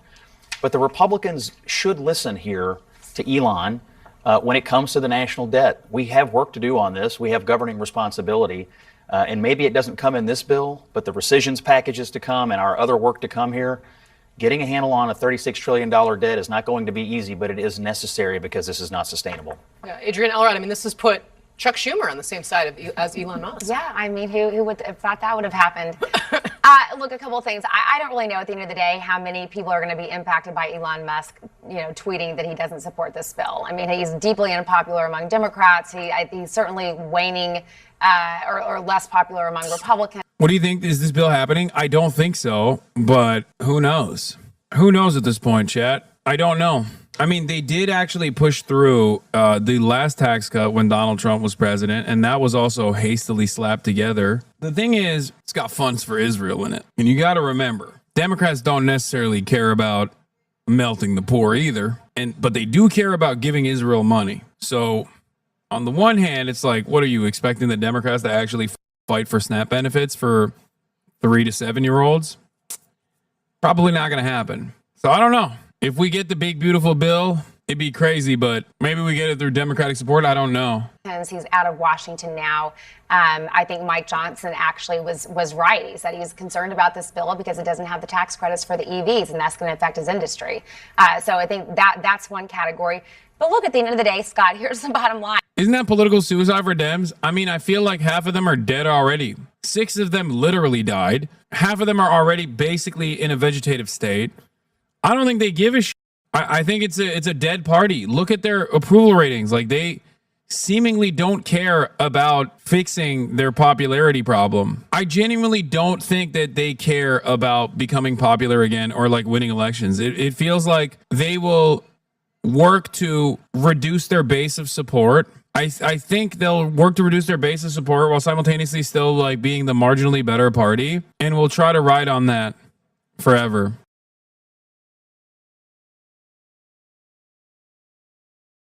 Today, we're going to start talking about Trump's global tariffs being blocked by an American federal judge. A federal court has blocked his tariffs on China and other countries, ruling that the president had overstepped his authority under the law. In April, the president declared a national emergency to impose his so-called reciprocal tariffs on goods from every country that trades with the U.S. without seeking approval from Congress. My fellow Americans, this is Liberation Day. As markets roiled, Trump defiant. I know what the hell I'm doing. But overnight, the federal panel ruling that the law does not authorize the president to use emergency powers to issue tariffs, and that his executive orders exceed any authority granted to the president. The judges appointed by Presidents Reagan, Obama, and Trump also blocking tariffs Trump imposed on China, Mexico, and Canada to combat fentanyl trafficking because they do not deal with the threats described in the president's order. The Trump administration overnight quick to appeal, the White House rebuking the court. I think the court's coming after our big, beautiful boy that simply wanted to molest the money, and stopping his money molestations is really messed up. The judges that have played a role in blocking this so far as I understand, are Reagan judges, Obama judges, which is, of course, lame. Obviously, Obama is a communist, but also Trump appointees. So it's not like these guys are all woke libtards, okay? Down to the Obabe judge. So they're just saying enough is enough. Your money molestation must stop. And it's really messed up. I was thinking about this. As you guys know, I don't entertain conspiracy theories. I do like conspiracy theories. I like analyzing conspiracy theories, but I'm not like a big conspiracy theorist. Having said that, this has played out so perfectly that it almost feels like a psyop to make it seem like if there was ever an opportunity for real trade protectionism, if there was actually a real socialist in charge, that the court system and all of our legal processes will destroy that, because Donald Trump has gone through this in the most idiotic way possible, that it almost feels like we just wanted to make sure that the judicial process could just like eliminate any kind of initiative from the executive office in the future. Of course, while all this is happening, the Trump administration says it will appeal the tariff ruling. This is from yesterday. A reminder to watch this play out in courts and beware the volatility that surrounds it. Also a reminder that rule of law in American court system as a balance is a huge reason investors flock to the U.S. If there's a perceived breakdown with this issue or others, it would mean a breakdown in confidence of inbound investment. An observation: for the past month or so, I've had CEOs and CIOs of major U.S. and international corporations and investment firms pull up lawsuits, including far outside of tariffs, such as Harvard's, with the briefs saved handy on their cell phones. They're watching for fairness at the end of the day to see that the system holds up. I think a lot of people don't understand how important this is. As someone who grew up in Turkey, let me tell you, at the end of the day, you either need to have an incredibly cheap manufacturing base so that you can offer super profits to multinational corporations like China does, or you have to have an incredibly solid, transparent legal structure so that your investments are kept safe. At least there's some sort of legal restitution that you can get. America offers a court system and a functional, I guess, like judicial utopia in comparison to many other countries. The reason why I'm making this comparison with Turkey is because when I was at Bloomberg in Turkey, Bloomberg Habertürk in Turkey, this was one of the things that came up quite frequently when I think this was like the era of privatization for Erdogan. I mean, there's never not been an era of privatization for Erdogan. I remember vividly there was one meeting I went to with like MBA students. The most important thing that they were talking about is like, in order to bring in foreign capital into the country, there needs to be some kind of presence of parity and the presence of fairness, and that when things are done, when business and commerce is done in like very corrupt ways, bribery, or when the government can like seize assets or pick and choose winners in the marketplace aggressively, that actually causes investors to pull out, foreign capital to pull out of the country. If your investments are not protected by at least like some institutions that will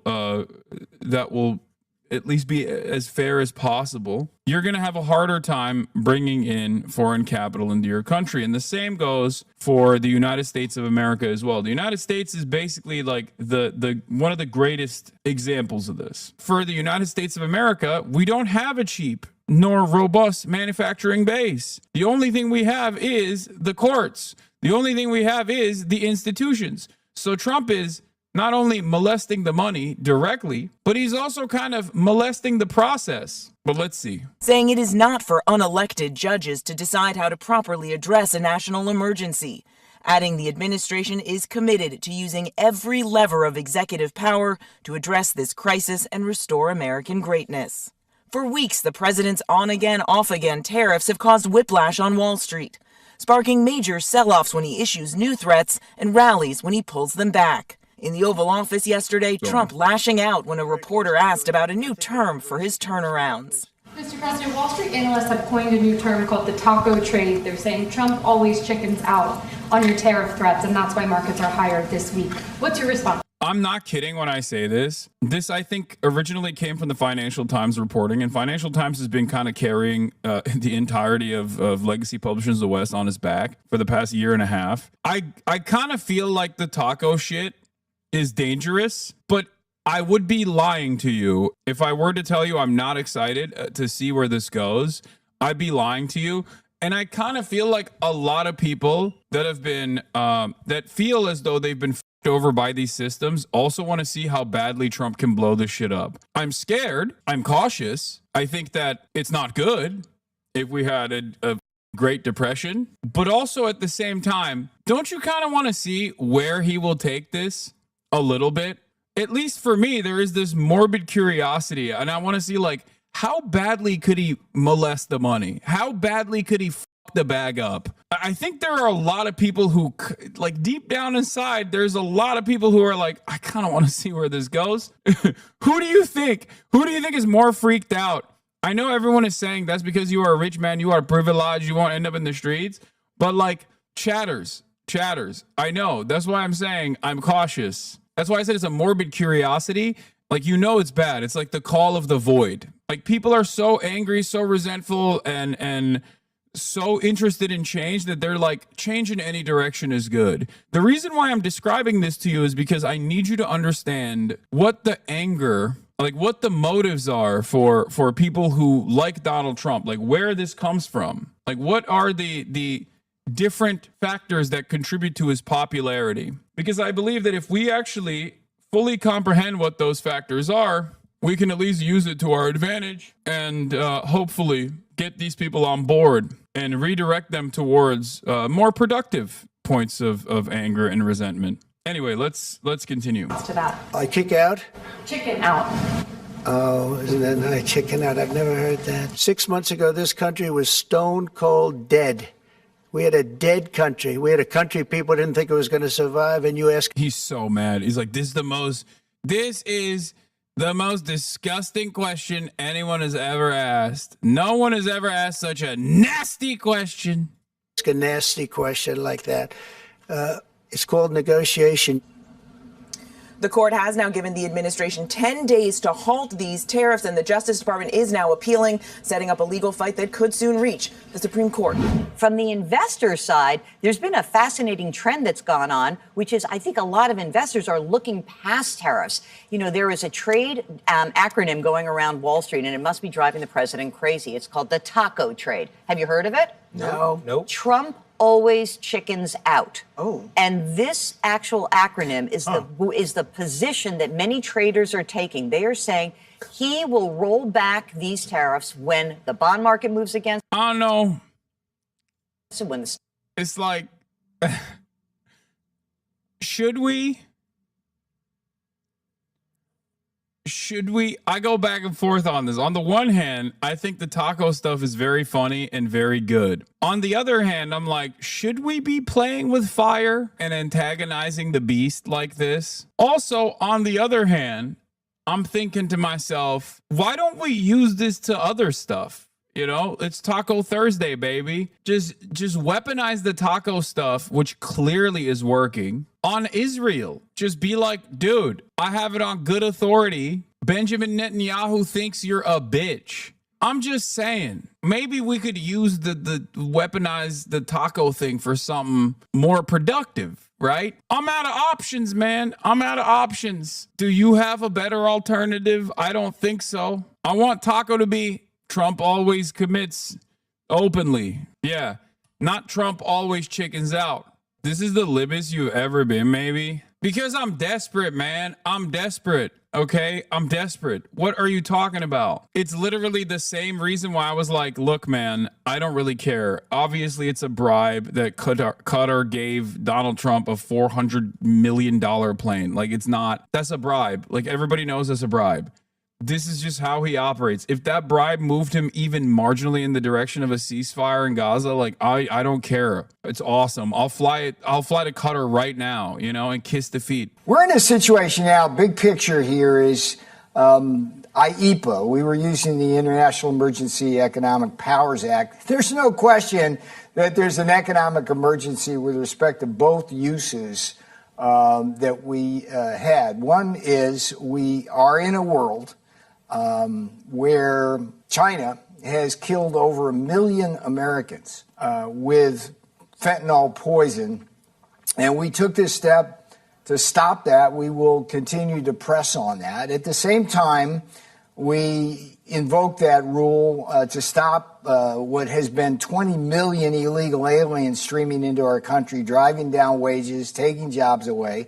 That's an economic emergency. And on top of that, the world continues to steal about $1 trillion a year as measured by the trade deficit. And that's an economic emergency because it's transferring our wealth abroad. So we think we have a strong case. Yes, we will immediately appeal and try to stay the ruling. I want to close my eyes for a moment and imagine, I want to put myself in the shoes of a guy who hears Peter Navarro say this and then believes it. When virtually everything that you can observe is going against everything that these guys say. I want to know what kind of, who is the type of dude that watches and goes, hell yeah, they're doing so many deals, dude. They're doing so many deals. America's on the up and up, dude. Trump brought in $100 gazillion, dude. And you're like, Dad, that's not a real number. You just heard that on television. Who told you this? What is the purpose of all of this? They just lie about everything, all the time, with great frequency. And I guess people kind of believe it. People just believe it. They want to believe it, so they believe it. Interestingly enough, I was scheduled to come on the program today to talk about the bond market and the big, beautiful tax bill. But there is a bridge to. Oh, I love that they're calling it the big, beautiful tax bill. Again, another point for the complete devolution, the complete regression of American political discourse, American politics in general. It's signaled to the dumbest guy you know. Everything that this administration is doing is signaling to the stupidest person you've ever encountered. Incredible, fantastic, phenomenal. And a lot of the hysteria around the big, beautiful tax bill centers on the Congressional Budget Office scoring that bill in a way which says there's going to be a $3.7 trillion addition to America's national debt over the next 10 years. And so, of course, you got to finance that, and that drives interest rates. One might ask, why is this bill supposed to add to the deficit? I don't understand. I thought Republicans cared about the deficit. I thought they were deficit hawks. Oh, that's right. It's because it's a massive wealth transfer. Once again, it is supposed to offer ginormous tax cuts to the wealthiest in American society. And in order to make up for the trillions of dollars in tax cuts, you have to take money away from someone. And that money that they're taking away from people is the working poor. Many of them are in the Trump base, as a matter of fact. Many of them who rely on Medicare, as a matter of fact. 8 to 12 million kicked off of Medicare coverage, SNAP benefits taken away from tens of millions of people with children. Fantastic stuff overall for the working poor. Get back to work and enslave yourselves. You're able-bodied enough is the attitude. Very cool. Very cool to do this, I think, in America. Big, beautiful bill. Gonna be awesome. Can't wait to win and win harder and win more. I'm just so tired of winning. We're going to win so much, you may even get tired of winning. And you'll say, please, please, it's too much winning. We can't take it anymore. Mr. President, it's too much. And I'll say, no, it isn't. We have to keep winning. We have to win more. We're going to win more. We're going to win so much. I love you. Thank you. Thank you. Sorry, Medicaid, not Medicare. Did I say Medicare? People need to wrap their heads around the fact that every day here in America, people die because communist China puts 50-gallon drums full of these chemicals that come over to the Mexican cartels and then are made not just into fentanyl. They use the fentanyl to spike heroin, to spike methamphetamines, to spike ecstasy, and they're even putting it in prescription drugs like Xanax and Valium. And people are dying. It's been over 1 million people, 1 million Americans. And it's an economic emergency because a lot of those people are prime age working force here in America. So this kind of court ruling, the judge, I mean, look, the league. Does anyone believe that the Trump tariff stuff is for fentanyl? I feel like obviously they wanted to do this in a way where they could declare a national emergency so that they could have even more power. Because normally a lot of the tariff stuff, especially if it's directional, especially if it's like industry specific, is usually left up to the executive authority. Congress has historically allowed the executive office, the White House, to make decisions on tariffs. But Donald Trump knows, or at least Donald Trump's advisors know, that he can't make these broad declarative, not industry-wide, but broad declarative tariffs on every single country in the way that he has. Obviously, as the courts also have ruled, you do not have that kind of power. And therefore, he had to find, like, I guess his advisors had to find a devious way to give him this awesome power, this extraordinary power, right? And part of that comes from declaring things a national emergency. If you declare something a national emergency, then the White House has more power than it did prior. So in order to declare something a national emergency, or in order to use the tariffs as a weapon to wield, he basically said, like, oh, this is the fentanyl. It's because of fentanyl. Fentanyl's coming over the border, and that is a national emergency. Too many people are dying because of fentanyl. And then he turned around and said, that's why we're tariffing in Canada. And I feel like when he just did it on Mexico, it was one thing where most people are like, yeah, it is coming from the southern border, even though ironically, a lot of the tariffs are, a lot of the fentanyl is coming from China by way of regular points of entry, okay, through normal routes of commerce, okay? But having said that,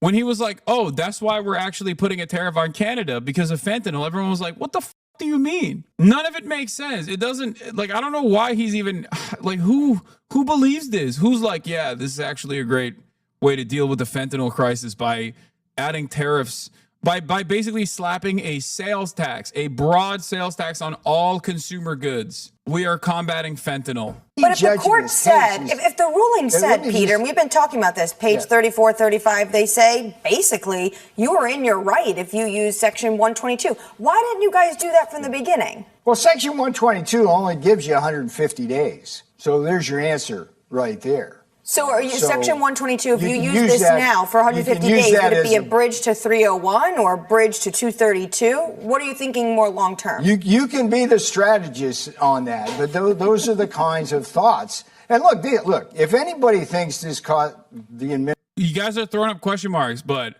again, the president has, by Congress and through precedent, broad powers on directing trade. So the question that they're asking Peter Navarro here is not the wrong one, where it's like, you already have these powers.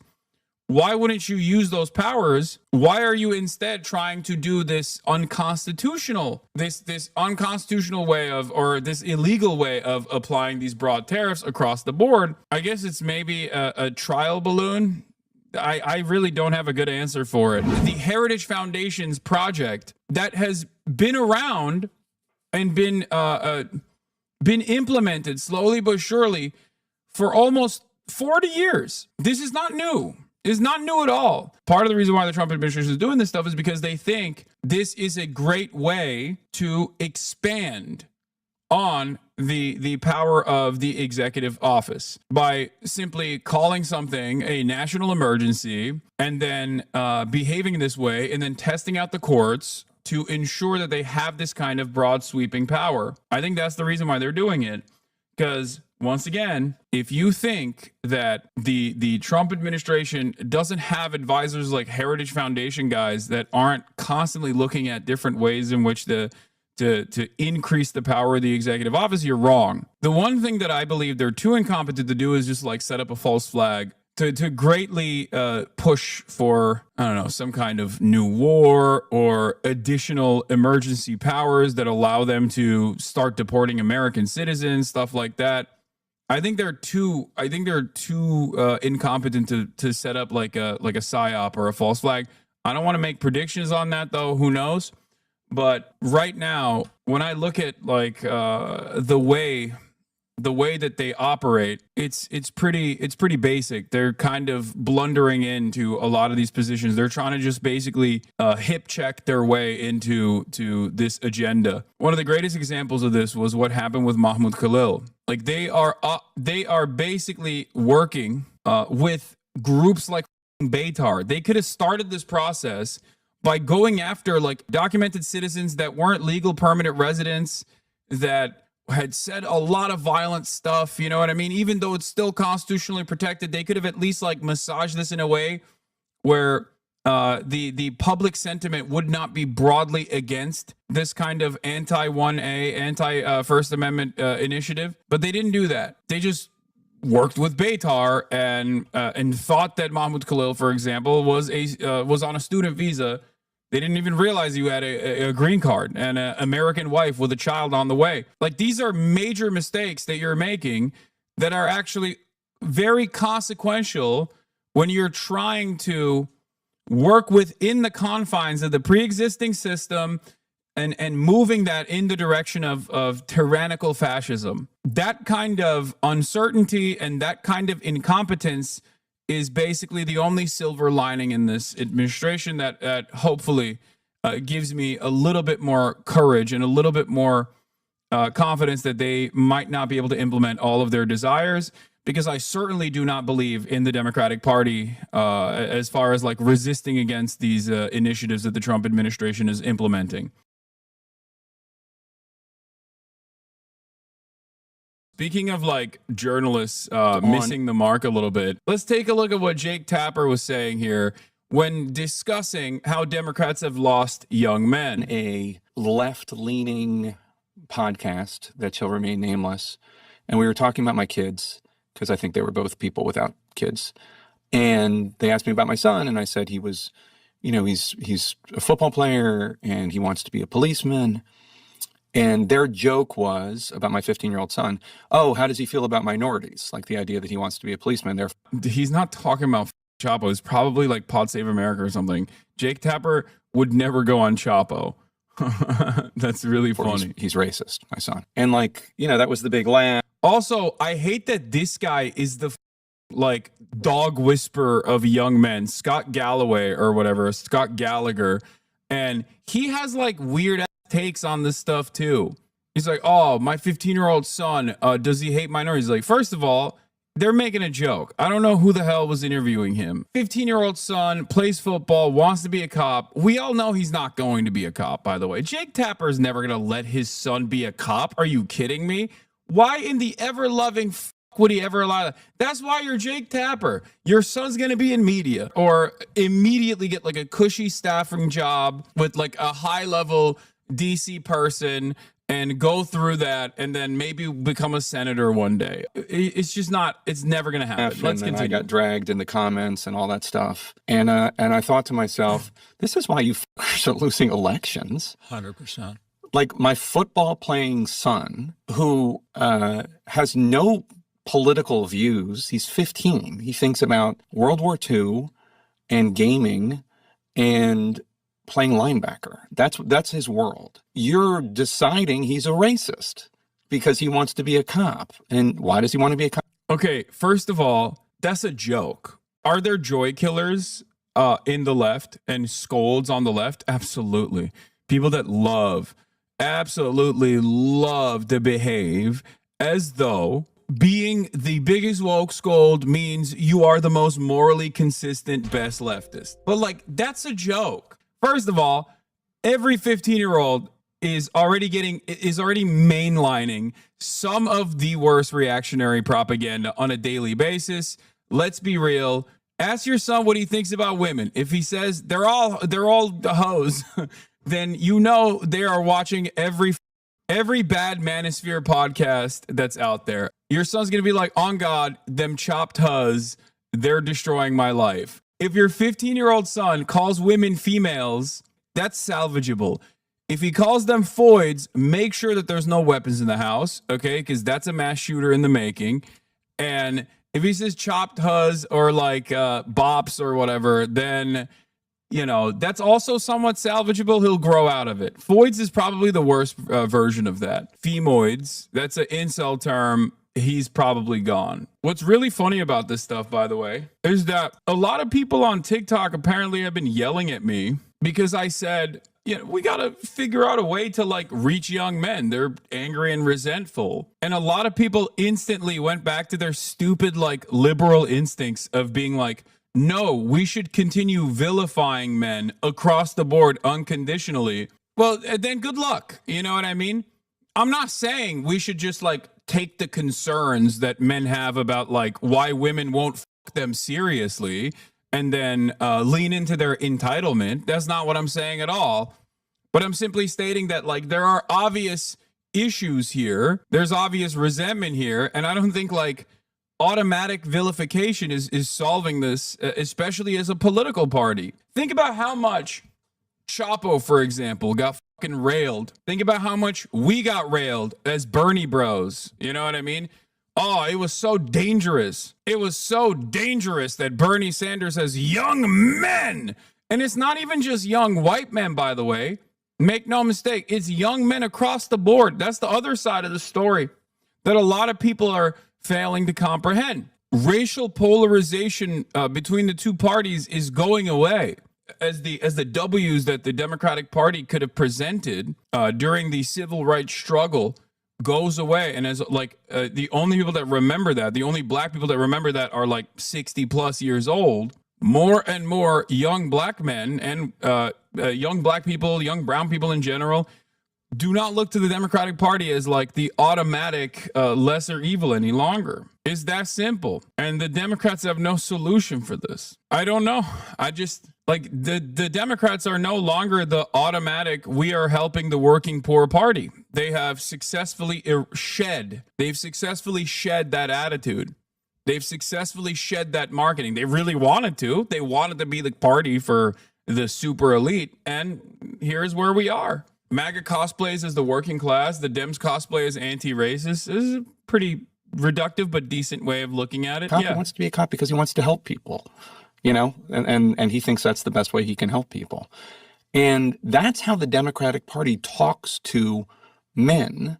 I know you say COVID broke a lot of people's brains, but I genuinely think that 2020 BLM broke a lot of young black men's brains in the worst direction. This is all because of this momentum. Joe Brandon coming in and saying he's going to do shit to alleviate police violence and structural inequalities, and then he actively made those two things worse. I think that's the biggest factor of why young black men are shifting more Republican. No, I don't agree with that. But I do think that what the Democrats did, it's not just about young black men. It's just across the board. What the Democrats did is neuter an entire generation's political ambitions, because black men are the least consequential aspect of this equation. It's more so the Hispanic voting bloc. If we're looking at like some of the biggest gains, some of the biggest switches that has taken place.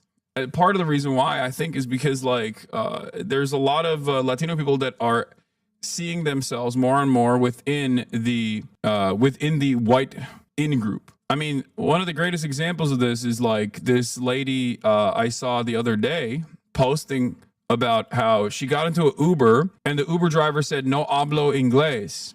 And she was like, it's time to do mass deportations. And it's really strange because her last name is like Rodriguez or Menendez or something. Savannah Hernandez. That's her name. Her name is Savannah Hernandez. And she's like, we must deport all of these goddamn Mexicans. It's like, bro, who do you think is on the chopping block? So yeah, I don't know why people like this think that they're not on the chopping block inevitably, considering that the starting point of resentment is not a real crime prevention attitude. It's just, that's just a selling point. It's the same shit that like black conservatives tell themselves about the dichotomy between, you know, some black people and other black people that are hood, you know? Oh, it's not it's not us that they hate, it's the thugs that they hate. It's like, no, dude, they hate you too, dumbass. The Democrats used to at least rely on that like resentment that Republicans represent with regular frequency to drum up a base of support, to galvanize a base of support that came from these backgrounds, right? But now it's over. This past election, there was a decoupling of racial politics that I think the Democrats are not ready for. Okay, I'm stupid and was not really tapped into politics when this happened, but how did Democrats vilify and alienate men and not just alienate everybody? They did alienate everybody. Democrats want to present themselves as anti-racist. And there's a couple different ways of doing that. If you are really an anti-racist, you want to solve some of the material inequalities that black and brown people are facing in this country. But you don't want to really do that because that would require you to actually do anything in the legislative agenda. And obviously that's going to be a big problem, right? So the way that Democrats have positioned themselves as anti-racist is basically by saying white men are the devil, just by presenting themselves as like anti-white men. White men are dangerous, white men are the devil. Now, it's not totally off base to say those things, okay? I'll say something like that. I'm a white man myself, you know? But it's ultimately, it's not how you craft a campaign. You feel me? You can't do that. You just can't do that. I don't remember the Democrats saying that. Oh my Lord. They didn't come out and say white men are the devil entirely, okay? They didn't like verbatim say that. I'm obviously exaggerating. Hello, I'm a Twitch streamer. Democrats believe the Republican framing DEI hurts white men when in reality, more often than not, they just never message broad general policies that will connect the white men. Exactly. That's why universality is the best approach here. That's why I always advocate for universal policies. But when you bring that up, when you bring up universal policies, like one of the greatest examples during 2016 and in 2020 was the way that Democrats counter-messaged against Bernie Sanders. That's what I'm talking about. When they counter-messaged against Bernard Sanders, they did it on the virtue of Bernie bros, Bernie bros. Bernie bros are dangerous. Bernie bros are bad. Bernie bros are misogynistic. Bernie bros are sexist. And that was effectively a way to weaponize identity politics in the silliest fucking ways possible against a dude who was advocating for universal policies. Now, why is that significant? One of the things that really frustrated me, and there's videos of this back when I was covering during like the agitative propaganda, when I had the show called Agitprop on TYT, I talked about this extensively. One of the things I covered was Bernie Sanders' policies on universal alleviation of poverty. Bernie Sanders had a lot of universal policies that would overwhelmingly target black and brown communities, right? But he never actually said he was overwhelmingly and directly targeting black and brown communities. And the media would consistently turn around and say things like, well, where's your criminal justice reform? You're not talking about criminal justice reform. He was, right? Of course he was. But once again, the idea that liberals presented was the only way to cut policy for black people is by talking about how you're going to get black people out of prison, which is inherently a insanely racist way to approach the subject. What do you think? Who do you think gets helped with policies that destroy poverty? Okay, policies that combat poverty. Who do you think gets helped more? Poor people. And black people and brown people in general live in underserved communities are represented in a higher percentage in those groups. Obviously, criminal justice reform plays a major role, and Bernie Sanders had that in his platform as well. But the notion that like the only way to talk about black people, the only way to do good policies against black people is either by targeting black small business owners in the way that Kamala Harris was trying to do, or rather by simply talking about like criminal justice reform is insane. That was very frustrating to me as someone who looked at the situation in South Carolina with Jim Clyburn and how Jim Clyburn was like anti-Bernie.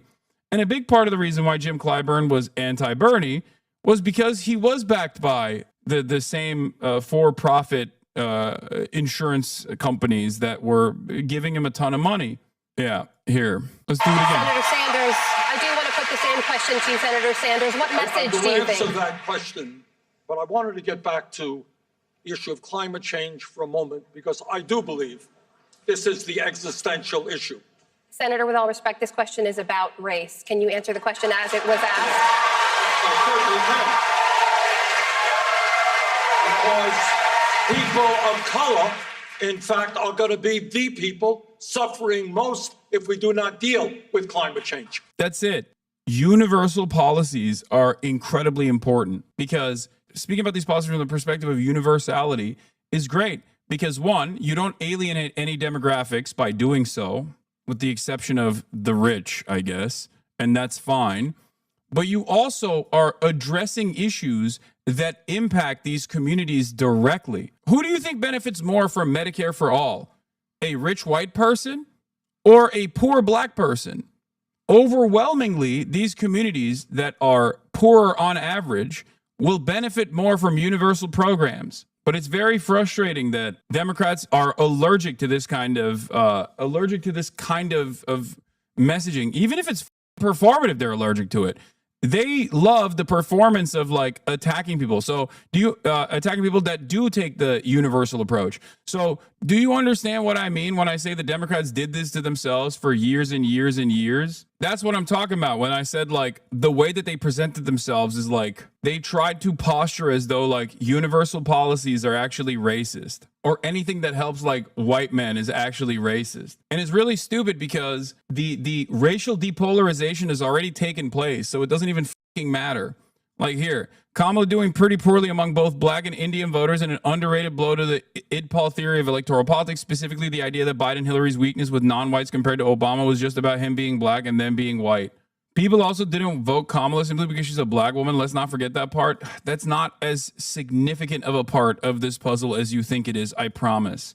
Unless you personally think that Mexico is a pro-woman nation state, like more pro-woman and also pro-Jewish in comparison to the United States of America. Because Claudia Sheinbaum is a Jewish woman who is infinitely more popular than Donald Trump and was infinitely more popular than Kamala Harris. Yeah, she had like, I think 85% approval rating. Like that's like, we're talking George W. Bush after 9/11 numbers. Yeah, Claudia Sheinbaum hits 85%, record 85% approval rating as she assures Mexico is ready to face tariffs. Oh yeah, I saw this. I fucking love this guy's memes, dude. It's hilarious. Hey, can you guys just run on healthcare at the bare minimum? I think that would, the DNC, how to fold.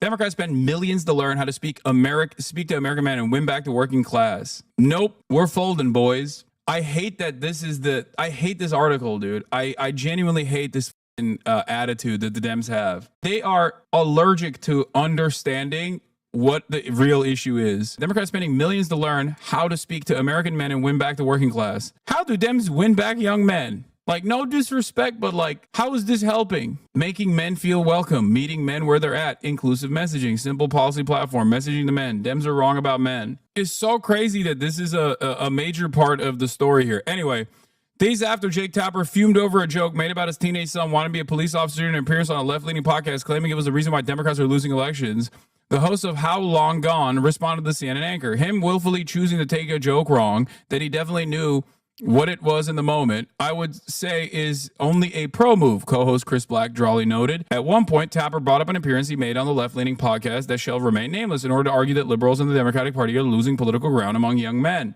Specifically, he referenced an exchange he had with the host about his 15-year-old son's admiration for law enforcement. Their joke was about my 15-year-old son. Oh, how does he feel about minorities? Like the idea that he wants to be a policeman, therefore racist. That was a big laugh, the CNN star grumbled. And then I got dragged in the comments and all that stuff. And I thought to myself, this is why you are losing elections. Someone actually sent me the link to the podcast, by the way. I think there was like 1,000 views and like 30 comments total. Does anyone have that link? Oh, here it is. Here's the clip. 1,000 views and 9 comments. How Long Gone, 1,000 views. Or young-ish man, younger than me man, is... especially Gen Z, like it's like where did you see the comments? Where are the comments that showed discontent? This has 10 comments total, and 2 of them are from the last 4 to 8 hours when Jake Tapper actually criticized the podcast. There's one that says 4210 for those wondering. You read my mind. Thank you so much. Thanks, bro. There is no way. This is 1,000 views, man. 1,000 views. He just presented this as though this is like a major point of discontent, when it's like dudes who are just joking, okay? He's 15, he thinks about World War II. While neither Tapper nor Galloway identified the show where the comments were made, it soon became obvious that it occurred during the CNN's host April 2nd appearance on How Long Gone, a pop culture podcast that launched during the pandemic and soon became a cult hit for its joke-laden and controversial approach. In its write-up of Tapper's complaints about How Long Gone, the Daily Mail claimed that the original sin author was outraged after woke podcast suggested his child was racist for absurd reason. Meanwhile, during the interview in question, the host and Tapper discussed the politics of Gen Z, especially among young men. When Tapper said that he understood why the Democrats were struggling so much with teenage males because they don't speak any language that my son speaks, the conversation shifted to the younger Tapper's interests. With Tapper calling them out on Galloway's podcast, Black and Stewart responded during their latest episode, How Long Gone, a tastemaker and brand consultant kicked off the latest broadcast by jokingly referencing Daily Mail's headline. Anyway, I don't know. I mean, this story is so utterly irrelevant. I'm sorry. No disrespect to this podcast, but all disrespect to Jake Tapper. But yeah, Tapper jokingly responds in the moment too, because he understands it's a joke, obviously. And here, this is at one point, Tapper revealed his son likes the military and likes police. Co-host Jason, how does he feel about minorities? Pausing for a beat, Tapper said he's pro before moving to a discussion about text messages his daughter sent him recently. The interview would continue for another 25 minutes and concluded with the anchor expressing willingness to come back this summer to talk about the Biden book. He's pro. Anyway, listen to me. None of this is relevant, okay? This is all utterly irrelevant and silly and stupid. There are much broader problems here at play. There is discontent brewing, okay? There's discontent brewing in every demographic. Women see how reactionary, young women especially, see how reactionary their male counterparts have become, especially in the last 5 to 10 years.